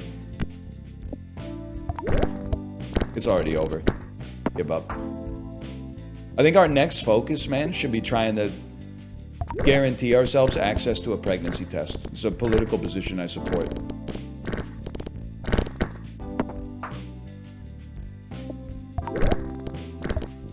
So how do we do that? We need to get to a claw machine. I'm saving. No point in buying empty space right now unless we can fill it. Oh shit, what have I done? Only just gone in 1 round 35. What does pregnancy test do? Doubles your nubbies. Well, births another nubby. Fuck you.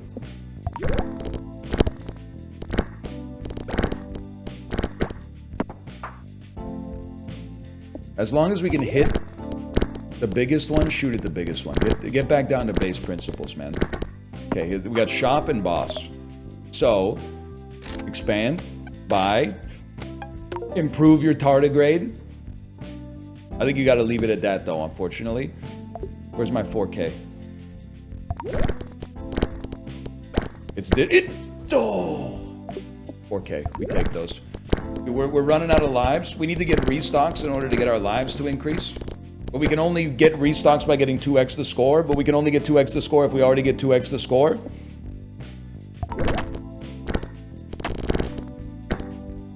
We might be fucked.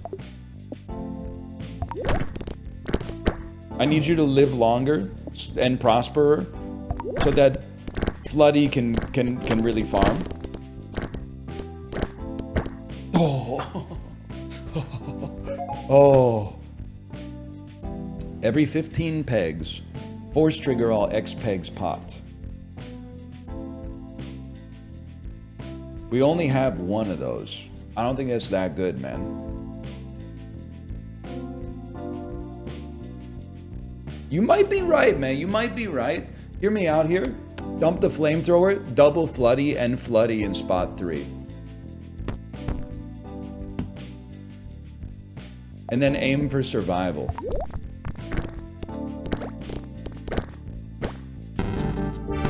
Fuck you.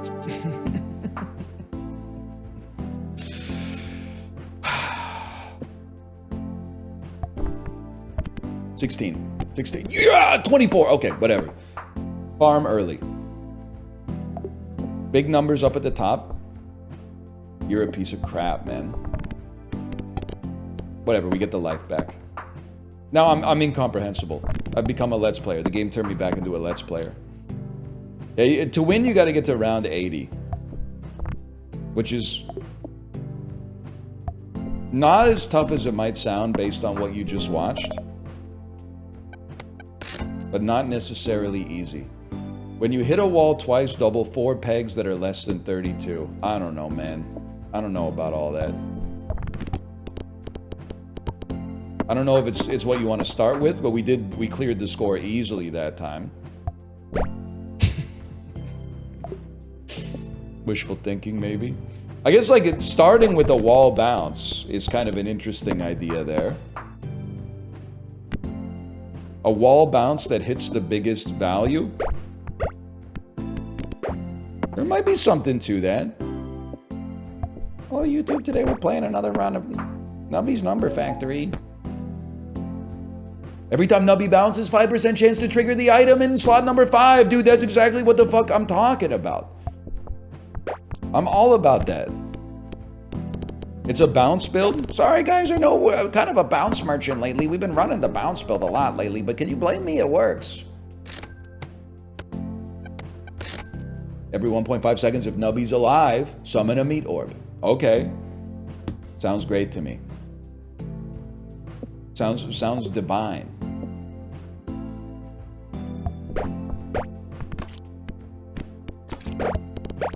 Hang on, it's actually cooking. We're gold farming.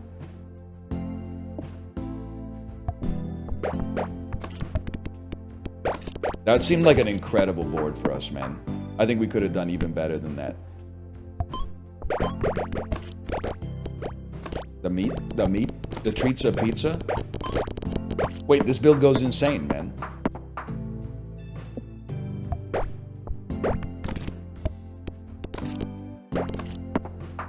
I can live with it. 256 close to the top. Double bounce me. Double bounce me. Then the meat hits the ones that get doubled. We double them again. We double them again, man. And we're, I mean, there's no question we're taking that because if we get pregnancy test, the run's over. We win. It's baked in. Almost skipped it. You know what? The more perks, the merrier. I think we go double perk build here. We respect what we've got already. That's an item. Highest number peg pop. Pop 2 random pegs. Why not? Not really what I'm looking for, but that's okay. I mean, this is basically the same as buying an item in the shop. We just get it faster. Nubby hits a wall, pop a peg. Okay, okay, I'm not against that. We're hitting walls like non-stop, man. That's like, I'm all about that shit. Oh, fuck you. This is a good board, though. Yeah, that's the stuff right there. That's the stuff.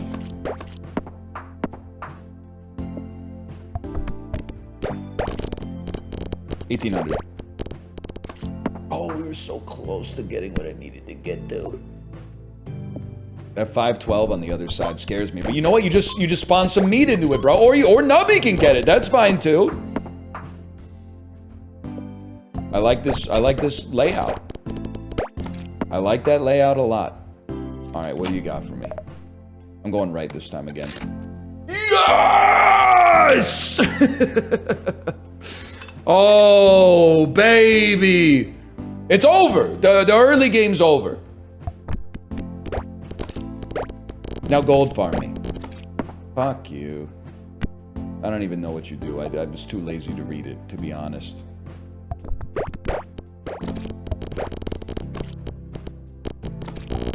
We take those. That's a 2x. And loot. Force triggers all first peg popped items on death. Useless for us right now. Peg fully popped. Extra chance to trigger the item in slot 3. Can live with it for now.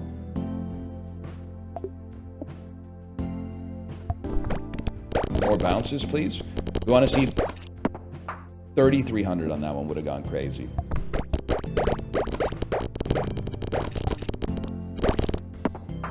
That's more like it. Pregnancy can't be force triggered. Yeah, that's correct. Oh, you were talking to chat. I've been known to do that on occasion. 4,300? 4,300 roughly? 43? Oh. We just need just a little something extra to push us over the edge. Would really hit the spot, man. I've got to remember the pet rock is going to start to be relatively ass. Because we're not going to have that many pegs under 32 and they're going to make up a smaller proportion of the total score. But for now, first peg popped. Emit a burst of nuclear waste. I think I want you in slot number 5, to be honest. Or maybe meat in slot number 5. And nuclear rod in slot number 3.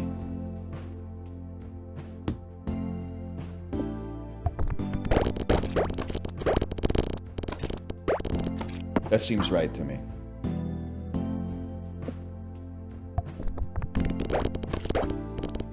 More nuclear rods, please.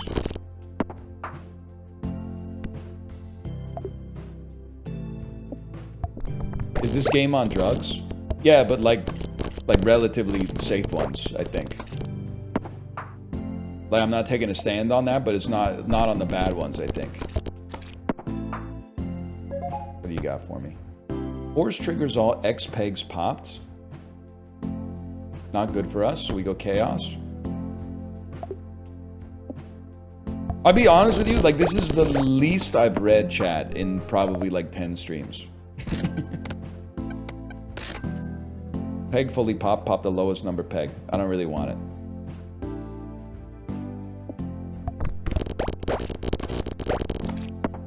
I'm locked in. Like, I feel like I've read less than 100 messages per hour, which is an insanely low amount as a streamer. With an active chat, at least. But I'm locked in. I'm fully saturated. I'm fully nutrated right now. This peg will explode. Alright, Woody Guthrie. I don't hate you. I'm just, I gotta pay attention to the numbers, man. If you love this, you'd love Monster Hunter plus an essay. Brother, you got me all twisted up, okay? My wife tried to get me to play Monster Hunter, and I had to, it hurt my feelings and broke my heart to tell her I don't think it's gonna happen. She was saying, it's good if you get in right now, you could probably beat the story like relatively quick, and then you can join us on the high rank hunts. And I was like, it saturates. One game like that saturating so much time. Like, it's really hard for me. If you gave me an 80-hour game, it's hard for me to play, to even get started. Because it's like programming a GPS that's like, you know, a 3-day drive away. That's hard. But if you just make a game that's fun to play for an hour, I'll play it 150 times. That's my fucking kryptonite. I don't want to, like, and I don't think I'm alone in this, but I think it's a pretentious way to phrase it, so I apologize. I feel like a lot of people would be like, oh my god, 100-hour game. That's great. That could saturate a lot of entertainment. But I don't want a game that I play for 100 hours because it's 100 hours long. I want a game that I play for 100 hours because I had fun over 100 hours. And then after 100 hours, I could be like, maybe I'll go to 101 because I'm still having fun. Or maybe I'll be like, that's enough. I'll play a game that is going to be more fun for me right now. Also, I don't fucking like talking to quest givers. And maybe that's not what it's like in the new Monster Hunter games. But when you gotta talk to this person to get a quest, and then this person upgrades your gear, and then this person sells you the mats, and then this person that's 3 levels up in the town is the armorer, and then this person is the vestment giver, and then this person sells jewelry, and this person sells gems. Like, I don't like that. Don't virtue signal. It's nothing to do with my attention span. It's, if you want to pull that shit, I'm not gonna let you bring me down to your level. We're all God's children. Because I know you're saying your attention span's cooked. Meanwhile, you're playing Monster Hunter on your main monitor, watching me on your right monitor, and you got a podcast up on your left monitor, and you got one fucking Bluetooth headphone in that's listening to a podcast, and you got another Bluetooth headphone in that's listening to a sports game that you also have your phone open to DraftKings because you're betting on it to see how your fucking parlays go. And you fucking Gen Z, self-administered ADHD motherfucker are gonna say that my attention span is cooked. Meanwhile, I sat here and made eye contact with you for 45 straight seconds, something you could never do in your entire life. You're virtue signaling. And if nobody sees you, I see you. Now, if you'll excuse me, I've got to get back to my shift at the number factory. My meat orbs need to get us to at least 7,500 points. Board clear! I'm at work right now, motherfucker! Let's be honest. Rock is done. You're done too. You're done. But you're also done. You've served us. You're done. You're done, bud. You're done. Fuck you. I guess I said I'd... fuck you. Fuck you, man. Now we're talking. I legit said I'd rather have nothing. Don't dilute the meat, man. Go eat shrimp with the wimps.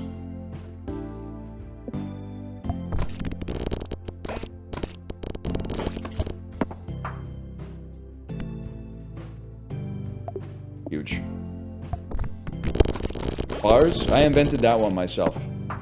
Haters will say it's a Chibli bar. We lost that one. That fucking stings, man. That doesn't fucking sting. Fuck you, man. I keep selling you and rebuying you, man.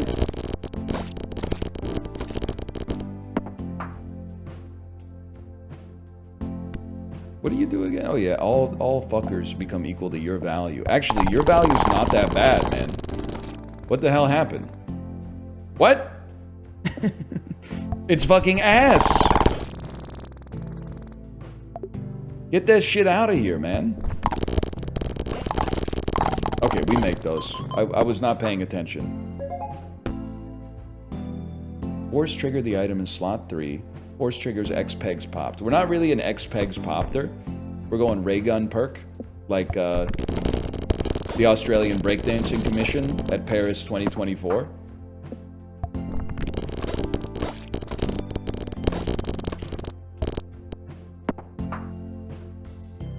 By the way, I have to apologize. Because yesterday I said Apollo was going Apollo Ono mode. And then someone said he's London 2012 posting. I was about to go off, and I didn't because we were in a group call. I was about to go off and say London 2012 is a Summer Olympics, you Philistine, and Apollo Ono is a speed skater. Then I thought about it overnight, and I remembered that actually he was a two-sport athlete. He also competed in cycling, I think. So I'd like to apologize to you for that, because I almost crashed out for no reason. That being said, we're gonna slash marker this. We're gonna call this Nubby 4, I think. This challenge is really hard, but I'm gonna keep trying. That chatter didn't know that. It doesn't matter whether or not they knew it. They could have known it, so I have to put respect on it. It's like when you play chess, even if you're playing against somebody who's kind of ass, you don't just go, hey, I'm gonna do a bad move that could be funny, because they probably won't know that I'm trying to hit him with Scholar's Mate. No, you play the best move available, and you slowly strangle the life out of them positionally, even though they don't fully comprehend what's happening, because they're 4 years old. Cheese House. Nubby gives points equal to the number of times that Nubby's bounced this round. Okay. We can make that happen.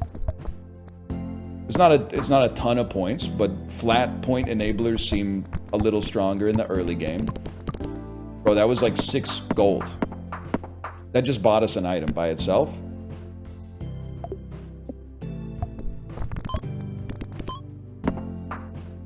I can live with that. Playing chess at the lower levels is all about playing with contempt. Let me tell you something, okay? First chess tournament I played in my entire life was a regional chess tournament, like for the school district. 10 rounds in a single day, which is crazy. But like I don't even remember if we had chess clocks or anything, or if it was just like dealer's choice. But like little kids don't have that kind of impulse control anyway, so they just move in like 2 seconds. Me and the other dude who kind of knew what he was doing, 9 wins in 9 games. Okay, so of course we're meeting in the gold medal game. He gets white. He plays e4. I don't remember what I played. I almost guarantee it was e5. Queen to f3. Brother, you've been a Scholar's Mate merchant all day.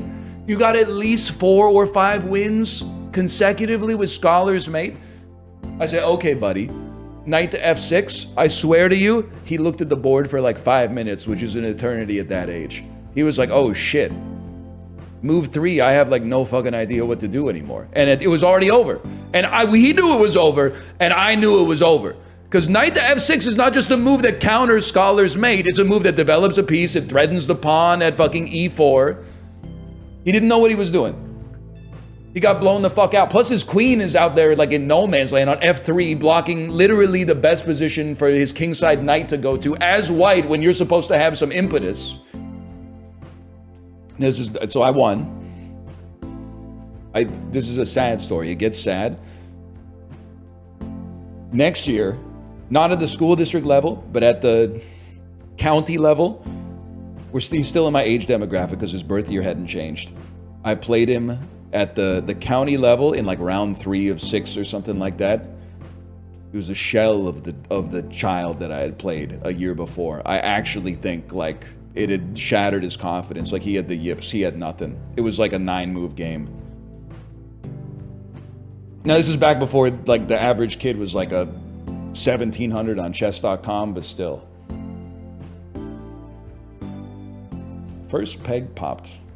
You can force trigger something. We don't really want to force trigger finger puppet, but anyway, I hope that kid's doing okay. We want to live as long as possible. We want to hit the big ones, but we also want to live as long as possible. How did you not hit the 128 a single time? Cheese house! Ice! Cold! Cheese!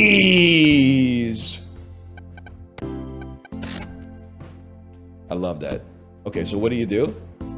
Try to hit the highest peg first. If that can't be done, well then just live as long as possible.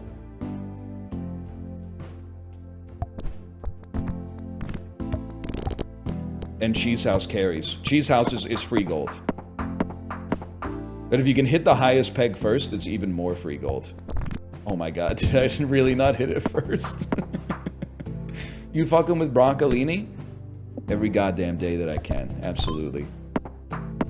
Love it. Been eating it for, well, literally for years, but not for like a long, long time. But yeah, I like broccolini a lot.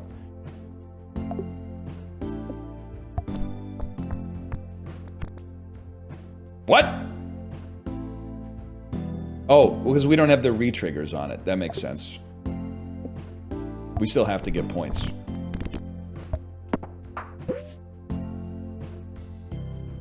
You gotta try. Obviously, you gotta try.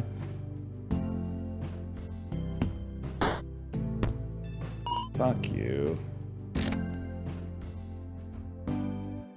Might be the best green vegetable. I want kale to come back, man. People in the Midwest will say it never left. They just don't realize that they're behind the trend. But like, it's fallen out of favor, man. I mean, there's a cycle to everything. It's like fashion, but spinach beats kale. Baby's first fucking Twitch chat.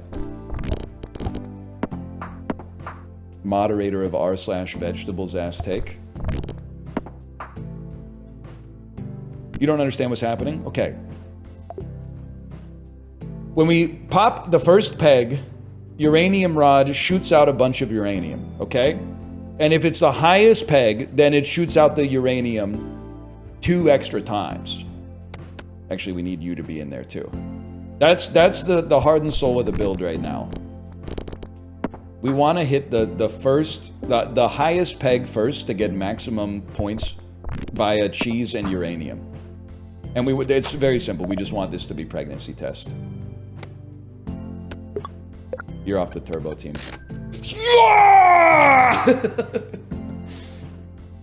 Every goddamn day. Every goddamn day. You can't hide that shit from me.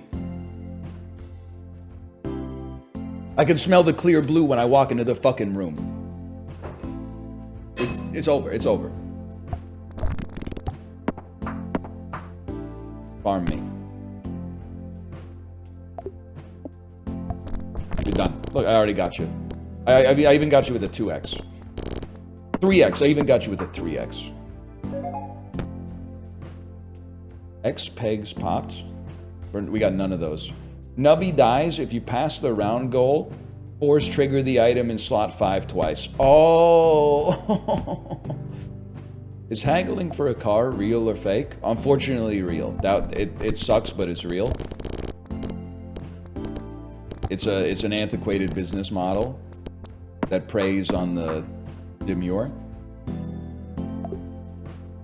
But it's real and it's not spectacular. Let me put it that way.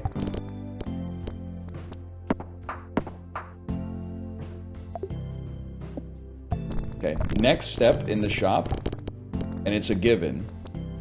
You expand the board, Cheese House goes in number 5. That's a very satisfying sound, man. I like a lot about that. Speedrun, dude, I love those videos.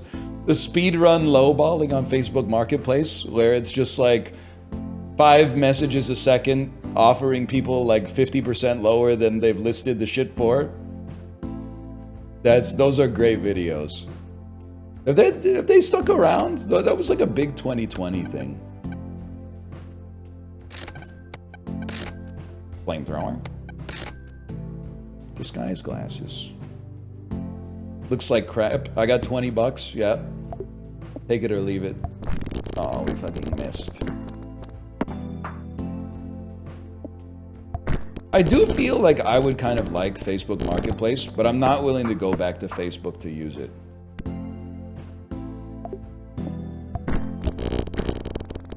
The US government should force them to sell Facebook Marketplace to like, to spin it out into like an independent company so I could feel better about using it and be like, surely this tech company won't become like all the other tech companies that end up being run by insane people. And then like in 5 years, the dude will show up with like wearing like a leather wetsuit on stage or something. And I'll go, oh, fuck. I never should have sent that screenshot of my driver's license to that motherfucker, man. Come on. You betrayed me.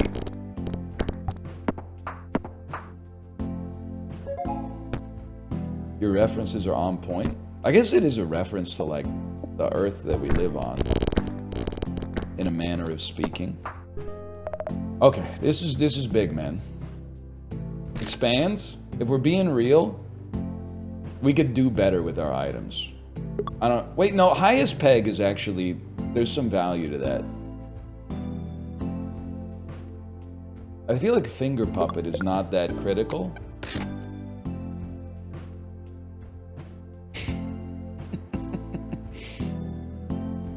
Jake the snake, bitch. Jake the snake.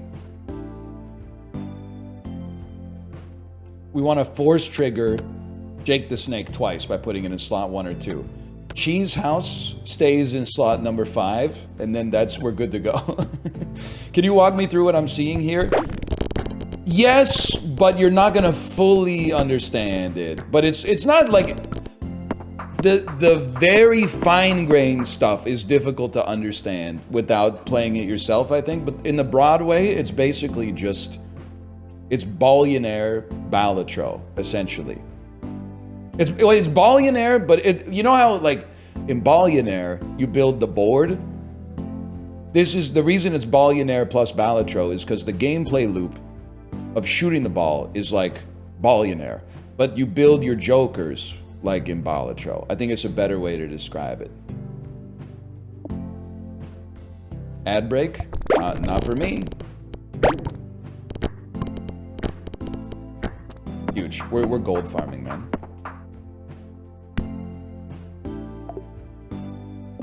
Peggle's a better comparison. Mom's in the chat.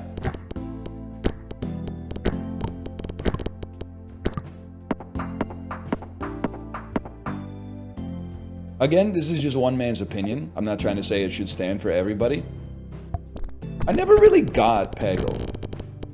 And I played it like when it came out on the Xbox Live Arcade. But just for some reason, I never really... I think you know what it was? I think I felt like I didn't have the control that I wanted to have. I couldn't embrace the randomness or the variance innate in Peggle. I would always be like, I want to hit that peg. And then I would miss the peg and be like, well, that sucks.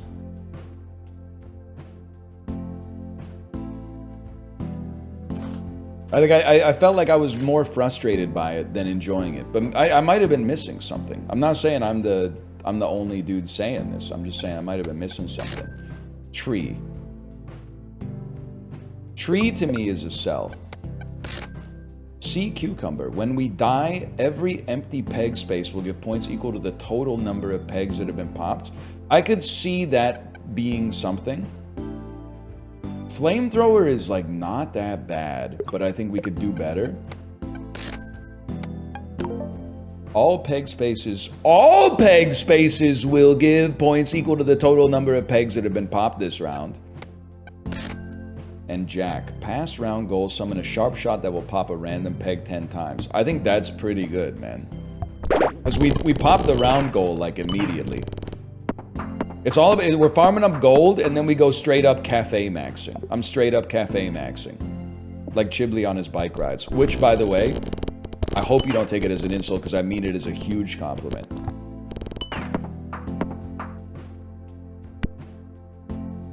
But he's not fucking with me, because I think that he was in chat for like 5 seconds and now he's gone. He's probably on his bike ride, honestly. I'm fucking rich.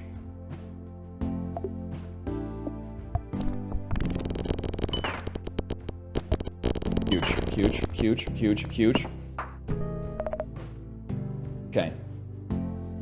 Cafe me first. Yo, kebab perk! Do I want to force... I would rather force trigger sea cucumber long term than cheese house. Short term, I don't know, but long term, yes. Kebab perk! Lentil, you don't have to worry about lentil, because you can only get lentil if you sell a bean, or if you eat a bean, then a lentil shows up and it doesn't show up as a mystery box. 5 coins. I'm not sweating that. To be honest with you, I think Cheese House, 3,000 points. I snooze. We sell Cheese House. Hope for an upgrade. Alright, Nubby's still alive. Summon an egg missile that falls from the sky and causes an explosion that pops a row of pegs, man. Now, what do I want that to re-trigger on? I'm bouncing up and down in my seat.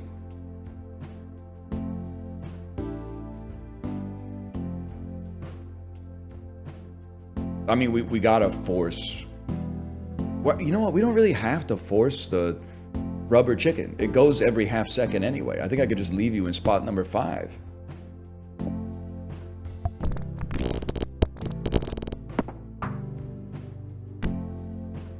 You need to stay alive a little bit longer, ideally. 16.4K, we can make that. I knew it. I knew it. You want something for candle? You're right. You're a good spot for candle. We want to force trigger sea cucumber twice because it triggers on death anyway. Force trigger all items? We do want to force trigger all items, even though the candle would also be good, because we want to double more pegs, I think.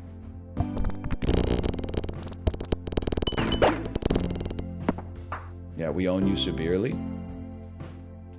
This is making my brain smooth. It's the most complicated game I've ever played in my entire life.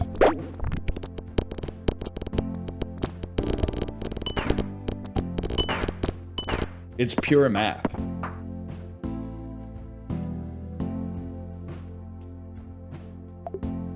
Where's the big boy? All the way down. That's unhittable on hit 1, man. Stay alive, damn it. It's a miracle. Whatever, we still take those. That's very hittable. Oh my god, it's already over? That's more like it. We just needed like 1 extra bounce.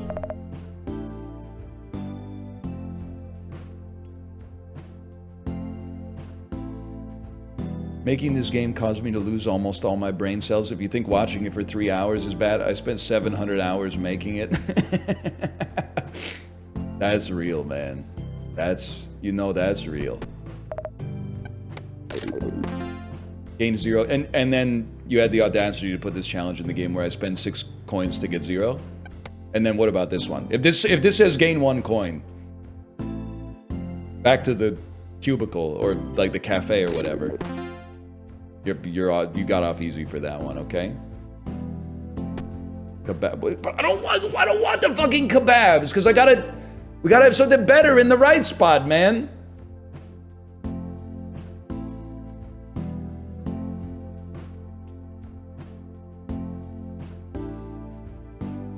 Okay, I think there's a play, okay? I think there's a play.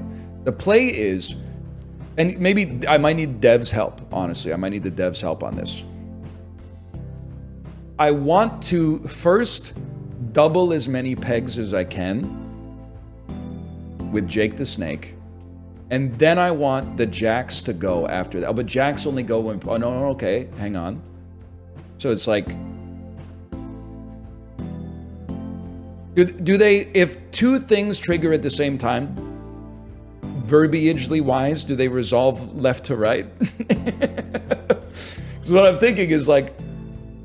we have this candle. When Nubby dies, like what? How does the stack unwind?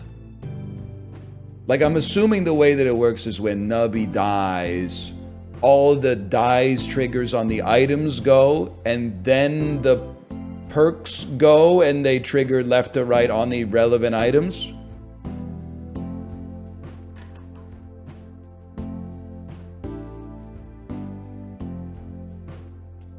They resolve left to right verbiage-wise.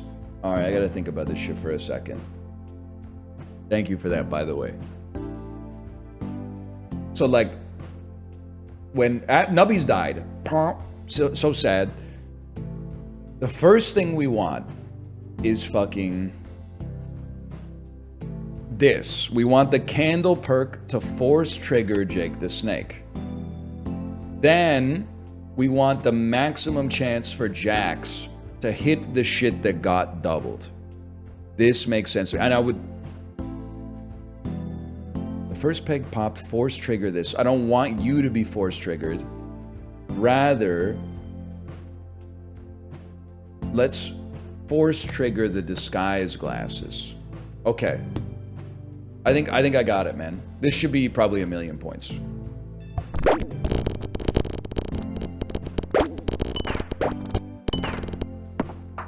I think that's basically what I was looking for.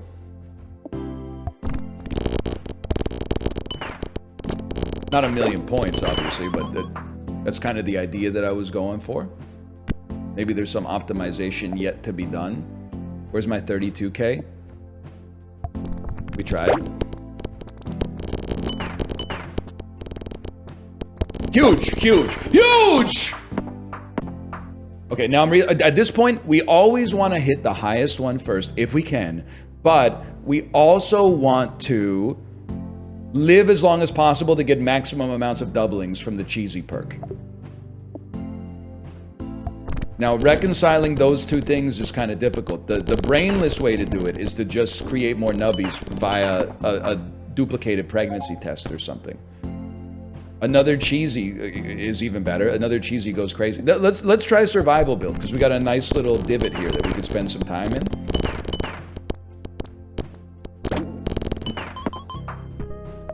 Okay, bizarrely, I think that we want uranium to leave the run. I think I'm going to ask it to leave, because I don't want to break pegs. I want them to double, and I want the jacks to hit them. So you're done, bud. You're done. That gives us space to fish for duplicates. A cactus? A cactus? I don't mind. I guess you probably... I was trying to cheat the system. Fair enough. I don't mind an egg missile. The snake is important. I feel like disguise items, I bought it because it has the same text. And I don't want that anymore. When Nubby hits a wall, pop a peg, you're done. No, it's no good. Squirmy, you're not what I'm built for, but I'm going to respect you for now.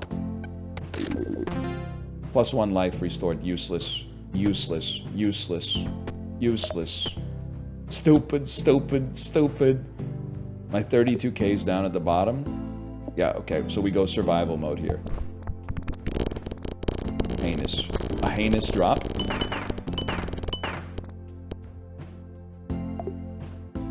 $32K down at the fucking bottom. Survive.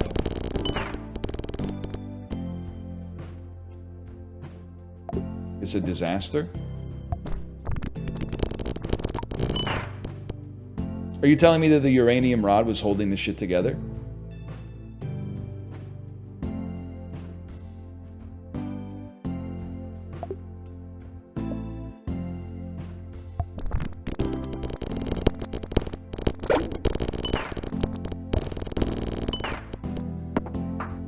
We take those somehow. Survival. Survive, survive.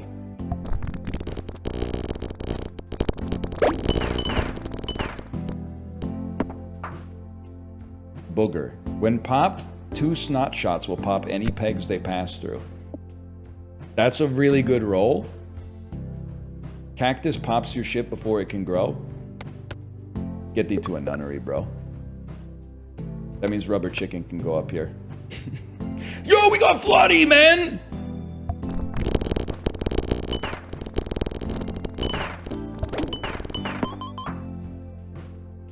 How is it possible we're clearing the board but not getting enough fucking points to win reliably? Yeah, that was never gonna make it. This one, it's all survival. Bounce. Bounce on it. Moan on it. Not even.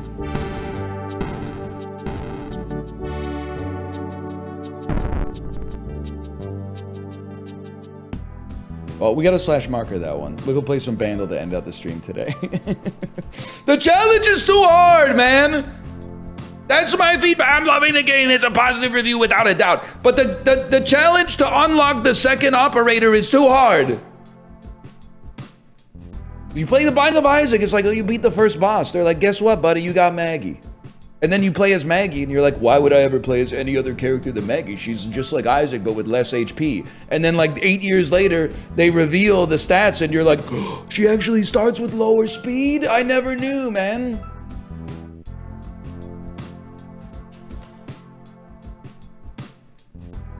That's not even how you unlock Maggie? Well, literally, I did it when you were probably like 7 years old. So it's been a while, okay?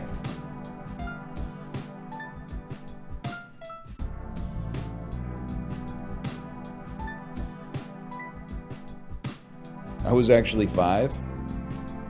I don't know. How old were you? It was 2011 for sure when it came out. And don't debase yourself and type, it was 2012. It was fucking 2011, okay? I remember. I was 6? That's fucked up, man. That is fucking crazy. I remember waiting for you to post Isaac videos when I was 13. That is even more fucked up, because any day that there like wasn't an Isaac episode, it was because I was probably hungover in Daegu, South Korea. I had no idea I was letting down all the 13-year-olds out there. I thought I was just living my life and building a wealth of lived experience that was quickly forgotten. I didn't even realize I was like neglecting my public service. That's crazy. It probably ruined my day. No wonder you were leaving comments that were like, I fucking hate this guy. It all makes sense now, man.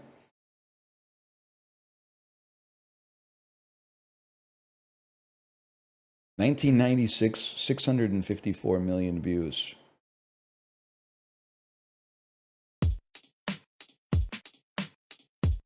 Yeah? Okay, it's very common. It could be tub thumping. I get knocked down.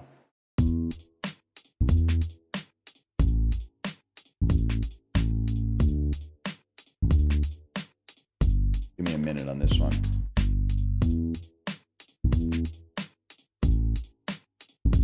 $1996 kind of an awkward year because it's like pre-girl group boy band, like Spice Girls, Backstreet Boys, but like post-grunge. It's kind of in that weird like pop era where like, you know, EMF and OMC were really popular. I'm gonna need some more help.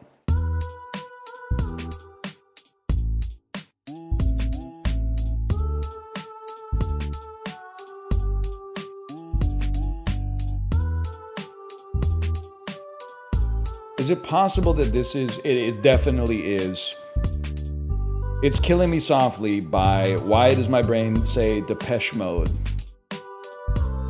The Fugees. Yeah, it's definitely not Depeche Mode.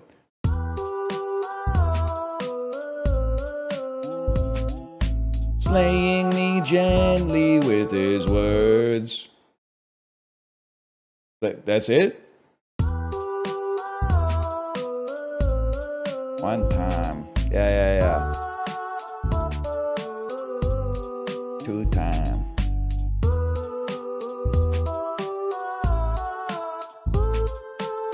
It's nice. It's nice.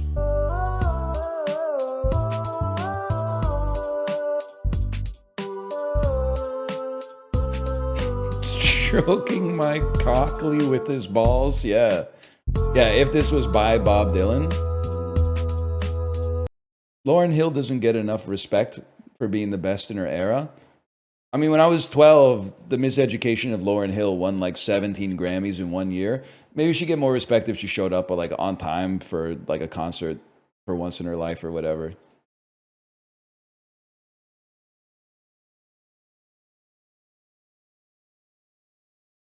Allegedly. Did you see the Reddit thread that was like, what encounter with a celebrity turned you off of that celebrity forever? And like the top 25 comments are all about Jennifer Lopez. And then the 26th comment is about Ben Affleck. The top 25 comments were like, I waited on Jennifer Lopez once. I asked her what she wanted to eat. She turned to her assistant and was like, why is the help talking to me? Can you please explain to them that they're never to make eye contact with me? I worked with Jennifer Lopez on something and it was announced before she came in that no one was ever allowed to speak to her in any fucking way. And then like right below that was like, I worked on a production with Ben Affleck and Matt Damon. Matt Damon was a really nice guy. Ben Affleck was a fucking idiot. Like it was crazy, man.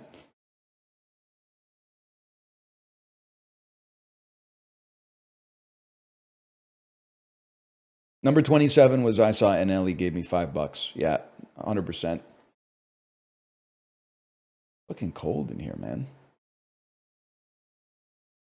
Fake post, nobody mentioned James Corden. He was in the running. He might have been like the third or fourth most commented celebrity.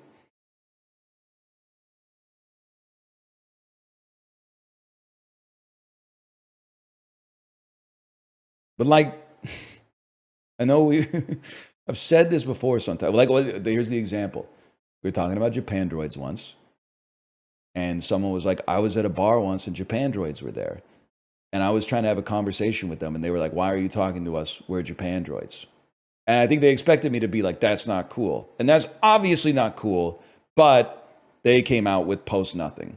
So I'm not saying they get to be dicks, but like Jennifer Lopez and James Corden do not have like a Young Hearts, Spark Fire, Younger Us, Sovereignty, Heart Sweats type run in them. They don't have shit. They have like what, Waiting for Tonight and Cats? Like that's nothing. You should be nice. Don't get me wrong. You're supposed to be nice. Even if you're a great artist. But if you're a shit artist, you better be nice. Because otherwise people are going to be like, why are you mean? You haven't even done anything.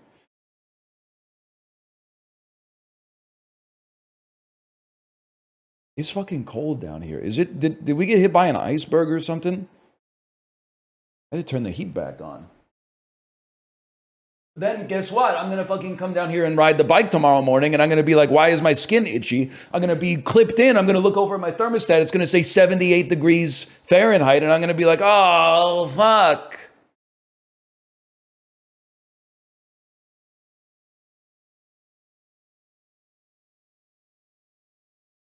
Let me see if my wife is ready to stream. Just on clip? Yeah, but then my fucking metrics are off, man. Hello. Are you ready to stream? Smiley face.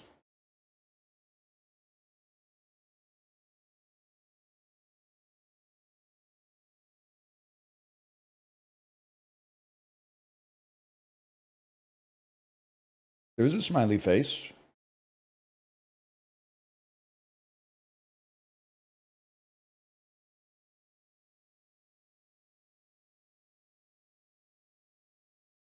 I'm sorry, I'm cold, man. You ever thought about streaming the biking? No. I've been asked about it a lot, but it's boring.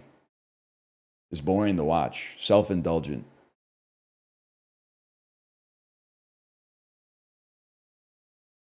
Basically, like, especially because the bike is not moving. It's basically just a camera on a guy who's getting like 2% sweatier every 5 minutes.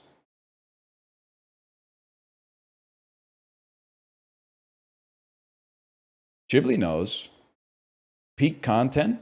It's not going to be peak content. It's boring content, and I don't want to stream it because the only people who would watch it for more than 2 minutes would be perverts. So like, I definitely do not want to do that. Also, that shit starts like I'm on the bike at like 5 after 6 in the morning, man. That's like it's the only time I get to be alone and unburdened by responsibility. That's me time, man. Now, plus that shit would be too Modest Mouse because I'm doing some of my best movie watching on the bike. So everybody's watching as I'm watching you watch them watch me right now? I don't think so, kid, okay? I don't think so.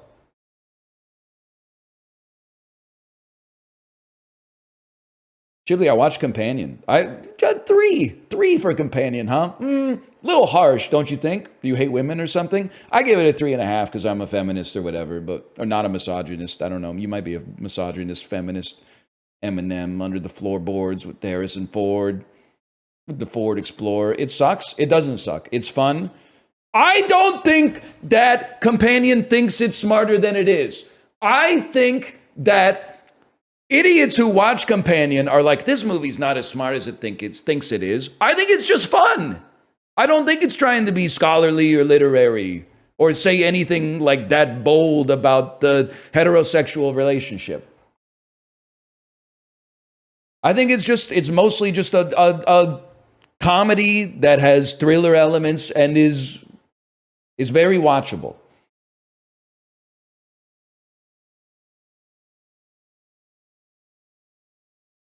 That's 3 stars? Nah, it's 3.5.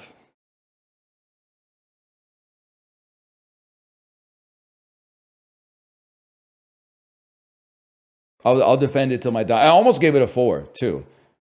Then there was a part of me that was like, and maybe this is not a fair heuristic, but there was a part of me that was like, would I rather watch Companion again, or would I rather watch Blowout again, which is the most recent movie that I gave a 4? And I was like 100% I'd rather watch Blowout again, because I think there's more to like tease apart there. Now, that's kind of comparing apples and oranges. But I was like, I can't quite put it on the level of Blowout, so I'm gonna take it down to a 3.5. But it was more than a 3, because a 3 for me is I begrudgingly like it, or like I liked half of it, but it didn't fully stick the landing, or it started out kind of fucked up. So I had to bump it up to a 3.5 because there was never a moment where I was like, am I going to give this a heart or am I not? I always knew from 15 to 20 minutes in, I was like, I'm going to heart this movie, okay? So it was just a question of where it was going to be 3.5 to 5. I'm not virtue signaling. I enjoyed the movie and I enjoyed Barbarian as well. When's he going to watch a bad movie? I did 2 weeks ago. It's called My Old Ass.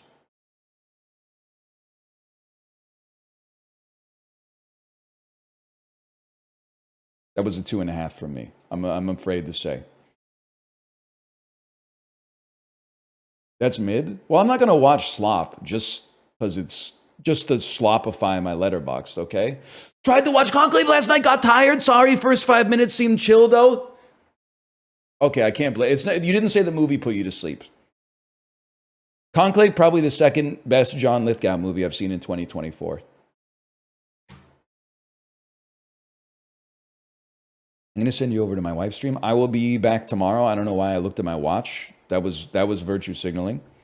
It's not like I even could tell you what time it was when I looked at it. See you tomorrow.